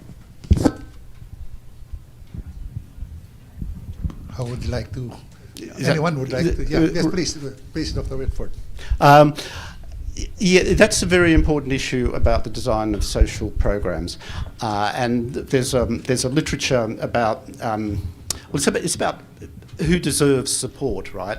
And what income-tested programs do, what targeted programs do, is because their targets are usually poor people, it raises questions about, are they really poor? Whereas contributory systems, as in Europe, because you make the payments over your working life, of course you've paid in and therefore you deserve it. Whereas in Scandinavia, say for example, or in New Zealand with its retirement pension that's paid to everybody over the age of 65, they're citizen-based, so they're rights of citizens. Now, so there is an issue that, the more you target the poor, sometimes the payments are at risk of becoming inadequate, and there's World Bank stuff on this as well. Now, I think, as I said, I was struck very much by what Dr. Sebastian said, is that what we have to remember is combining evidence and empathy, because while we might not become poor people working in rural areas, where most of us are just one serious illness away from having a lot of problems where we can't possibly do it ourselves and we require on support. So I think we require support from the rest of the population effectively. So I think that what we need to do is develop the understanding of there but for fortune go you and I. Anyone else? Anyone else would like to say something? Yeah. For the Pantawid Pamilyang Pilipino program, this is very clear that this is a national program. So from the targeting and to the identification and validation of beneficiary, it is with our task. But we coordinate with our local government units. And in fact, the list of poor households are also shared with our local government units. So they can also use it as part of their targeting of their own programs. But for the poor piece, it's really the national offices who implements the program. Madhu, you have... Yep, I can add to that just quickly. From the disability perspective, a lot of these people are vulnerable members of the community, and we found that the participants are receiving support for the very first time. So when you start having these difficult conversations about fiscal sustainability, about taking away supports, it really hits home hard, and it becomes a political conversation about, is it political suicide to take away a scheme like this? So that does shift the dialogue around what you can do, but I think, as Peter said, evidence-based policy with empathy involves a lot of hard conversations about the inherent trade-offs in these policies. So they probably need to happen, but whether or not they do depends on the politics. Yes, sir. Yeah, good afternoon. Thank you very much for the presentations. One thing that strikes me in the Pantawid Pamilya and the disability insurance system is the picture of a strong monitoring and evaluation system, which allows you to track down the progress, see what is working, what's not, and see whether it's achieving the outcomes. And so it's because we have so many programs, and our culture has been it's enough that the government is doing something, but whether it's doing the right thing or not, I think that would only be shown by a good monitoring evaluation system. So in the case of these two programs, how important is monitoring and evaluation system is, and how is it with regards to your other programs? Do you have the same monitoring and evaluation system? Yes. In the Pantawid Pamilyang Pilipino programs, the MME is really an established system. First, in the law, it provides that the PID shall conduct evaluation, program impact evaluation every 3 years, and it is being done. And at the program level, we have this yearly spot check to ensure that the policies, the guidelines are in place at the ground. But we have some really limitations in terms of the monitoring at the household level. because of our limitation of our workforce. No? When the program started, the ratio of one caseworker to number of households is one caseworker to 800 households beneficiaries. So it's really impossible. But for the past year, just this year, DBM has approved new positions. Now our ratio is one social worker to 250 households beneficiaries. At least we can say that we're near in terms of the monitoring at the household level. Okay. Any other questions? Yes, we have the gentleman over there. Sir? I have to stand. Yeah, the one in coat. And then, yes. Thank you. Next. Good afternoon, honorable speakers. My name is Eduardo Briones Jr. I'm from representing Miriam College Grad School for the International Studies Department. So, thank you for the discussion regarding the issue of social protections, especially in the context of Philippines and Australia, and the emphasis on that. But here's the question I wish to ask. In the rise of the issue of automation, artificial intelligence, and the possibly layovers of jobs and poverty as a result of this, how can social protections adapt amidst many external factors and internal factors in countries like Australia and the Philippines, with solutions like, for example, universal basic income, cash handovers? How will the future of social protections adapt as a result because of these internal and external issues we see today amidst the countries around the world? Yes. Any? That's a very large question. I do actually, in one of my courses, have a thing about universal basic income. But it depends partly on your starting point.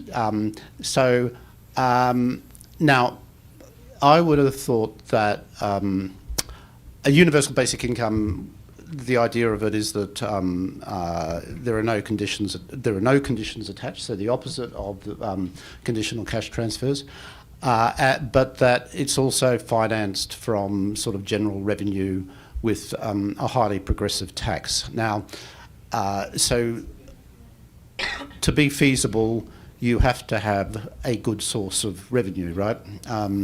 And I would have thought that in the context of a lot of countries in this region, that to get tax revenue, however, whether it comes through social insurance contributions or income tax or other forms of tax, is that you do need economic development, you do need formal employment, to provide a stable basis for that, because of course the money that comes from multilateral organisations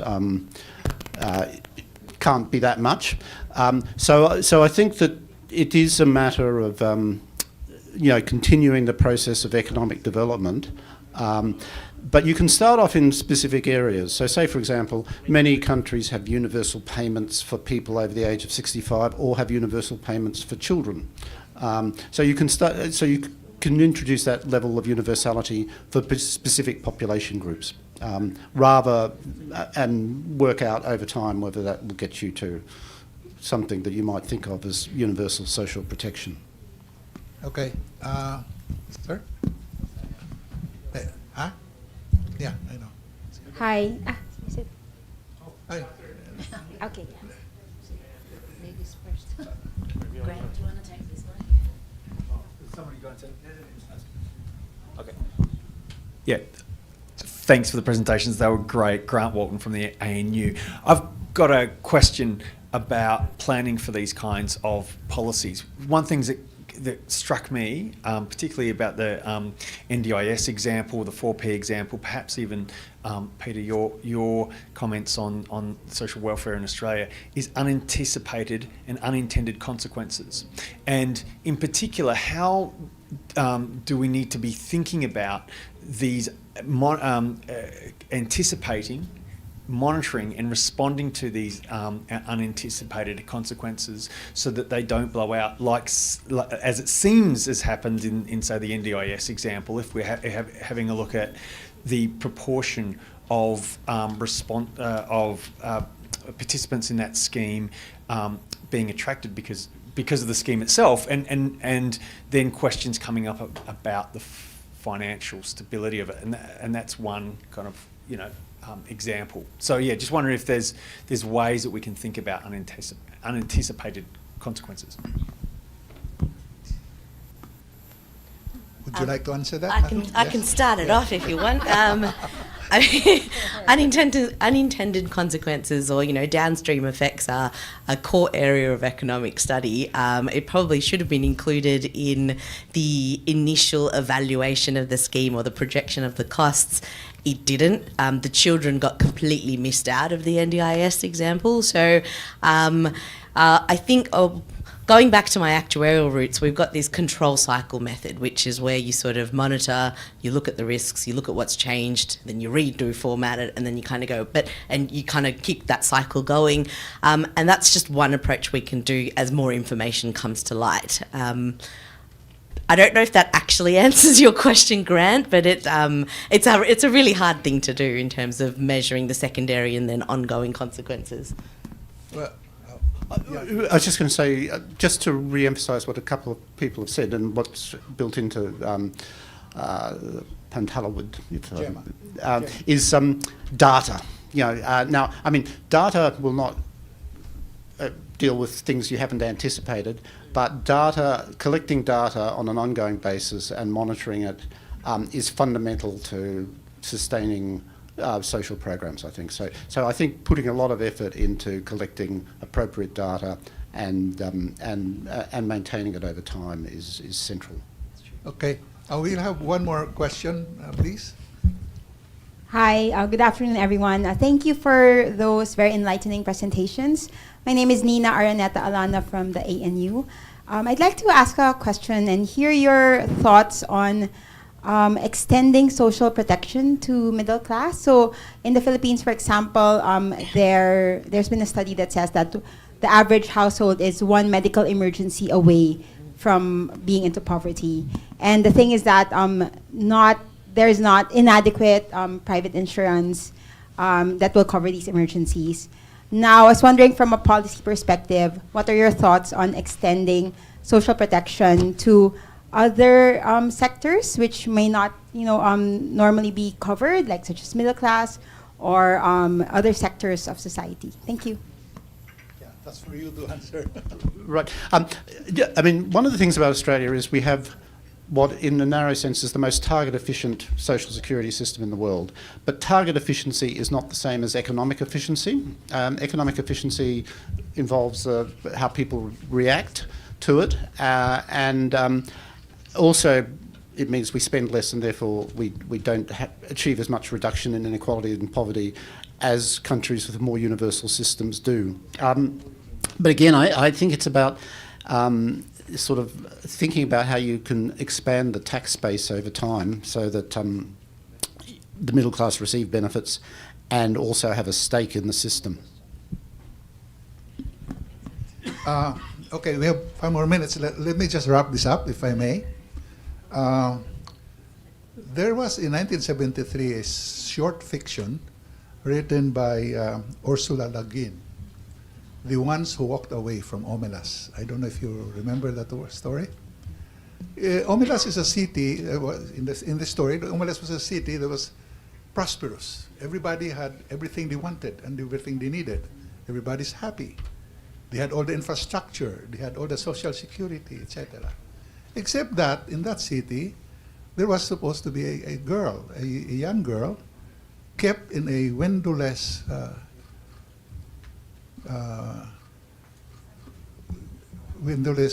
room under the house, a cellar. And she was really miserable. Nobody was taking care of her. Everybody knew of this girl, but everybody just wanted to just kind of keep her away from their minds and just go on and on. But some people who knew about this girl decided to just simply can't accept it. that in the face of their prosperity, they just have to leave it and left omilas because they cannot tolerate that one person that was suffering in the face of all the prosperity of the city. So this is the big question, I think, for anybody who is involved in social policy. To what extent are we ready to go on and push for prosperity even if we know that some are left behind? To what extent would some people be left behind so that we will begin to say, let's abandon a little bit of our prosperity in order to take care of those that are left behind? This is the big question that I think will continue to be a question that policymakers will have to deal with and deal with across time. So we have not ended this discussion. We, I think, will only begin to realize that it's a difficult thing to continue addressing. So thank you very much, and thank you for the panel.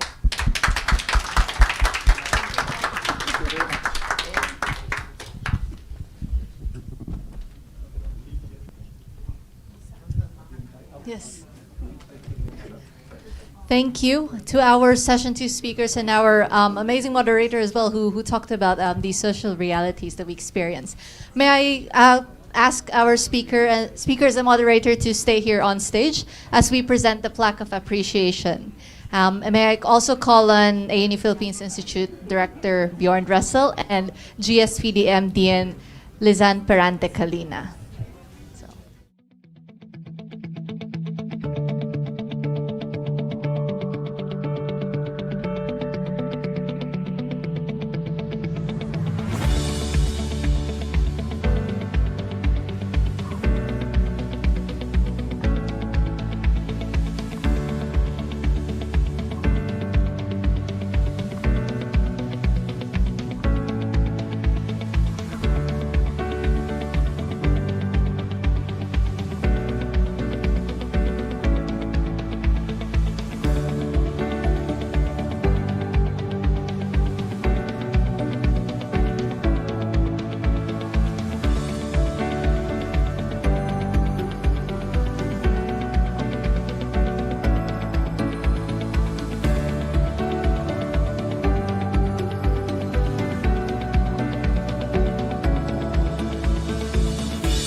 Gabrielle Lawrence is a PhD candidate at the Crawford School of Public Policy under the supervision of Professor Janino Flynn, where her doctoral research explores the role of lived experience knowledge and experts by experience in income support and unemployment policy making in Australia.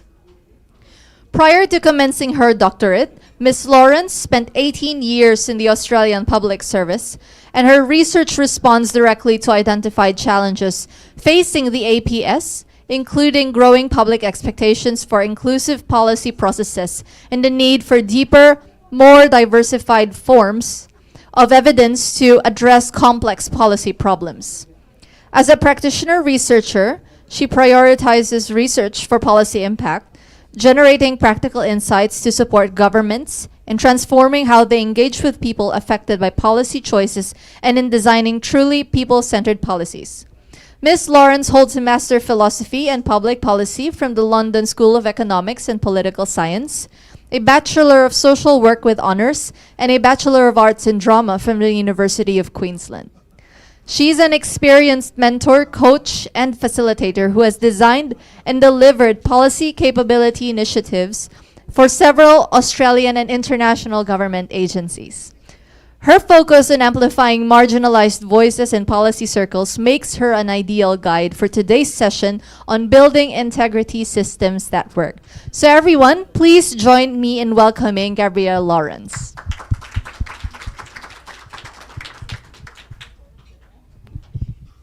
Thank you, Shanice. I'm with the previous speakers who said it would be lovely if we taped that, because the person who needs to hear that most is my mother. So thank you all. The last session of a day is always the hardest one because we've had our lunch, we've been inspired many times, and we're getting close to the end of the day. But this is a topic that I know many people here are very interested in. A lot of conversations around anti-corruption, around integrity, and around on issues of trust.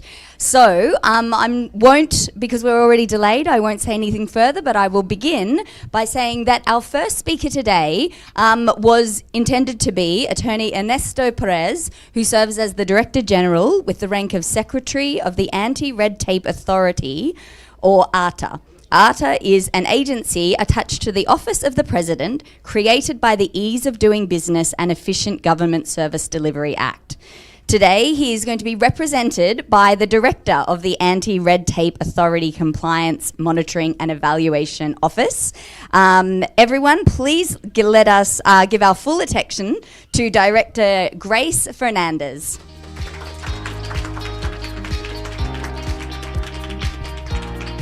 Thank you, Gab.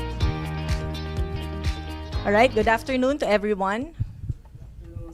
I'm Grace Fernandez from the Anti-Red Tape Authority, Compliance Monitoring and Evaluation Office, and I'll be giving the presentation in originally, of course, or scheduled to be given by Secretary Perez, and he's sending his regrets right now as he is into another important meeting. Okay, so distinguished colleagues from the Development Academy of the Philippines, the Australian Embassy, the ANU Philippines Institute, esteemed scholars, public servants, partners, fellow governance practitioners, a pleasant afternoon to everyone. And thank you for convening this dialogue, which reminds us that trust in public institution is built daily through the integrity of our decisions, the processes we uphold, and the improvements we deliver. The presentation is timely as the clamor for public transparency and accountability grows louder, and citizens demand institutions that are not only efficient but also open, responsive, and trustworthy. I can use this one. Okay, during the 2025 State of the Nation address, the President delivered a very strong message about corruption, portraying it as an act that deprives citizens of resources and creates a heavy burden for future generations. He stressed that every peso taken from the personal gain becomes a debt that children will inherit, turning corruption into a long-lasting injustice. The statement included the direct appeal. In Tagalog, it's mahiya naman kayo sa inyong kapwa Pilipino, reminding that those involved of their responsibility to uphold integrity and serve the public honestly. Corruption erodes trust in institutions, weakens the delivery of essential services, and undermines the very foundation of democracy. It is not only a breach of law, but also a betrayal of public confidence.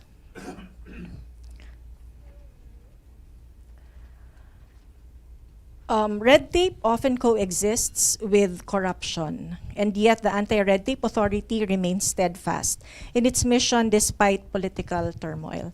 To ensure that our priorities are carried out, we have established frameworks that shape both policy and service delivery as mandated by Republic Act number 11032, or the Ease of Doing Business and Efficient Government Service Delivery Act of 2018.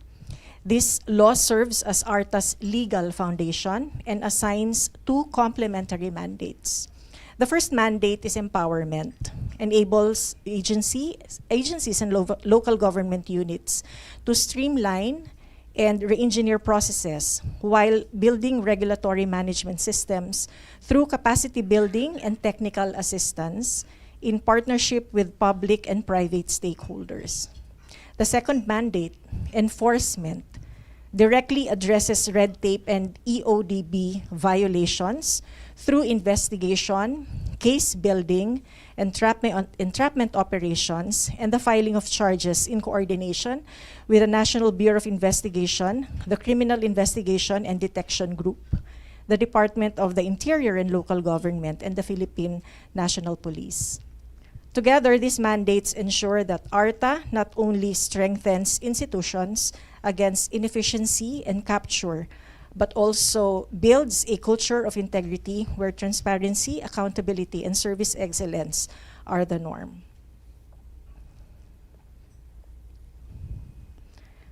Enforcement is anchored on two main pillars: legal and public assistance, and investigation and enforcement. On legal and public assistance, the focus is on providing accessible support to the public. This begins with the handling of initial complaints, ensuring that grievances from businesses and citizens are received and addressed promptly. The law provides for automatic approval in certain transactions to reduce unnecessary delays, ensuring processes are completed within mandated timelines. Additionally, conference meetings are held to facilitate dialogue between government agencies and stakeholders, aiming to resolve issues amicably before escalating them further. The second pillar is investigation and enforcement. It ensures compliance and accountability. This includes fact-finding and investigation, where complaints or suspected violations are thoroughly examined. In cases that require covert verification, surveillance and entrapment operations are conducted. When violations are confirmed, the law mandates the filing and prosecution of cases, ensuring that non-compliance is met with legal consequences. Lastly, citizens have the right to file a formal complaint, triggering official investigative and enforcement actions by the authority. ARTA has made significant progress in enforcing Republic Act 11032 through successful entrapment operations and litigation. During the first semester of 2025, 4 convictions were secured against individuals found guilty of fixing activities. In the case of People of the Philippines versus Aaron John Rodas Magbutay and Elisa Karina Navarrete, both accused pleaded guilty before the Metropolitan Trial Court Branch 79 in Las Piñas City on January 28, 2025. Their admission of guilt marked a clear outcome on the campaign against fixers. Another case, People of the Philippines versus Maria Fe Doringo Carpina, resulted in the affirmation of the accused's conviction. The Regional Trial Court, Branch 87 in Quezon City, denied her motion for reconsideration on the same date, reinforcing the earlier decision. And lastly, People of the Philippines versus Lilia Lumangka, concluded with a guilty verdict for violation of Section 21, Section 8 of RA 11032. This decision was handed down by the Metropolitan Trial Court, Branch 122 in Las Piñas City, reflect ARTA's continued action against individuals who obstruct lawful processes and violate the standards set for public use. To speed up delivery and strengthen accountability, ARTA has embraced digital innovation. At the core of this effort is the Electronic Complaints Management System, or the ECMS, integrated into the eGov Super App. The ECMS streamlines how complaints are received, how tracked and resolved. Citizens can submit concerns, monitor progress, and receive updates in one platform, eliminating the need to visit multiple offices or websites. This makes the process simpler, more transparent, and it significantly reduces waiting time. A standout feature of the system is Talk to Tala, an artificial intelligence assistant that guides users through the complaint process. Tala helps citizens identify the correct category for their concern, provides clear step-by-step instructions, and answers questions in real time. With Tala, users are empowered to navigate government processes confidently without confusion or delay. And Tala is instructed to also answer in different dialects within the Philippines. So Tagalog, in English, and in other dialects in the Philippines.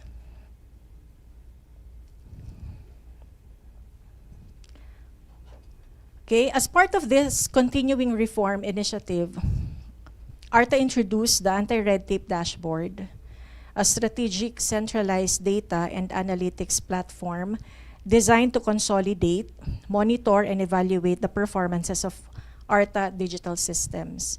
The ARTA dashboard serves as central gateway and analytics hub for all ARTA's digital systems, providing a single view of data. By consolidating ARTA systems under the platform, the ART dashboard ensures interoperability, data accuracy, and real-time monitoring of government services, of government service efficiency nationwide. The ART dashboard is a digital ecosystem that will converge all our platforms into a single source of truth, the ART dashboard. This unified environment will soon bring together data from Artemis, the anti-red tape electronic management information system, which is the online repository of all the citizens' charters of the agencies. Another thing is the PIBRIS, which is an online repository of regulations of government services. The ECMS, as earlier mentioned, and also the report card survey results of agencies subjected to the survey on a 2-year period, survey schedule. The competitiveness dashboard, the electronic business one-stop shop, especially on the local government units, and the Integrity Pledge e-wall, allowing government to monitor service turnaround times, regulatory actions, complaints, client satisfaction, and LGU automation through a consolidated view.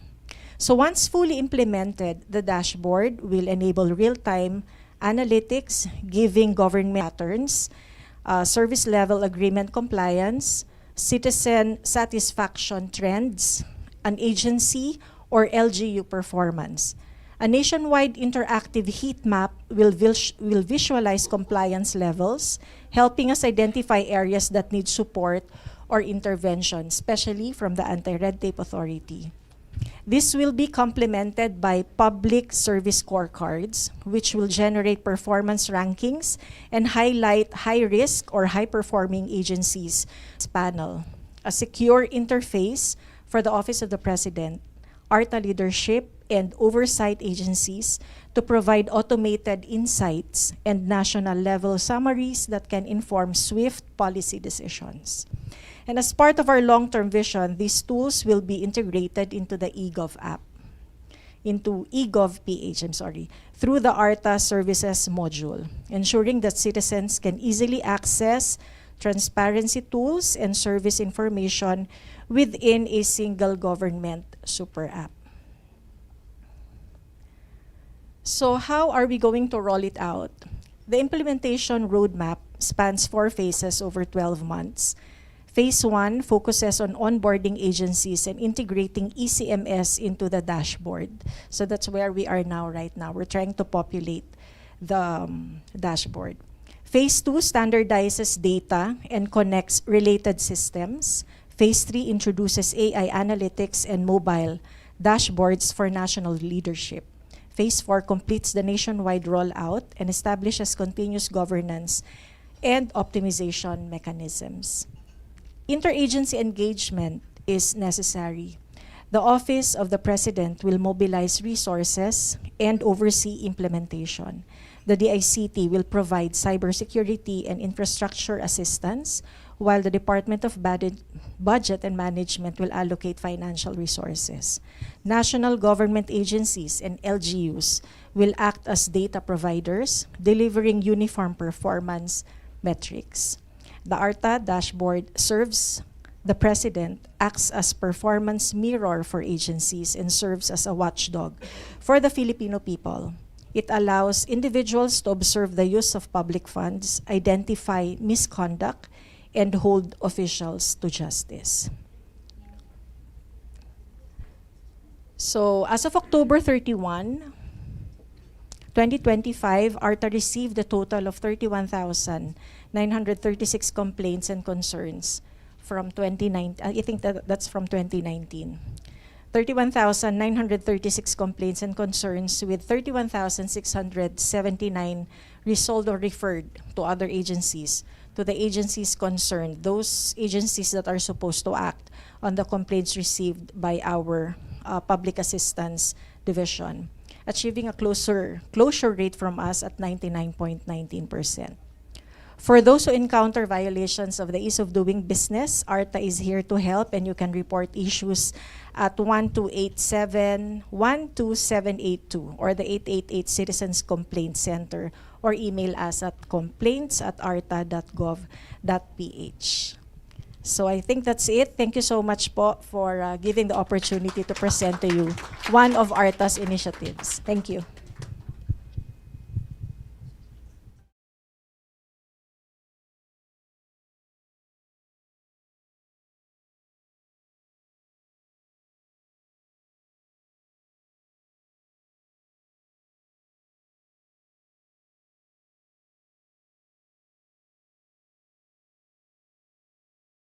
Approaches.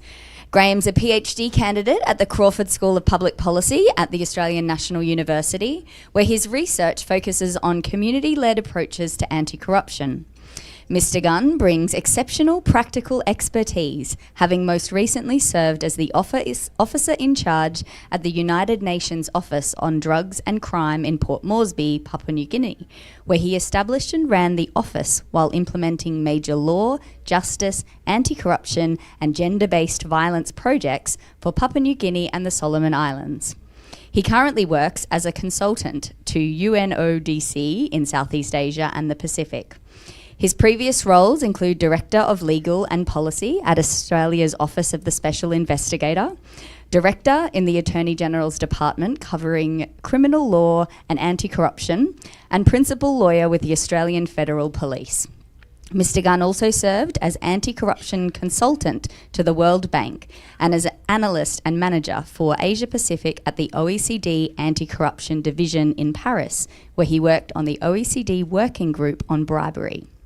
His extensive experience spans foreign bribery, money laundering, organised crime, and cooperation between tax and anti-corruption authorities.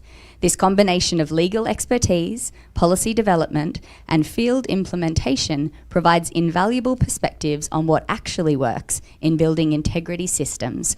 So please join me in welcoming Graham Gunn.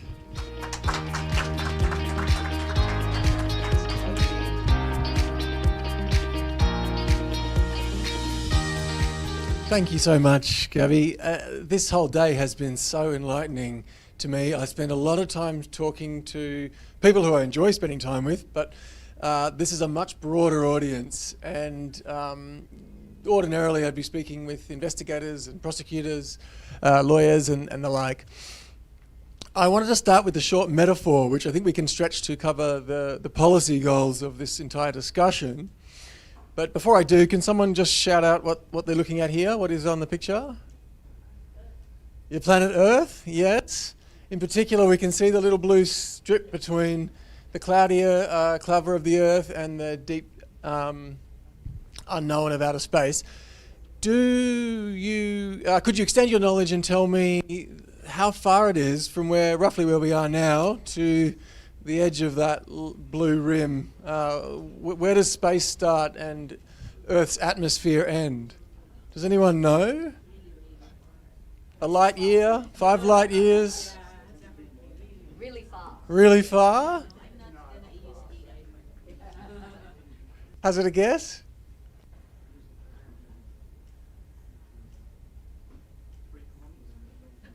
More like 100.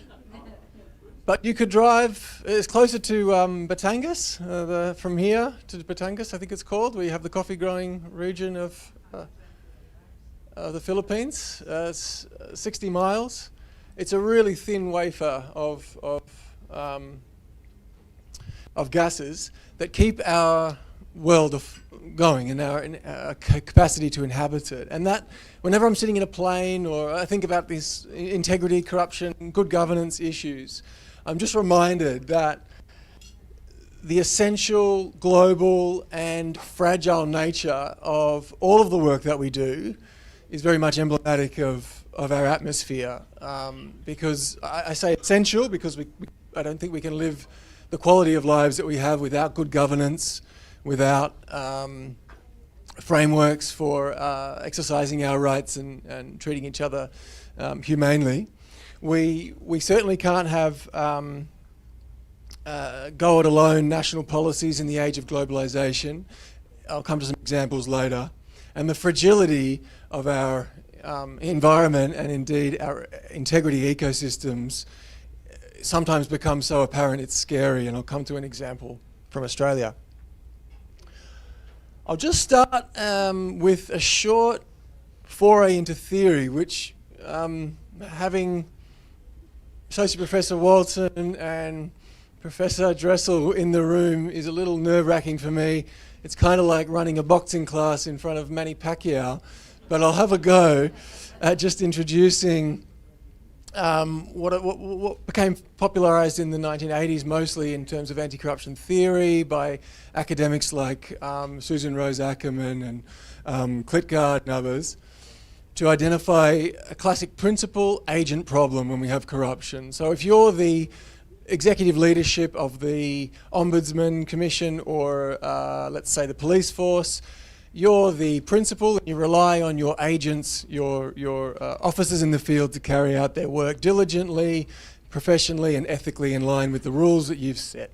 In reality though, those officers have asymmetrical information. They know more than you do. Out in the field, they have access, they have opportunity. So they can commit corruption in violation of the agent principal understanding of the contract or the arrangement, but nonetheless. And we can extend that sort of scenario to citizens, to people who vote for governments. They're the principals and they seek their agents to do the right thing when in office. If you look at corruption in this lens, you tend to want to emphasize these sorts of activities and processes in the fight against corruption.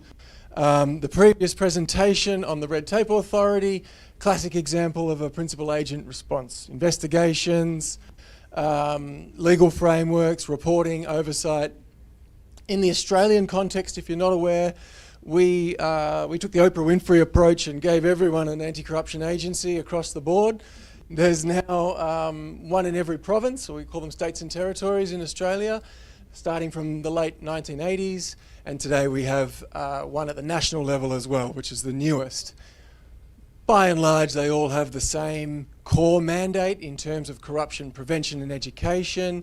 They all have some investigation functions. Some of them look after police corruption and some don't. Some are responsible for or can have the power to hold public hearings where they can ventilate for the public issues of corruption, and some don't. There are some differences in how they carry out their roles and their specific mandates, but by and large that's their function.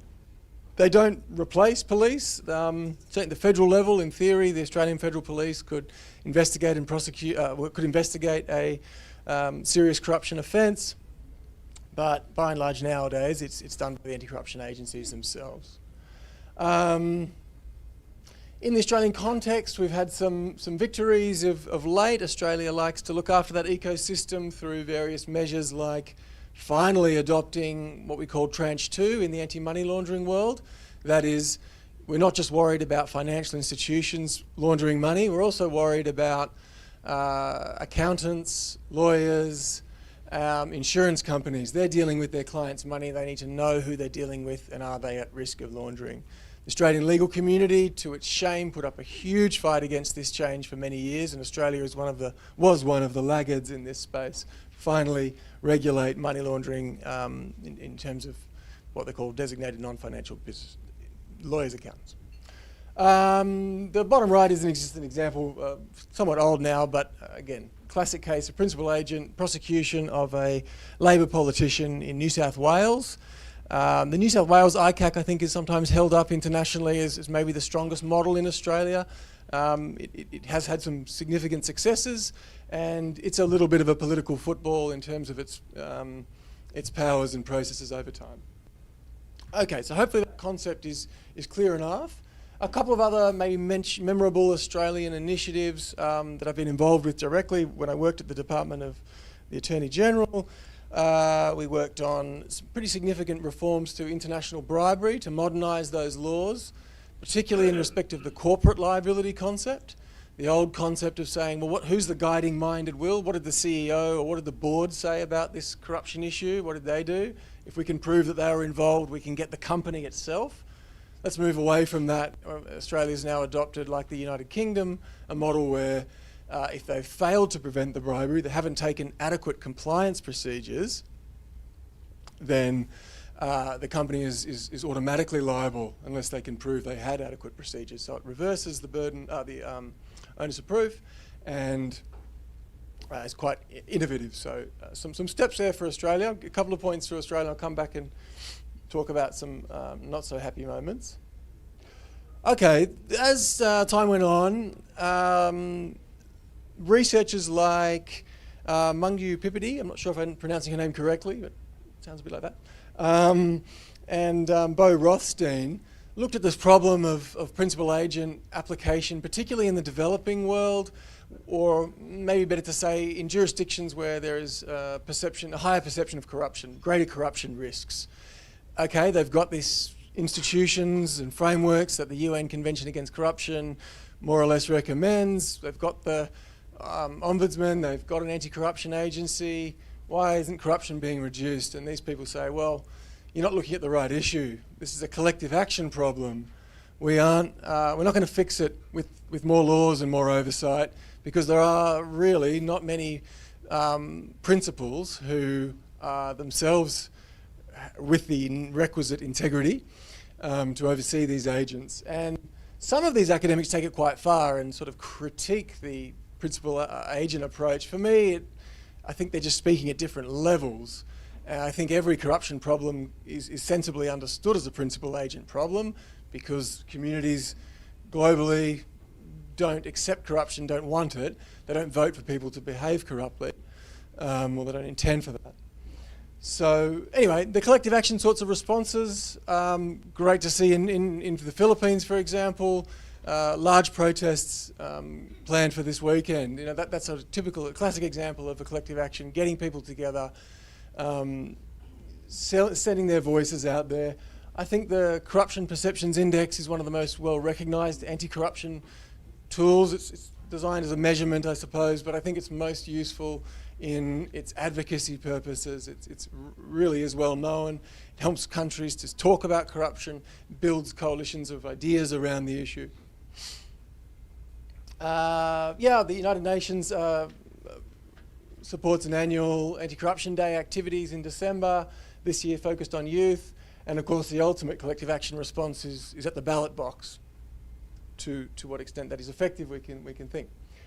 Okay, one of the most troubling moments in Australian history that I was involved in, it's a bit of a small slide, but the headline is "The Toothless Watchdog is all bark and no bite." Before the National Anti-Corruption Commission established by the current government, I had the displeasure of working on the previous government's model. That's the government that brought us robo-debt. They also had a very cynical model of an anti-corruption commission, which they called the CIC, Commonwealth Integrity Commission, with which I think Australia would have gone backwards in terms of its integrity framework. It was so difficult to get under that framework. It was so difficult to make a referral to the integrity agency. It couldn't look at politicians. It couldn't look at senior executives. It had so many holes. Fortunately, the ballot box, I think in this case, was effective. That government's approval rating was down in the low 30s or even lower at the time of the last election. Not just for this issue, but related closely, I think. And the ANU's done some interesting research on that. I'll skip over the strategies, but a quick point about data as I just look at some failures. I think the main failure point in the strategies, which I've worked on a lot of those in this region, when you're looking at a national anti-corruption strategy, it's not that difficult to come up with good practices. It's hard to find really good data, but it's really hard for the implementation. That's where it falls apart. That's the biggest challenge. But going back to the money laundering risk, if you can't see the slide here, the data they rely on in terms of assessing Australia's money laundering risks are, where am I? Research into surveys, international FIU survey, industry survey, threat, The surveys themselves aren't giving us real data on corruption. It's very hard to measure the hidden, but I'll come back to that in just a moment. It's really hard to get good data on corruption and money laundering. I'll skip that one, but this last slide is a multi-million-dollar home in Australia owned by none other than the former Prime Minister of Papua New Guinea's wife, a man who on paper should be nowhere near affording a property of this value. So this is the global issue, that corruption in one country spills over into another. Proceeds of corruption can be invested in the Australian property market, to the shame, I think, of the Australian system. Just finally, then, and I've given you some sort of specific examples to try and elucidate this challenge of the global nature of the problem as well as its fragility. Regional collaboration, that's the model of the UN Convention Against Corruption, which Australia and the Philippines are both parties to. We have more or less comparable systems that can work in terms of international cooperation, asset recovery, at least in theory. We don't always see it working. But regional collaboration is so critical. I did this paper on the previous slide recently on the nexus between cybercrime and corruption. One of the interesting findings was the Philippine online gambling, POGOs, I always forget what the words are. POGOs were shut down to the credit of the Philippine government. Unfortunately, many of them were able to displace into poor governance jurisdictions in the region. So they popped up in special economic zones, Cambodia and Laos. These places, like the scam centres that are running multi-billion-dollar frauds globally, require a strong collaborative response. That's evident in the POGO example. It's great that the Philippines cracked down on it, but if they're able to just move and pop up somewhere else, the problem's just been displaced. The point about data, I wanted to speak briefly on a UNSW, University of New South Wales initiative, where they're coming up with intelligent systems for state and societal resilience. And then under this project, they're picking up, and if you're not familiar with the anti-money laundering world, all financial institutions provide suspicious matter reports to the Financial Intelligence Unit. Anything that looks suspicious goes in. That data has just really sat there for years. It isn't used all that much. And this initiative, they've got a team of PhD graduate computer scientists. They've spent a few $1 million on building a bespoke database that can read that data and that can use it. Let's say, I think it's it's sort of assuming that those suspicions are corruption or whatever the predicate offence is that's been reported. Could be drugs, could be child exploitation.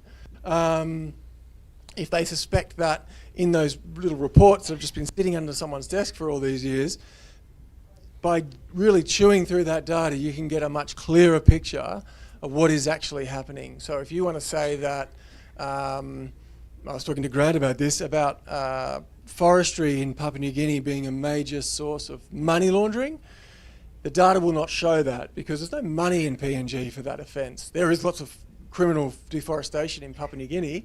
The logs are being put onto barges and shipped off to Malaysia, recategorised and sold to China and other places.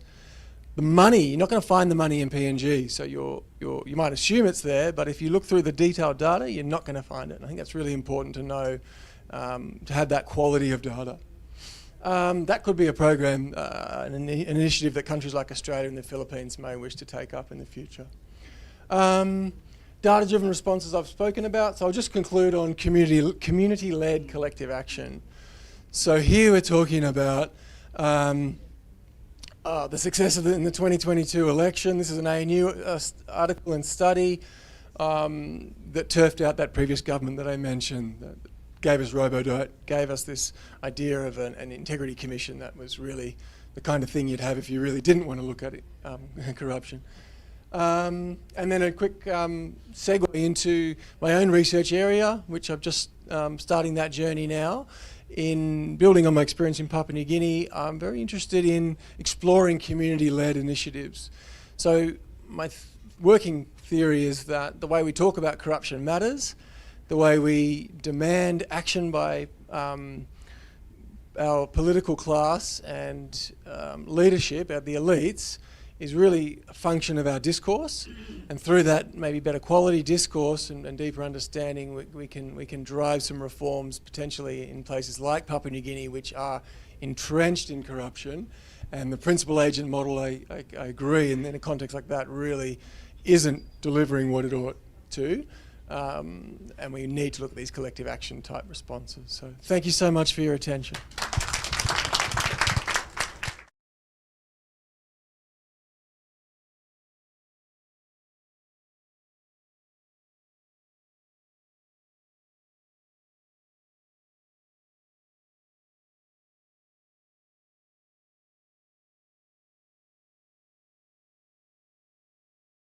A preeminent scholar whose expertise spans the critical domains of governance, anti-corruption, and development administration.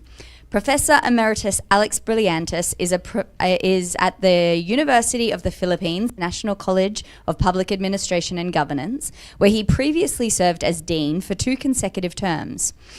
Professor Brilliantis holds a Bachelor of Arts and Master's degree in Public Administration from the University of the Philippines and earned both a second master's degree and his doctorate in Political Science from the University of Hawaii.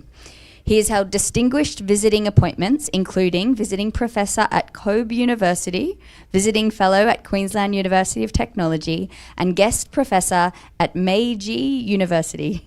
His extensive government and professorial service includes roles as Commissioner of the Commission on Higher Education, Director of the Local Government Academy at the Department of Interior and Local Government, Chair of the Philippine Social Science Council, and President of the Philippine Society for Public Administration.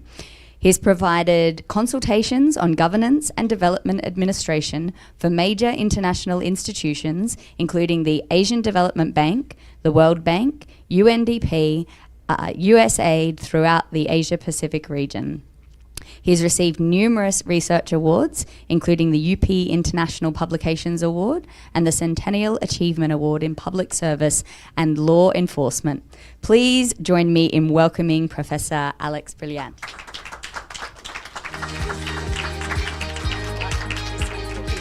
Yeah, that's right. Okay, 15 minutes, and please let me know if 15 minutes no, because I have a number of slides, but I must say that I'm very grateful for this opportunity to be with our colleagues in the AP, my first job in 1977. No, it's always good to be back in the AP. And Thank you, and of course, good to see our friends from Australia. I've been to Australia quite a number of times, but not recently. And one thing that struck me when I was in Australia one time was your anti-corruption. When at one point you had a minister who came in, declared his TV as black and white, but it was actually colored, and he was actually punished for that.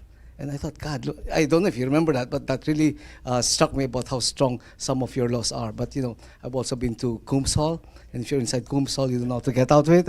It's legendary, right? I love that place. Ben Kirkfleet was one of my advisors. And of course, at one point, I brought a number of local officials to Australia because you guys have been pushing for federalism. Okay, and Senator Pimentel, we came there to learn about federalism. We're all part of that group, and hopefully one day we shall adopt a federal system of government. Jun Miralder, one of my friends from this federal movement. Okay, and then I just love Australia. But in the presentation, I might as well take advantage of this. I wanted to hear some discussion on the role of how you're targeting the Aborigines, who are really those who have been left behind. Yeah, because when we were there at one point, they really camped in front of your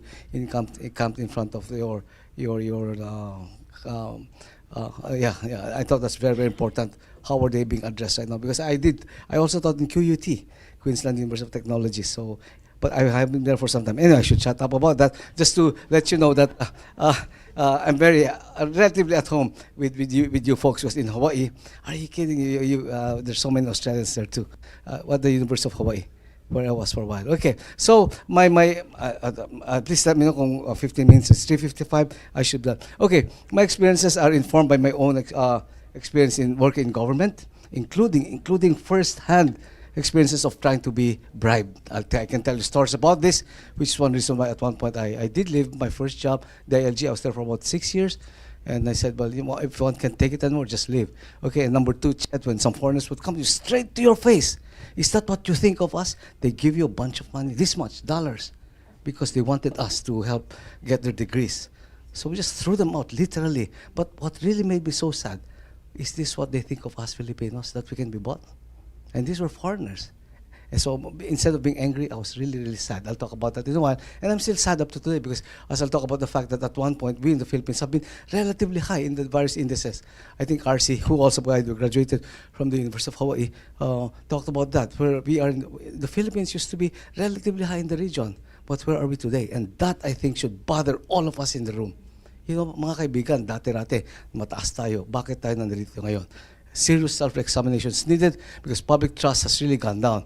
And I cite the Chandler Institute of Government. It's a great institute based in Singapore, and they do work with this. I work with them every now and then. But one of the things they said is trust in government has really been declining so much. Not only in the Philippines, but more. But ours is really more, perhaps, in terms of decline. Public trust and confidence. I won't talk about that, but at the end of the day, I'll talk about the importance of about reform. Are we talking? Well, I'm so glad, sir, our previous speaker, you talk about the importance of citizens' engagement. At the end of the day, one cannot leave the business of government to governance to government alone. We have to get involved. And in fact, I've said this. I was just at the civil service this morning and said, you know, we're at the crossroads. 1972, Marcos, martial law, dictatorship. 1971, Korea, Park Chung-hee, dictatorship. Lee Kuan Yew, Singapore, dictatorship. And then came Mahathir. And then came Suharto. Guess where our ASEAN counterparts are now? We were all dictators. We all had dictatorships. But where are they today and where are we today? See? So I think that should give us some food for thought. Maybe at one point, some kind of authoritarian form might be needed. That was my doctoral dissertation, which almost got me in trouble, I must say, because I wrote, the title was Dictatorship and Martial Law. Really, it was very bold. Ben Kirkfleet was my... But, you know, if you look at it, for us Filipinos, so many opportunities, crossroads. 1972, martial law. We wiped out Congress. Although my friends from Congress are here, we would joke. What's the opposite of pro? Con. What's the opposite of progress? Congress. Okay, and that's what which is so. And at one point, when Marcos abolished Congress in 1970, nobody cried. We were all so happy because they were all called a bunch of crocodiles.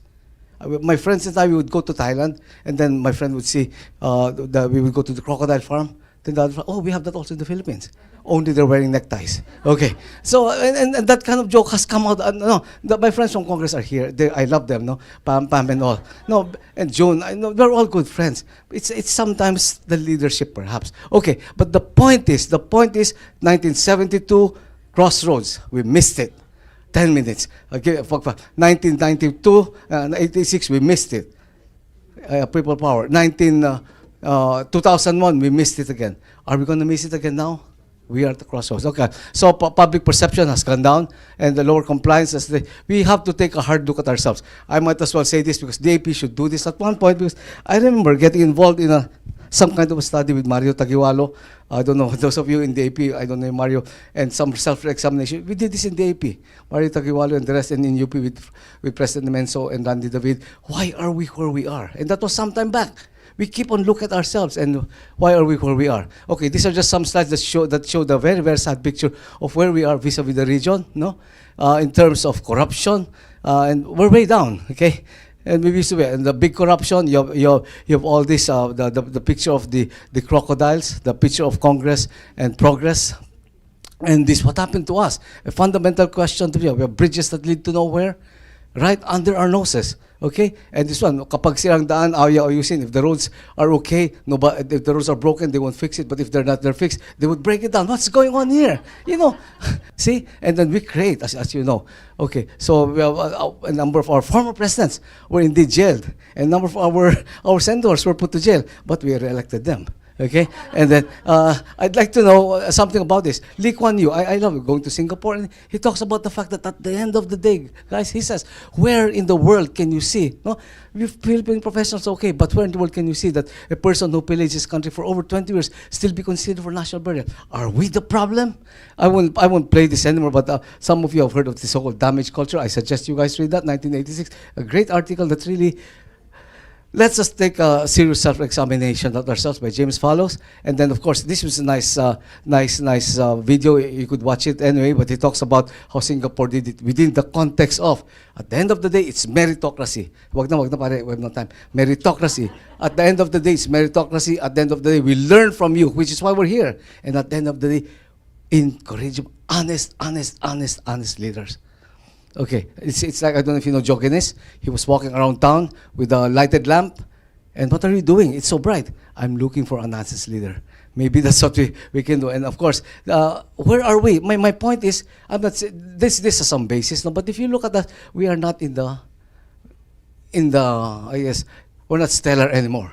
And I thought, I don't know what happened here in the ASEAN, but our president was unable to join even the ASEAN handshake. But of course, he was meeting with the UN. But I thought this symbolized the fact that, you know, we used to be among the founders of ASEAN, the first 5 in the ASEAN. I was part of this program called the Ship for Southeast Asian Youth. And my friends in the Ship for Southeast Asian Youth used to tell us, hey, you guys are okay. But when I see them today, Koreans, even my friends in the ASEAN, they said, guys, what happened to you? My good friend, who was a deputy minister in Indonesia, we were same batch, but we were both deputy ministers at one point. Alex, how can you manage your country? You cannot even manage your airport. End of story, okay? So, I mean, it really is a time for us to do a serious self-examination. Tama na yung framework. I think it's very important that we take a look at ourselves and say, why are we where we are? And then you have no business saying ibagsak unless you say you have option, you provide alternatives. That's why we're here. You have no business saying ibagsak if you not provide options. My good friend used to say that. Wala kang karapatan. That's why we're here, to look at possibilities and even learn from you guys. And even learn from Australia, learn from Singapore. Copycat, that's fine as long as it works. And Deng Xiaoping once said, I don't care if the cat if the cat is black or white, as long as it catches a mouse. Same mo, as long as we stop corruption. But I would draw the line when we have no, there's no death penalty. Okay, I'm almost there. So that's the most innovative countries in the country. So what has been the cost? What has been the cost? Look. We are not exactly the most innovative country in this world today. I guess what I'm trying to do in this slide is just to tell you, you know, we are okay, but we could be better. Okay, and look at this. I like these slides because the World Bank, in fact, my friend from the World Bank told me we're going to come up with the next time. They'll come up with a report again in a few weeks. And look at this. In terms of framework, are you kidding? We have a framework. We have nice frameworks, nice laws. I'll show that to you.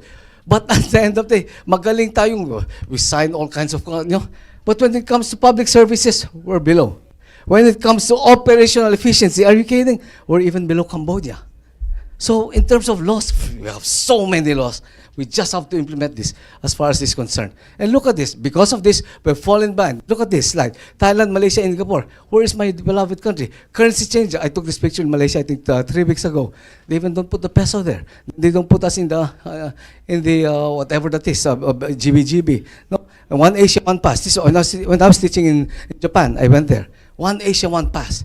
You get the pass, you can go all over Asia. Not a single Philippine city was there. Why don't they want to come us? Because of, among other things, the problem of governance. And don't accept Philippine peso. Can you be that right to your face? They tell that, and it's already printed there as a permanent mark. Okay, so what's going on here? Okay, for the foundation. So governance is really the problem because it is the importance of legitimacy. I suggest you all look at that. Sabi mo para 2 more minutes. Chandler Good Governance Index. I suggest you take a look at this Chandler Good Governance Index. It's very good. It's the people do the Good Governance Index, the World Bank, ADB, etc. Chandler's, it's a great index of governance. And my students, I use this. And as a matter of fact, I brought my students to Singapore to look at this. Not that I'm romanticizing Singapore, but I think it's really good to learn from them. Copycat is okay as long as it works. Copycat is okay as long as we learn from you Australians, including your federalism, which unfortunately at one point we were almost there, but no, we were not there again. Okay, the story of our lives. Okay, okay. So I'm not criticizing us. No, it's just really an honest to goodness self-examination that is really, really, really needed. That's why we're happy that we're here. Okay, foreign FDIs. I think RC showed this slide also, but we're quite low, and of course trust deficit in Philippine allies, at one point, and this is true, South Korean President Jae-myung halted the implementation of 700 billion won infrastructure because potential for corruption. See? Okay, accountability mechanism. We have so many laws. So we have so many laws. Are you kidding? These are all laws against corruption. I promise you. Okay, look at this. So many laws. And this one, you can go to sleep when you wake up. I'm still listing them down. Okay, these laws from 1930, 1955, 1969, 1970, 1975, 1982, these are all laws against corruption in this country.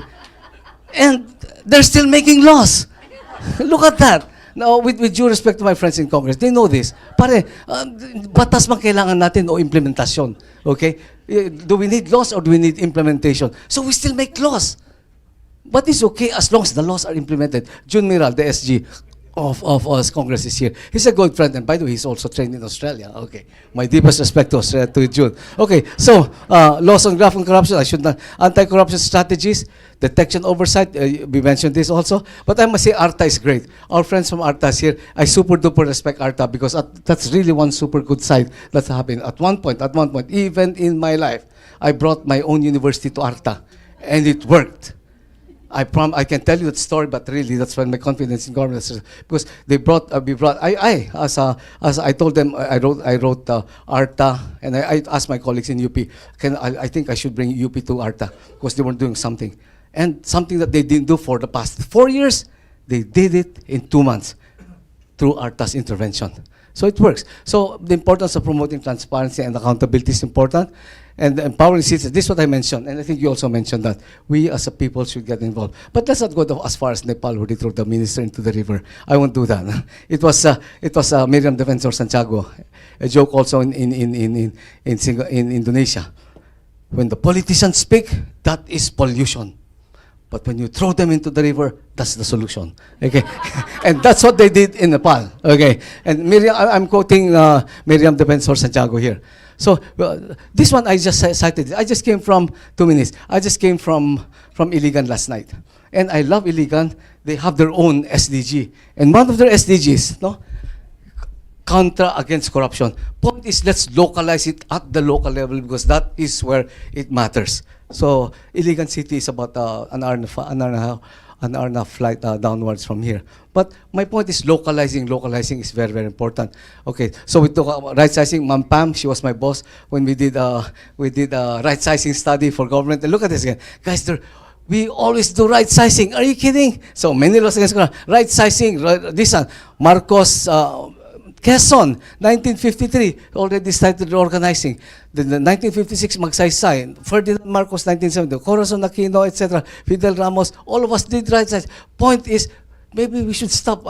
Ben, unfortunately, Ben isn't here. But Ben Jokno used to say, are we rearranging ship? Are we rearranging the chairs in the ship of the Titanic? Okay, is that it? We have so many laws. And now we just came up with law. I was part of that law with the leadership of Mampam, wherein we just came up now with the Republic Act optimizing. No, but here we emphasize the importance of ethics and accountability.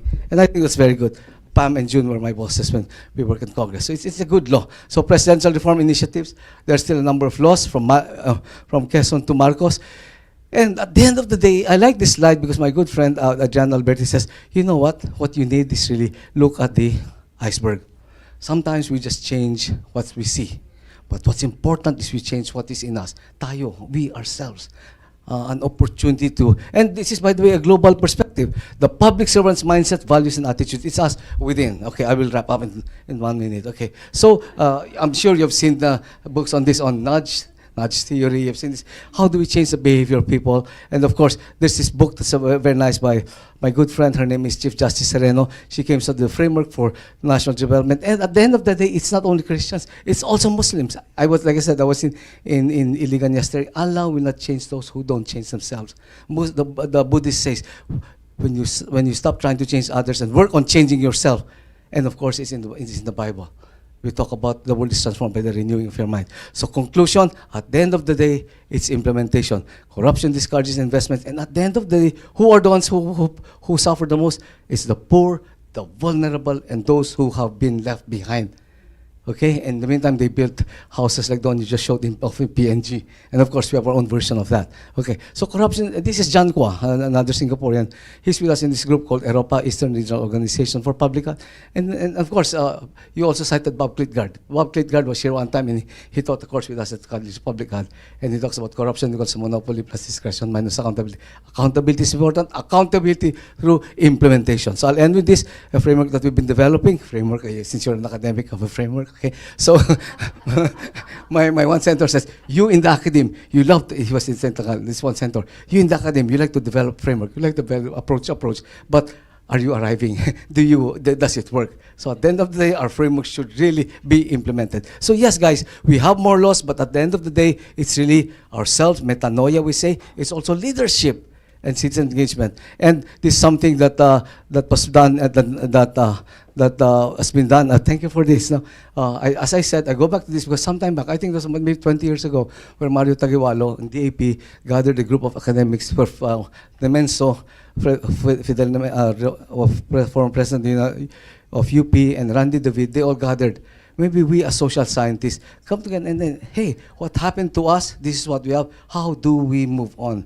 Because enough of frameworks, implementation. Why can't we put these guys in jail? Is it because of their networks? I don't know, but we have to do if we want to restore trust in government. So we'll look at this, but I'll talk about that later on. Maybe let's look above the trees. It's something as a study that we want to propose in terms of foresight thinking. Lisan is the head of the Future Thinking Society, and maybe it's something that we do. So, I promise I should shut up. I was lying. But thank you very much, and maraming salamat po.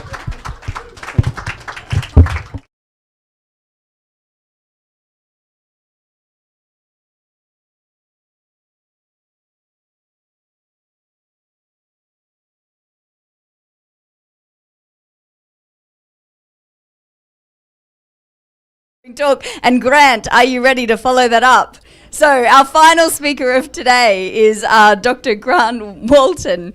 Concluding today's presentations, we welcome a leading international scholar whose research illuminates the complex geographies of corruption and reform. Associate Professor Grant Walton works at the Development Policy Centre and the Policy and Governance Program within the Crawford School of Public Policy at the Australian National University, where he convenes the Integrity and Anti-Corruption Specialisation of the Masters of Public Policy Program. Dr. Walton has been twice nominated for the Sheikh Tamim bin Hamad Al Thani Anti-Corruption Excellence Award sponsored by the United Nations Office on Drugs and Crime, and in 2024 was ranked by Scholar GPS as the second most influential corruption scholar in Australia and 46th in the world. Drawing on political geography and political science, his research addresses corruption, education, policy, international development, and civil society, with particular emphasis on the Pacific, Africa, and Asia. Before joining the Development Policy Centre, Dr. Walton lectured at the University of Melbourne and has worked at consulting for NGOs and government. He has raised and managed over $2 million Australian dollars for research projects he has led or co-led, including major studies on strengthening society and state responses to corruption in Papua New Guinea. His book, Anti-Corruption and Its Discontents, was published by Routledge in 2018. Dr. Walton's geographic lens on corruption provides essential insight into why integrity systems succeed or fail in different contexts. Please join me in welcoming Associate Professor Grant Walton.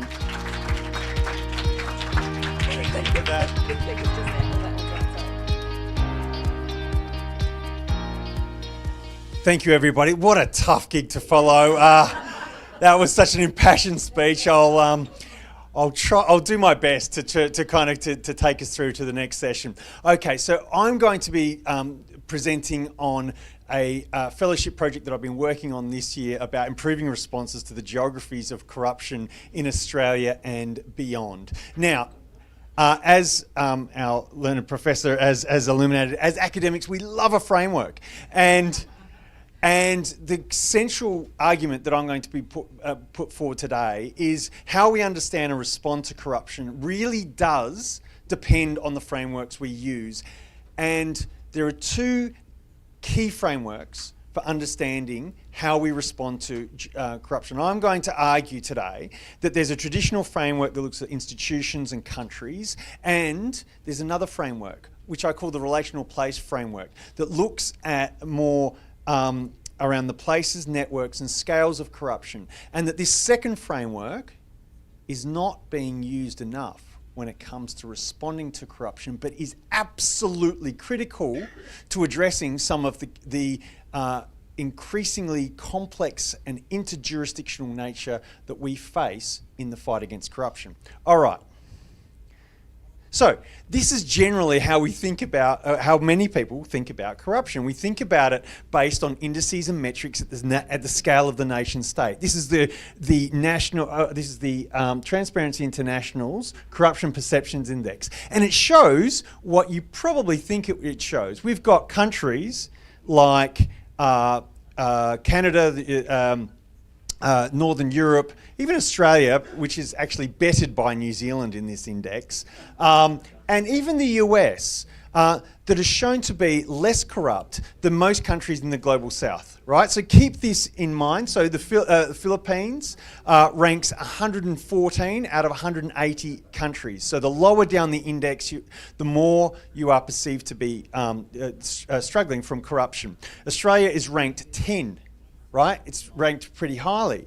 The US, despite all of its issues, is ranked 28. So this index and many, many, many others like it look at where transactions of corruption occur, right? So keep that in mind.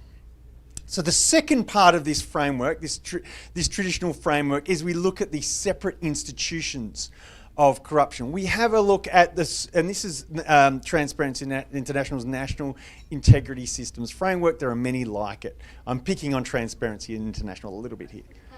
So we have this frames integrity systems like a Greek temple.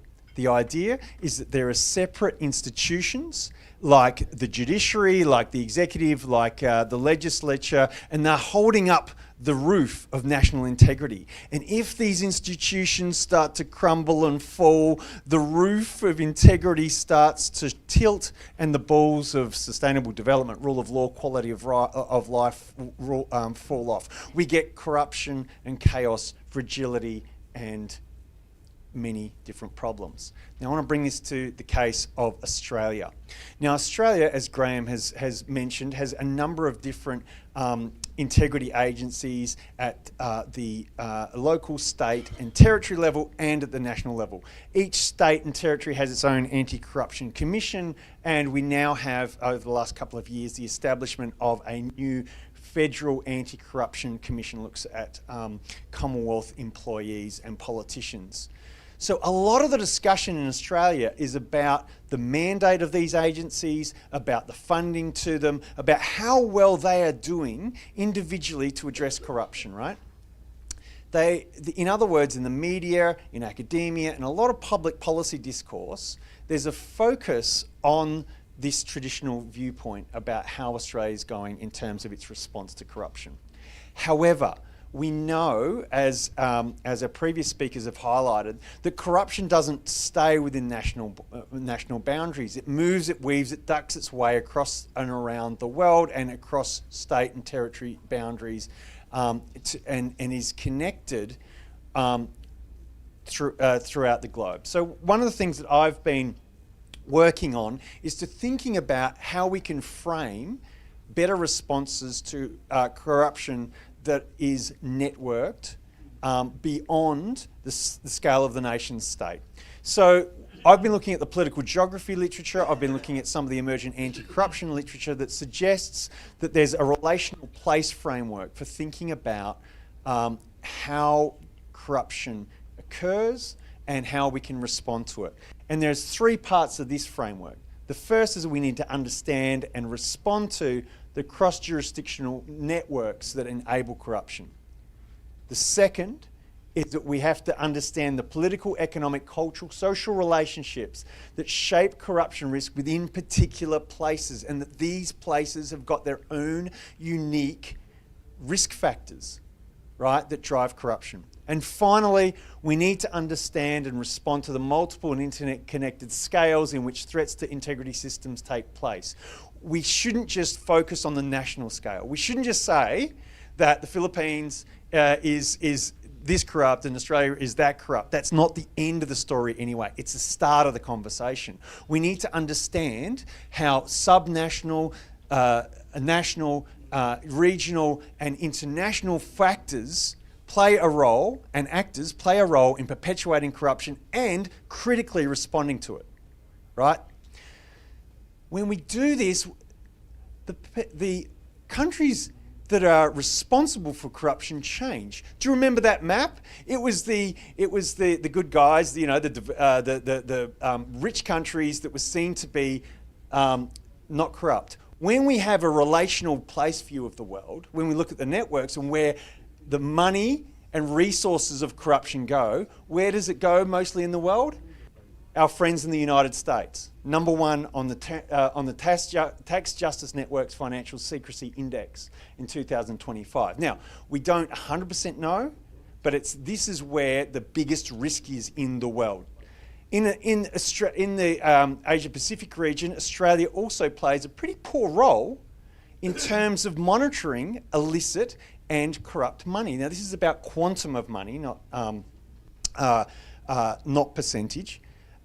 Philippines is ranked better than Australia for receiving corrupt money and goods, and Australia is ranked worse than a place like Nauru, whose economy was pretty much shut down by the Financial Action Task Force for illicit and corrupt activities. Now, it's not to say there's not problems there, but we need to understand this if we are to be able to respond to corruption in a meaningful way. Graham mentioned Papua New Guinea. Now, let's have a look at the framework in relation to the logging industry in Papua New Guinea. Oftentimes, logs are taken through corrupt dealings between transnational and international logging companies and local communities and government officials. They go off and they're manufactured as lecterns and chairs and things like that in China, and then they are shipped off for consumption as products to the USA, to Australia and other places.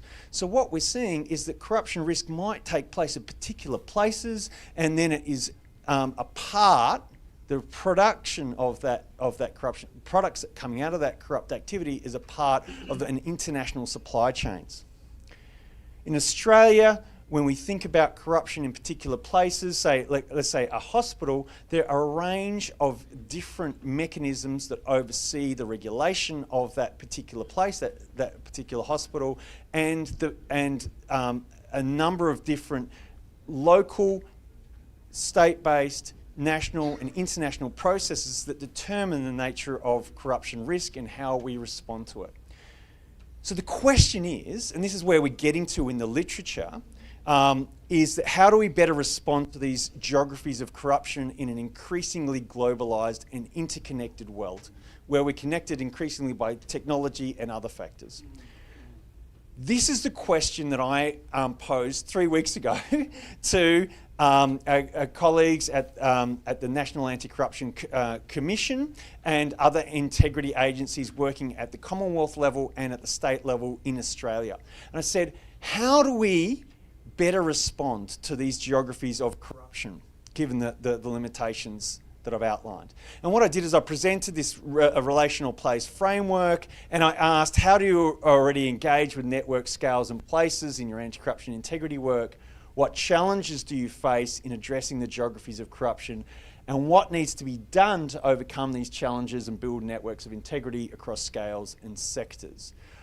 Now, this work is not really being done in such a way in the literature. So this is kind of a new idea. And one of the things that really strongly came out of this workshop is that these agencies, even in a place like Australia that's supposedly actually fairly good in terms of its response to corruption, there was a real concern that Australia was not doing enough to respond to the geographies of corruption across state and territory borders and across the region and connecting across the world.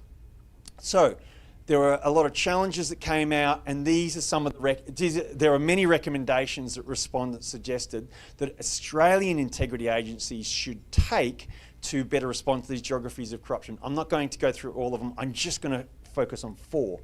One is the improvement of the data and information sharing across jurisdictions. And I think that we could probably learn from this about the platform that was discussed by our first speaker around data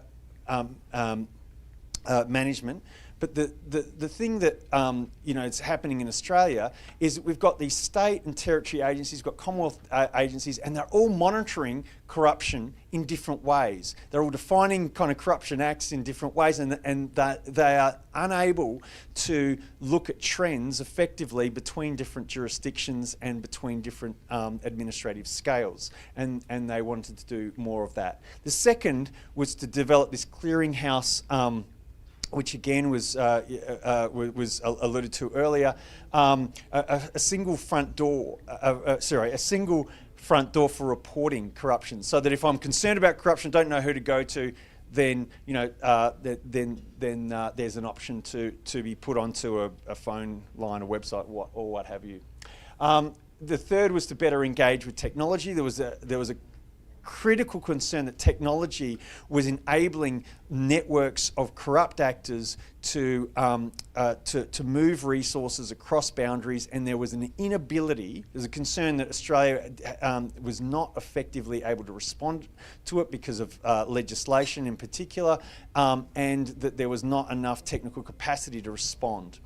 And finally, it was critical to build better ecosystems of integrity across jurisdictions, which meant building meaningful relationships, not only between integrity agencies working at different scales, but also critically with communities, with various communities that are seen to be at high risk, and engaging in ways that mean that there is a ecosystem that is able to respond to these threats rather than these separate agencies. All right, so concluding thoughts. To understand and respond to the increasingly complex nature of corruption, which is networked over space, it's important to focus on both traditional understandings of corruption, looking at the institutions, looking at the countries, but we also have to go beyond this. We have to go into what I call the relational approach framework to focus on multiple scales, networks, and places. And the initial work that I've been doing suggests that, by taking a relational place approach, we need to be looking at strengthening integrity networks and relationships, understand and respond to the particular factors within particular places that drive corruption risk, and map this and understand how we might respond to it with the engagement of local communities and stakeholders, and work at different scales. And I think that some of the emerging work that's coming out of that came out of the workshop is that this can be a model for reframing and rethinking about how to respond and build ecosystems that respond more meaningfully to corruption. So just before I leave you, I just want to highlight that I've been focusing on the findings from Australia in this presentation. I have been doing a little bit of work in the Philippines looking at narratives around corruption in the rice tariffication law, and some of the arguments that came out around the potential for the rice tariffication law to address corruption in the Philippines. We've been doing that with my colleague Shanice over here, and Imelda Dainler as well. And we're also having a look at some of the funding for Philippine integrity agencies. If you would like to get in contact, you might be able to get onto the QR code or just send me an email. But thanks a lot for your time. Cheers.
So I'm just going to look out and just see yes.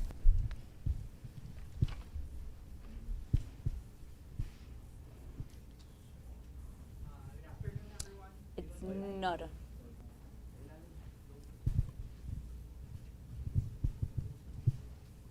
Hello, there you go. Raymond from the University of the Philippines Institute of Human Rights. I've been doing some research as well in the Bangsamoro. And one of the bigger issues in the Bangsamoro right now is also ensuring accountability. I've been telling them about talking to the communities there, but the problem really is how we try to prescribe all these suggestions.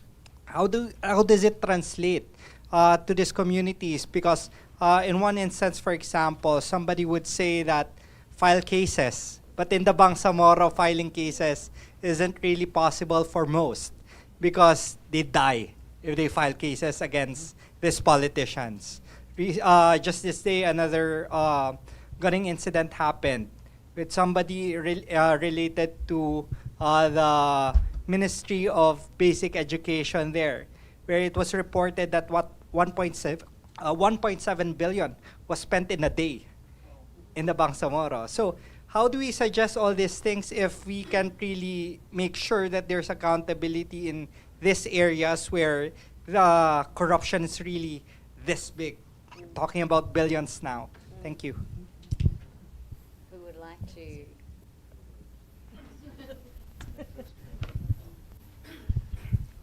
What a question. So I guess, okay, so some of the research that I've been doing is about what happens when people think that corruption is such a big issue in their community. What does that mean for their willingness to do something about it? Now, my colleague, for example, Karen Pfeiffer, did some initial testing of anti-corruption messages in Indonesia.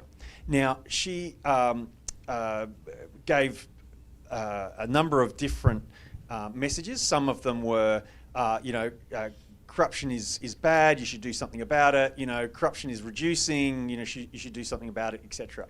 Now, she tested these messages in a scientific way, and she found that those people that did not get any message were more likely to want to do something about corruption. Right? So what it means is that, yes, there's a lot of corruption going on, but to get people's engagement, we also need to think about how we're framing it. Right? So if we're saying, okay, corruption's a real big issue, it's huge, that may well be the case, but to get people on board, we need to actually have targeted responses. Now, we followed that study up in Papua New Guinea, and we changed the messages. And we had a religious message, we had a legal message, we had a message that highlighted that it was big and it was a problem, and all these kind of things that you see in the media. And we had a message that focused on the impacts on local communities. And we had a control group, right? In Papua New Guinea, the first time that this has been shown for anti-corruption messages, the only message that worked was the local one. When you say to people in Papua New Guinea, this is the context of Papua New Guinea, right? That corruption impacts on your family and friends. Not that it, is against the law or it's bad for the country or whatever. When you do that, people are more likely to be concerned about it as a national issue. They're more likely to want to do something about it, and they're more likely to want to kind of protest or do other things, right? So I think a part of the response needs to be to think about how we engage with people about the information that you've got, that you've raised. And some of this can be done through researching and testing what methods work and those types of things in places like the Philippines. But I think that the problem that we have with anti-corruption is that there's actually still not a lot we know about what works. And we need to be better at that, and we need to be better at targeting messages and pathways to address corruption within local communities and make it meaningful, more so than we have before, because we've been spending hundreds of millions of dollars on anti-corruption messaging, and actually we might have been, over this whole time, making the problem worse. Did you have something you were? Oh yeah, thank you for that question. And many of us have talked about that. And at the end of the day, as I said, we look at other cases and where has it worked? It has worked in other countries, including of course Singapore. And they talk about leadership. It sounds so. At the end of the day, we talk about the framework, and we have laws. As I said, we have hundreds of laws, and our value system. But of course, I was with Ched for the longest time. Of course. We talk about the fact that values are not taught in school, they are learned at home. It begins at home. Question, has our educational system provided that? We have the EDCOM right now, and EDCOM has talked about the fact that unfortunately, it was the miseducation of the Filipino. But number three, as I said earlier, the importance of leadership. We have to choose the right leaders. Many times the problem is not on the supply side. Anybody can run. It's also the demand side. How do we choose good and honest leaders? And I think that's very, very important. And finally, as I said, in the framework that we use with this, let's get engaged. On the 30th, there's a big rally again. So I think it's really, as you said, it's not that easy. And it's nice to hear you say that, there really has been no successful. And I like your presentation where you talk about the fact that, hey, it's this whole network. I was look at Dubai. Why wasn't Dubai included there? Because I know that the secrecy laws in Dubai are just as powerful, because that's why people don't put their money in Switzerland anymore, because it's been more open. So they go to Dubai. That's what I heard, because I go to Dubai every now and then. So it's this network globally also. Yeah, I do that.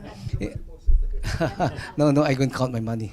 No, we have what we call the World Government Summit there. We have it every year. So I invite you guys to join us. It's a World Government Summit.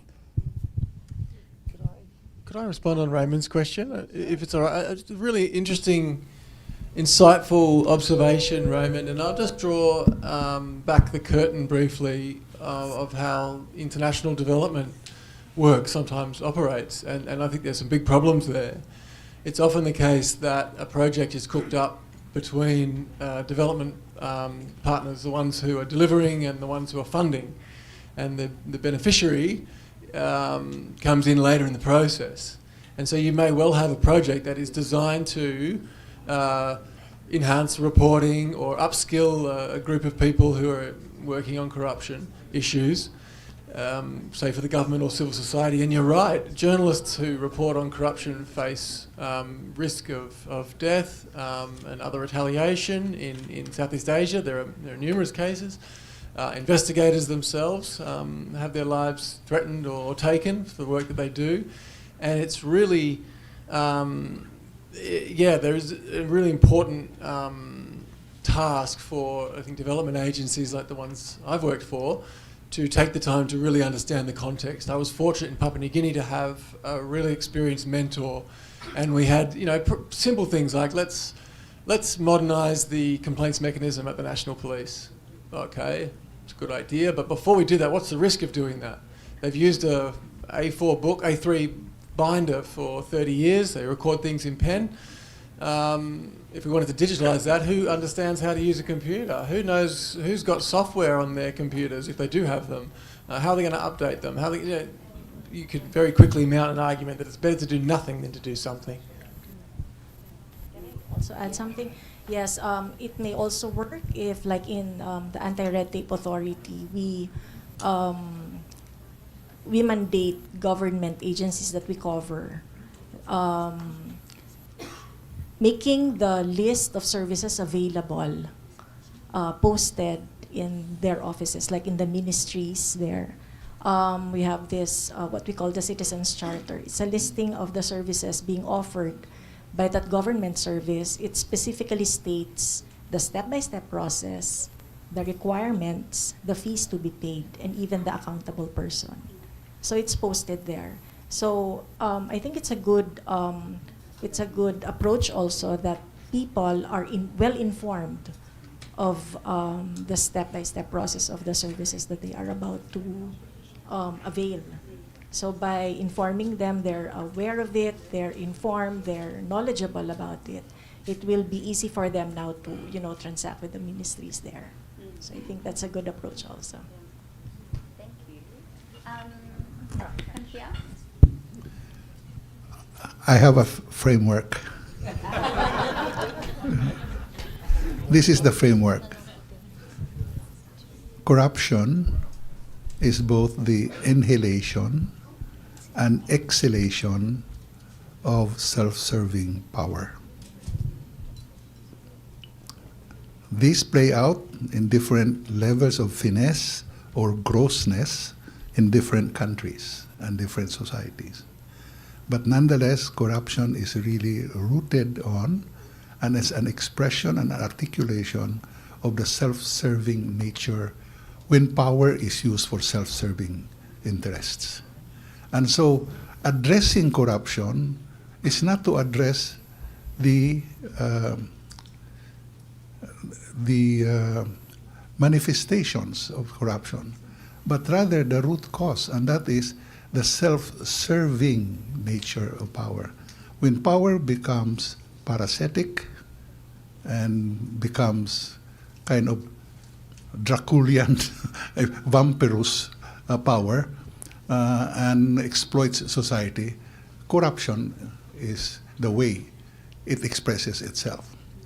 So I think it's more fundamental and more into structures of power, and to what extent power in government or in society, both in the private sector and the public sector, can be disincentivized from being venomous to society.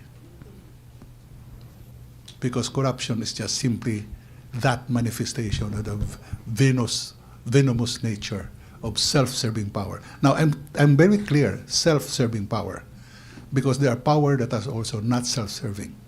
Power is used to serve rather than to serve themselves. When that happens, you have virtually low corruption. So even in Singapore, where you had a dictatorship as well, power was institutionalized to be non-self-serving. But where power is institutionalized to be self-serving, corruption is very much manifest, albeit sometimes in more finity or finishness than others, and sometimes much gross and blatant than others. That's my framework. So, thank you. I agree with you. All of us, most of us around the room are involved in quote-unquote capacity building. As a matter of fact, I was with the civil service this morning, and I think it goes back to a good old-fashioned way of why are we in government? And I think that's the message. Kung gusto mong yumaman, huwag kang pumasok sa gobyerno. If you want to get rich, don't get into government. Period. And that's so true. And remember, that's what we have to tell our civil servants. Number two, we're talking about the fact that at the end of the day, let's go back to Kratos. Kratos, bureaucratos. The power is in your position. But for whom? For whom? Why are you there? We should remind all of us in government that we're there, as you just said, sir, to us public servants. End of story. But sometimes, as you know, this whole network of using the government position to capture, if you may, the wealth is really, so it's really the whole good old-fashioned paradigm.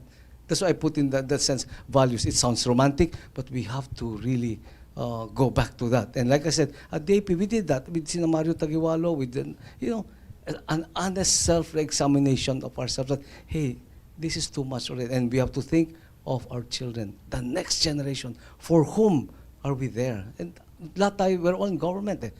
What are we called public servants for? So going back to the good old-fashioned values, it's really very important. It sounds romantic, but that's what it is. Thank you. I'll just very quickly say, yeah, this beautiful imagery. I agree. I agree with that. I would also just say that there's agency in this structure always at play, right? And so I think what your framework is focusing on is the agency, is the self-serving nature of this. I think that the self-serving nature is determined by structures at between the local and the international scales, including international flows of goods and capitalism and globalization and all these types of things, which bring out some of those self-serving that self-serving nature in some contexts more than others. But yeah, I think it's can I use that? That was great. Thank you. At one point, sir, we had a minister in the Philippines who said, that corruption is all acceptable. But this minister said, can you help them moderate their greed? And that has become, it's present all over. But can you kindly moderate it, please? But now, if you, so that's what you said, sir. Thank you. I think we have two down the middle at the back, or three. Yeah. Good afternoon, everyone. I'm Francis Esteban from the Department of International Studies at Far Eastern University. So my question is really on matters of the correlation between nationalism and corruption. Like, can we actually measure the relationship between the two variables? Like, to what extent does nationalism actually affect anti-corruption drives? And on another side of the coin, can corruption actually, or can corruption scandals actually also, influence the downsliding of, people's nationalism? Because I think we're seeing cases, for example, here in the Philippines, this coming Sunday, we'll be seeing another protest movement, another huge organized protest movement against corruption scandals. But on the flip side of that coin, you also see Filipinos who seem to be more wanting to go out of the country because, basically because of the lack of services due to this corruption scandal. So how do we make sense of the relationship between those two variables of nationalism and corruption, and how do we measure if there is such correlation between two? Thank you. I'm sorry, just very quickly, I've written a couple of papers about this, so I'm happy to send them on to you, talk to you about it later. I think we have to be careful about the correlation. There are some studies on it. There's some weaknesses to those studies. The other thing I think we need to be careful about, and this comes up particularly in places like Papua New Guinea and across Melanesia, is the negative nationalism that comes with thinking that we are all corrupt. Now that is not discussed enough, and I've done some kind of ethnographic work on that question, but maybe I'll just park it there and say, let's have a chat. Yeah, thanks. Can you send me the picture, the paper too? Yeah, great. Yeah, sure. I think maybe for me 2 quotes come to mind, sort of bridging the last question about power, and I really enjoy when we get to talk about power, and because that is the heart of the corruption issue. But bridging these two, maybe I'm misquoting, but I thought it was, is it nationalism or patriotism is the first refuge of the scoundrel? But bridging that back to my earlier remarks about that thin blue atmosphere that we need to protect through eternal vigilance being the price of liberty, I think. I think it's important to see participants in the corruption, anti-corruption game as not just the corrupt officials, those who draw on nationalism or any other strength for their corruption, but the followers. And we can see that playing out in great, with great interest and great consequence in the United States, as a democracy is straining under the changes of the new regime, of the new government. And so I think, I would draw those sorts of parallels to say that the followers are as important as the leaders in some respects. So when we talk about not blame, but how we understand, we need to understand the communities that go along with the corruption and may vote for it. Thank you. So we probably only have time for one more question because I've received the 5-minute warning flashcard. And I know there were some questions down the middle. Yeah, because I'm on how we move forward. Because I've been long in the government. We're not lacking in terms of reforms. Name any reforms, we have it.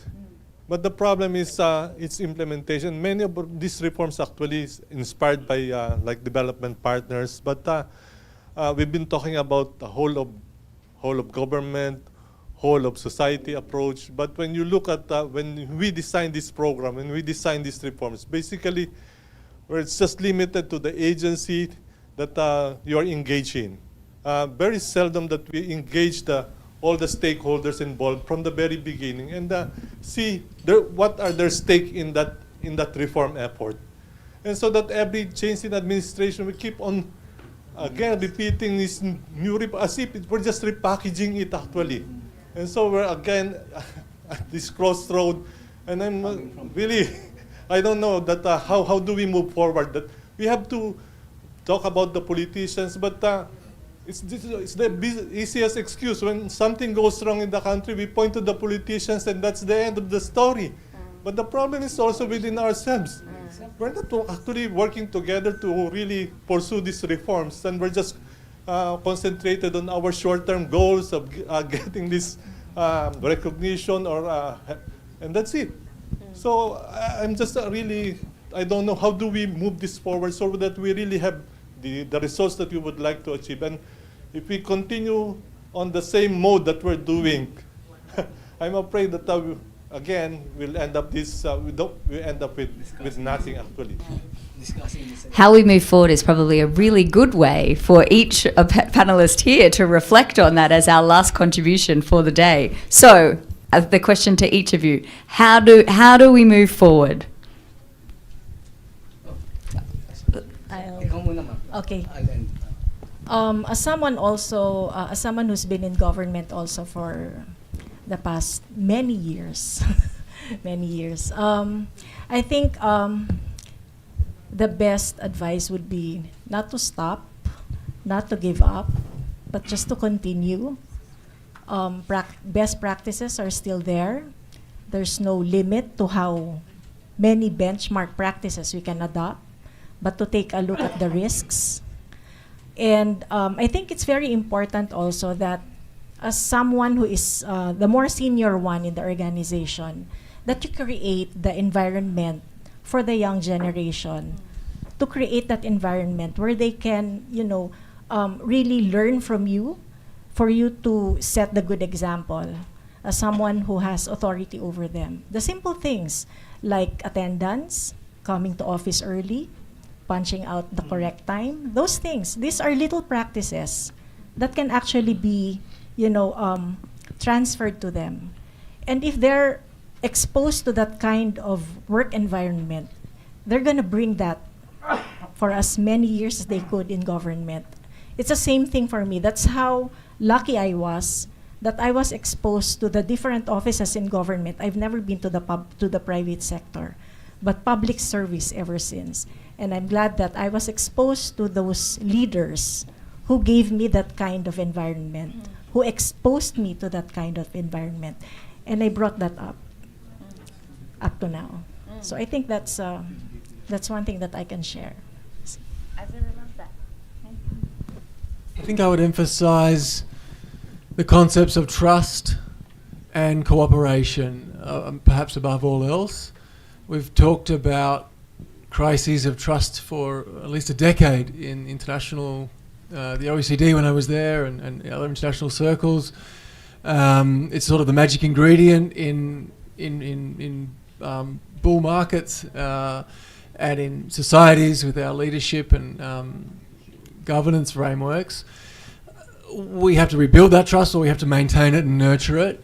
And the cooperation point, I think, goes to what Grant was saying about the way in which corruption issues or related topics like money laundering transcend borders very, very quickly. Even more so with new technologies, as we see corrupt officials, they can do it the old-fashioned way with bags of cash, or they can adopt cryptocurrencies. But we need to keep a lookout for both types of issues, and that takes really careful cooperation as we share ideas, whether it's Australia, the Philippines, or anywhere in the world. And in terms of that cooperation, sharing of ideas, and building of trust, they go in hand in hand. A quick anecdote, I already mentioned, I'm very proud that the Australian people decided, no, we're not going to take this government in 22 anymore, we're going to change. I was equally proud last month when the UN adopted the UN Cybercrime Convention. I mean, you think about the multipolar moment of the early 2000s when we had organised crime, corruption, money laundering, terrorism. The world was really at a moment of cooperation. Now in 2025, I didn't think we'd see another convention like that. But to coalesce around, okay, we've got shared principles on fighting cybercrime, let's go for it. I think that was a really inspiring moment. Geography matters.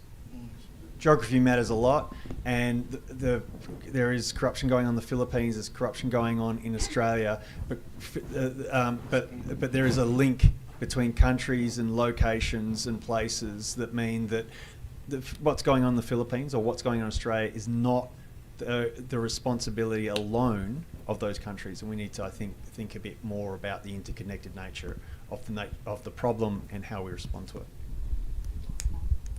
I guess, yeah, you're right. When in UP, I was still a young graduate student there, we were already talking about corruption during martial law. And we did some corruption studies, and we were warned by the government, don't study corruption. So we call it negative bureaucratic behavior, which is, of course, corruption. And up to today, we're still studying corruption. So I go back to you. So this euphemism. But it's true. It's really some, people say there are only two things in life that are inevitable, death and taxes. No, there are three: death, taxes, and corruption. But it's only the degree. And I guess, as we point out in the degree, I mean, the Philippines, unfortunately, is one of those. Where do we begin? We begin with laws, fine, with so many laws, but it goes with implementation. That's very, very important. And of course, it talks about political leadership. Leadership is very, very important. And finally, as you pointed out, ma'am, it begins with us at home. Values orientation.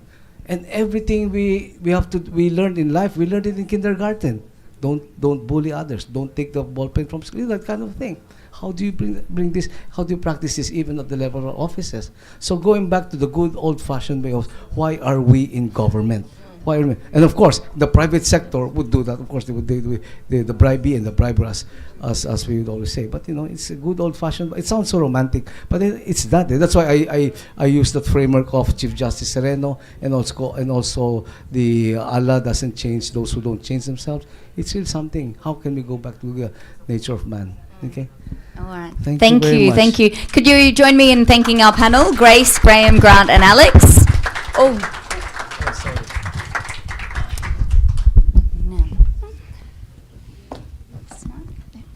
All right, thank you, Session 3 speakers and our moderator as well. So may I ask Dr. Lezan to join us and Dr. Bjorn Dressel to award the certificate of appreciation and the plaques of appreciation to our speakers.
And future collaborations.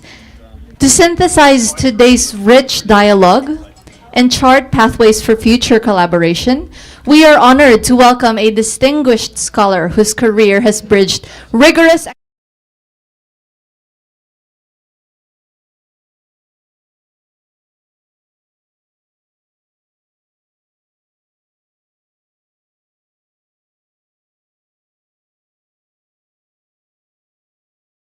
2009 to 2013.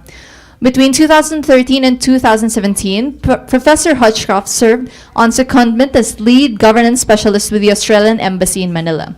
From 2018 to 2021, he was overall chief investigator of a 2.1 million Australian dollar grant supporting research and advocacy on democracy, human rights, and the rule of law in Southeast Asia.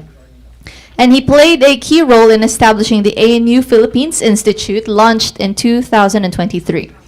Professor Hutchcroft is the author of Booty Capitalism, The Politics of Banking in the Philippines, co-author of Mobilizing for Elections, Patronage and Political Machines in Southeast Asia, and editor of volumes on Mindanao and Electoral System Redesign.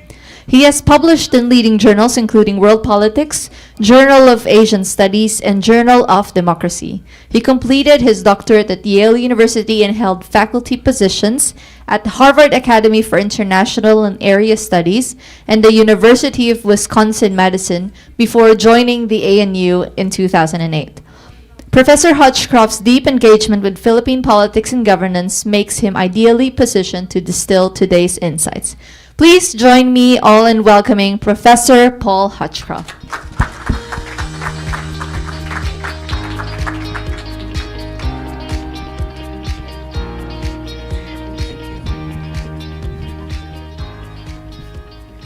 Maraming salamat, Shanice, for that very kind introduction. Magandang hapon sa inyong lahat. Mayong buntag kaninyong tanan. We have today heard a fascinating array of rich insights on policy and governance concerns in Australia and the Philippines, with a high degree of mutual engagement, obviously, that I'm sure provided each of us with very ample food for thought. On behalf of everyone, allow me to thank all participants for their excellent presentations on such a wide range of policy and government issues in both Australia and the Philippines. Thinking about it all in a more reflective than synthetic mode, let me start with an if only. If only policy approaches and government structures could resemble an interlibrary loan. Library A lacks book X, borrowing it from Library B. Library B lacks book Y, borrowing it from Library A. The books move physical location, changing places from what are very similar environments, or to use earlier in the last panel, different ecosystems. The relocation is a straightforward process, and the patrons of the two libraries are mutually enriched. Unfortunately, policy approaches and governance structures are not always likely to be so readily transferable. As Bjorn flagged at the outset this morning in saying that the goal here is not to... Why is transferability such a challenge? Some may want to attribute it to cultural factors, but as a scholar strongly oriented to historical institutional approaches, I would argue instead that we should focus on the underlying character of political and administrative structures. For policy to be readily transferable, there needs to be some basic mutual consonance of political administrative systems. So, how similar are the Philippines and Australia in this regard? To my mind, the comparison is not so much apples and oranges as between mangosteen and grapes or durian and watermelon. Let me be clear in regard to these comparisons that mangosteen and durian are two of my favorite things to eat, and I love watermelon and good wine as well. But each paired comparison, mangosteen and grapes, durian and watermelon, requires careful appreciation of context. As I have lived a greater number of years in the Philippines than Australia, and am a scholar of Philippine politics while a politically active citizen, two critical elements of political context. First, weak political parties. Nathan Kimpo, who incidentally received his PhD from ANU many years ago, before my time there, has the best characterization of all, and I urge you to listen carefully. Far from being stable programmatic entities, he writes, Philippine political parties have proved to be not much more than convenient vehicles of patronage that can be set up, merged with others, split, resurrected, regurgitated, reconstituted, renamed, repackaged, recycled, or flushed down the toilet at any time. So, that's the first key characteristic, is weak parties. Second, strong patronage. As in many polities, one has to begin with a basic distinction between government outputs with generalized impact and those with more particular application, as one leading scholar of Philippine politics noted long ago. In other words, policy is quite often not the key output of political contention. Rather, many of the big fights come in the ways in which policies can be hijacked for political purposes. This requires attention both to the promulgation of laws and to the ways in which they are implemented.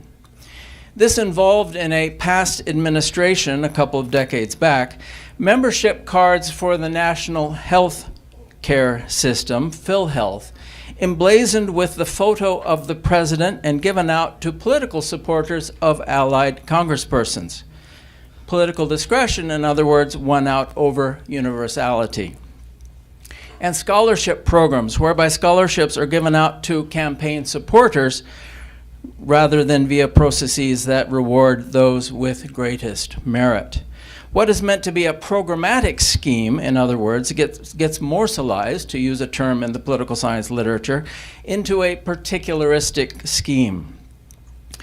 Most recently, 1 year ago around this time, Congress mangled the 2025 budget by trying to gut the PhilHealth budget and reducing the conditional cash transfer budget in favor of discretionary social protection programs.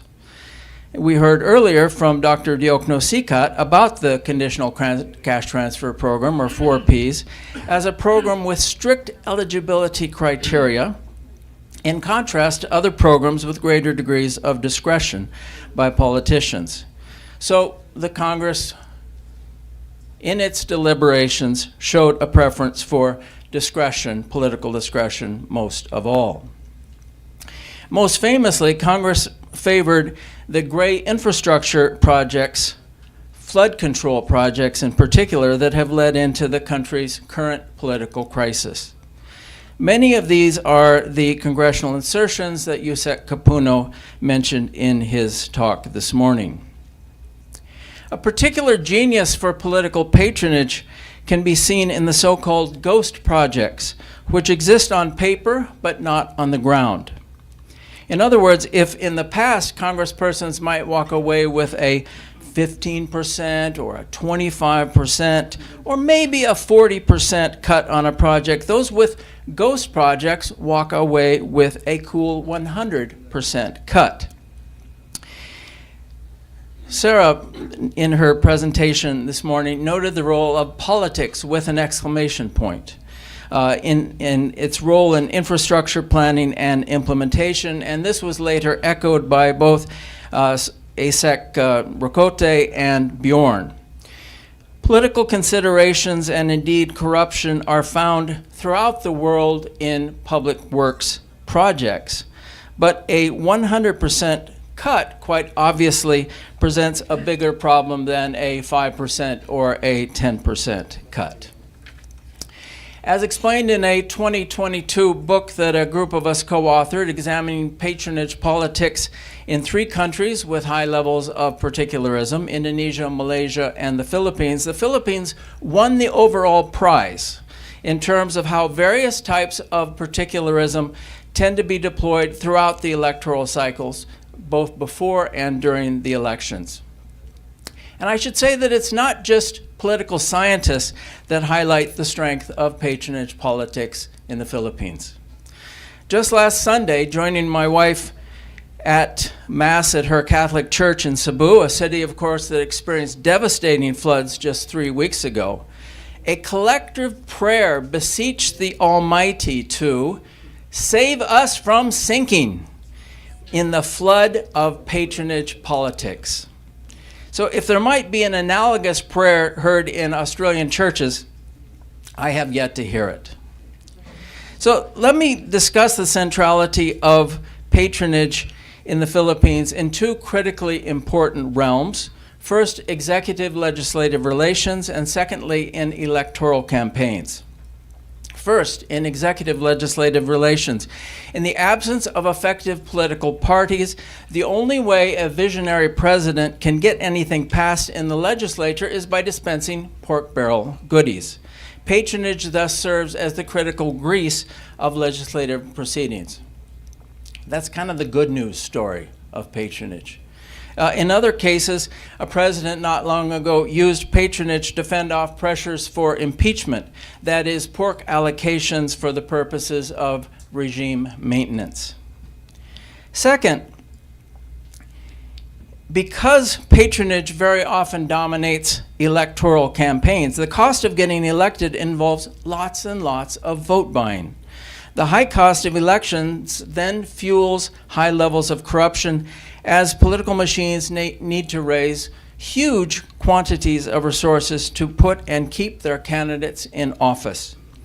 So corruption, I think it's really a mistake to view it just in terms of personal gain, because it's also very much about ensuring electoral success. Or as Grant noted, we can't look at these things entirely in terms of agency. We need to look at the structural factors very much at play. So one of the key drivers of corruption is patronage and the high cost of elections in the Philippines.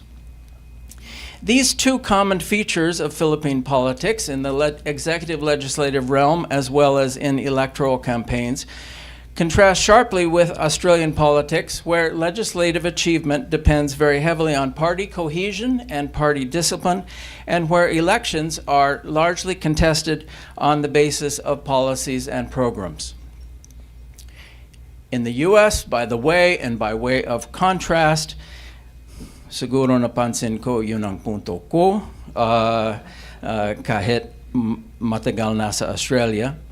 The US historically sits somewhere between the Philippines and Australia in both these dimensions. And I say historically, as the US is now degenerating into a personalistic authoritarian regime.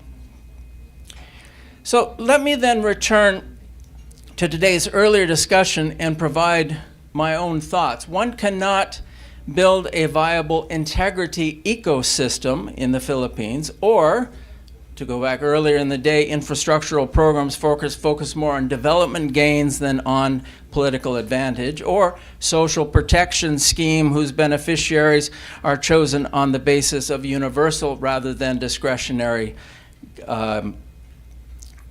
means. One cannot build any of these things without first addressing the plague of patronage politics. In other words, by increasing the salience of policies and programs relative to patronage and pork. Bjorn wanted me to get the term bureaucratic insulation into my talk today, so I'm doing that here. We also need to look at bureaucratic insulation from politicians' particularistic discretion and how to strengthen what Assistant Secretary Rocote said earlier today, and I paraphrase. At the core of the executive branch are officials doing their work in competent, credible ways and keen to build institutional readiness for the good of the country. Or what we just heard a bit ago from Grace Fernandez. Let's not stop, let's continue striving in the same spirit. Or highlighting as well what we heard this morning from Secretary Balisacan on the importance of rebuilding and reinforcing trust in public institutions, given that effective governance is a central foundation of development. Or what we heard a bit ago from Alex, my old friend Alex Brillantes. Public trust, accountability, and anti-corruption are interconnected concepts crucial for good governance. He noted lots of anti-corruption laws, but still lots of corruption, lots of government reorganization, but still a need for governance reform. So there's really no easy answer on how to increase the salience of policies and programs relative to patronage and pork, and nor do I have time to explore this in any depth. But I would assert that, in my view, the most promising reform avenue is in electoral system redesign, which is the focus of a volume that a good group of us, both international and Philippine political scientists, compiled a few years ago with the title, Strong Patronage, Weak Parties, The Case for Electoral System Redesign in the Philippines. The larger point is that if systems are more oriented to particularism than to policy, thoroughgoing political reform is the underlying imperative that cannot be ignored or wished away on the grounds that, oh, we just don't deal with politics. I understand there are constraints for some to be talking about politics, but let's not forget in private discussions, at least, that it is imperative. The achievement of beneficial policy outcomes and sound governance arrangement rests ultimately not on something akin to an interlibrary loan, but rather to strong political foundations. We have heard today many terrific ideas about policy approaches and governance structures. To a large extent, however, the transferability of these ideas is largely in the aspirational realm. Aspirations are very important, of course, but we should not minimize the challenges of getting from here to there. If I may offer a suggestion, noting what Bjorn said this morning, that this is the first of many dialogues, I would urge that the next dialogue do well to focus primary attention on the comparative dynamics of political reform processes as they vary from one country to another. This should optimally be comparison across a broad range of countries, albeit with the focus on what the Philippines can learn. As the Philippines is currently experiencing yet another severe political crisis, it's time to put the focus on political reform. And with another big anti-corruption and anti-patronage protest rally scheduled for this Sunday, such a dialogue would be of obvious contemporary relevance. So yun talaga ang mangiisip ko. Marami pa ang pwedeng sabihin kung may panahon. But let me just end with gratitude for the opportunity to join you all today. Offer my congratulations to both the Development Academy of the Philippines and to my ANU Philippines Institute colleagues, and to all presenters who provided so many rich insights to us today. Maraming salamat. Thank you, Paul. And we ask that you please stay. On stage, we also have a plaque of appreciation for you. And I'd like to call on Dr. Bjorn Dressel and Dr. Lisan Perante-Calina to present you with this plaque.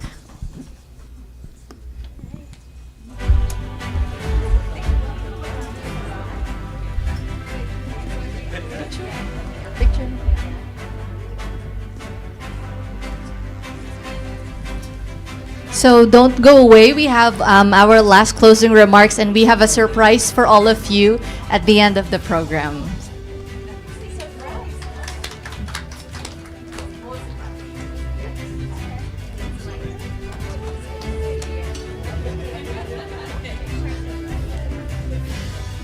So thank you, Paul.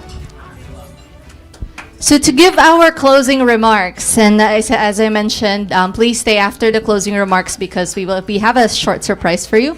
I would like to call on Dr. Lisan Perante-Calina, Dean of the DAP Graduate School of Public and Development Management, to give the closing remarks. Thank you, Shanice.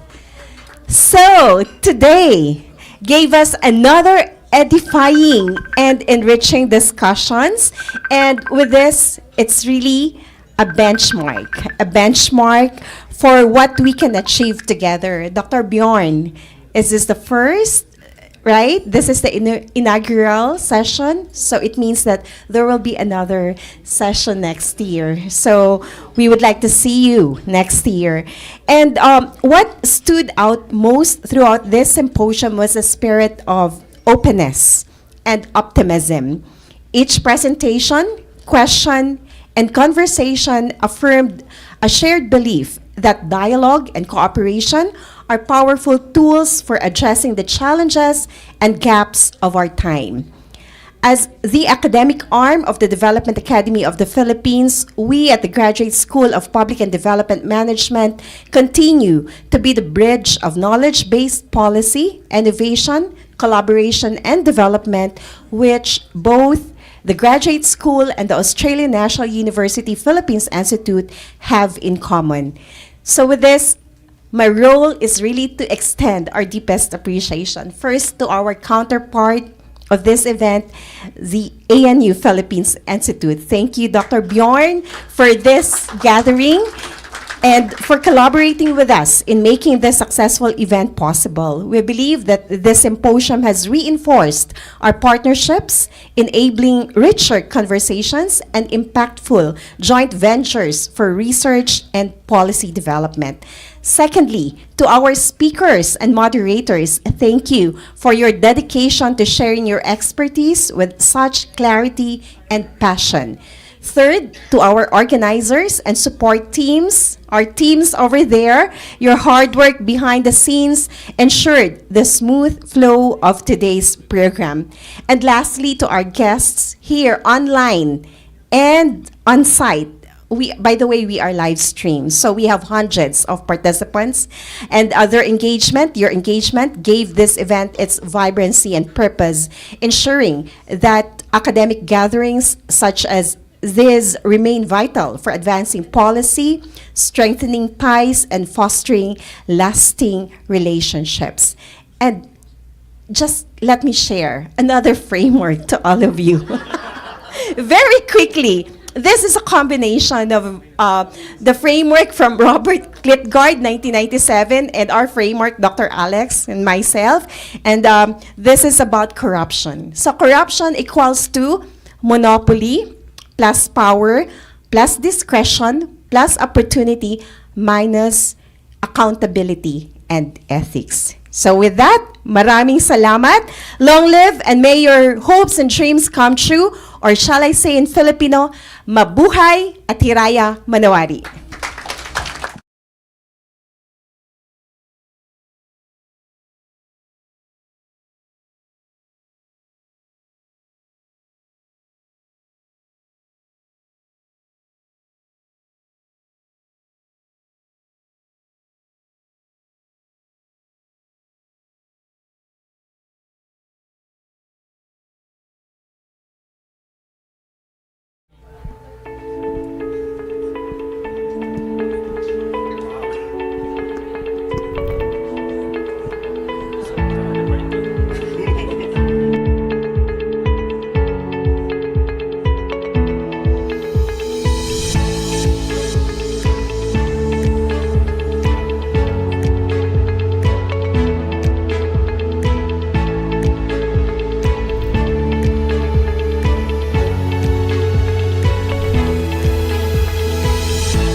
today's dialogue, fostering integrity, evidence, and trust in public policy could not be more fitting. Public trust is a precious currency that cannot be legislated or decreed.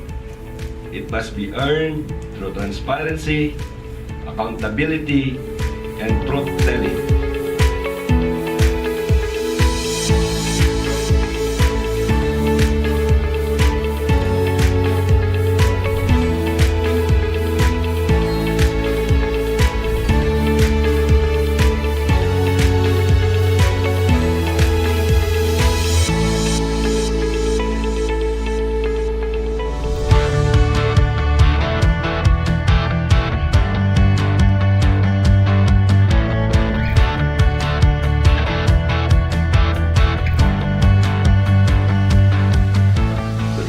Question, I think, for everybody who is involved in social policy.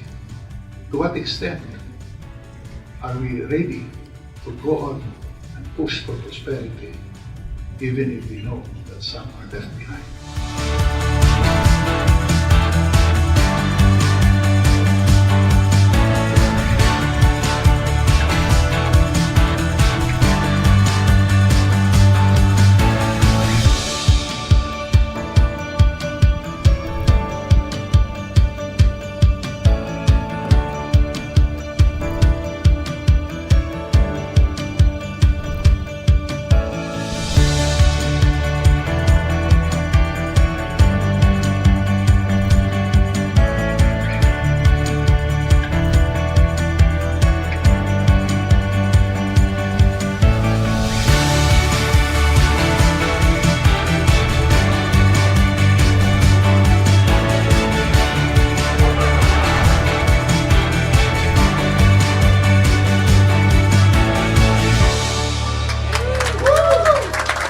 Wow, that was amazing. All right.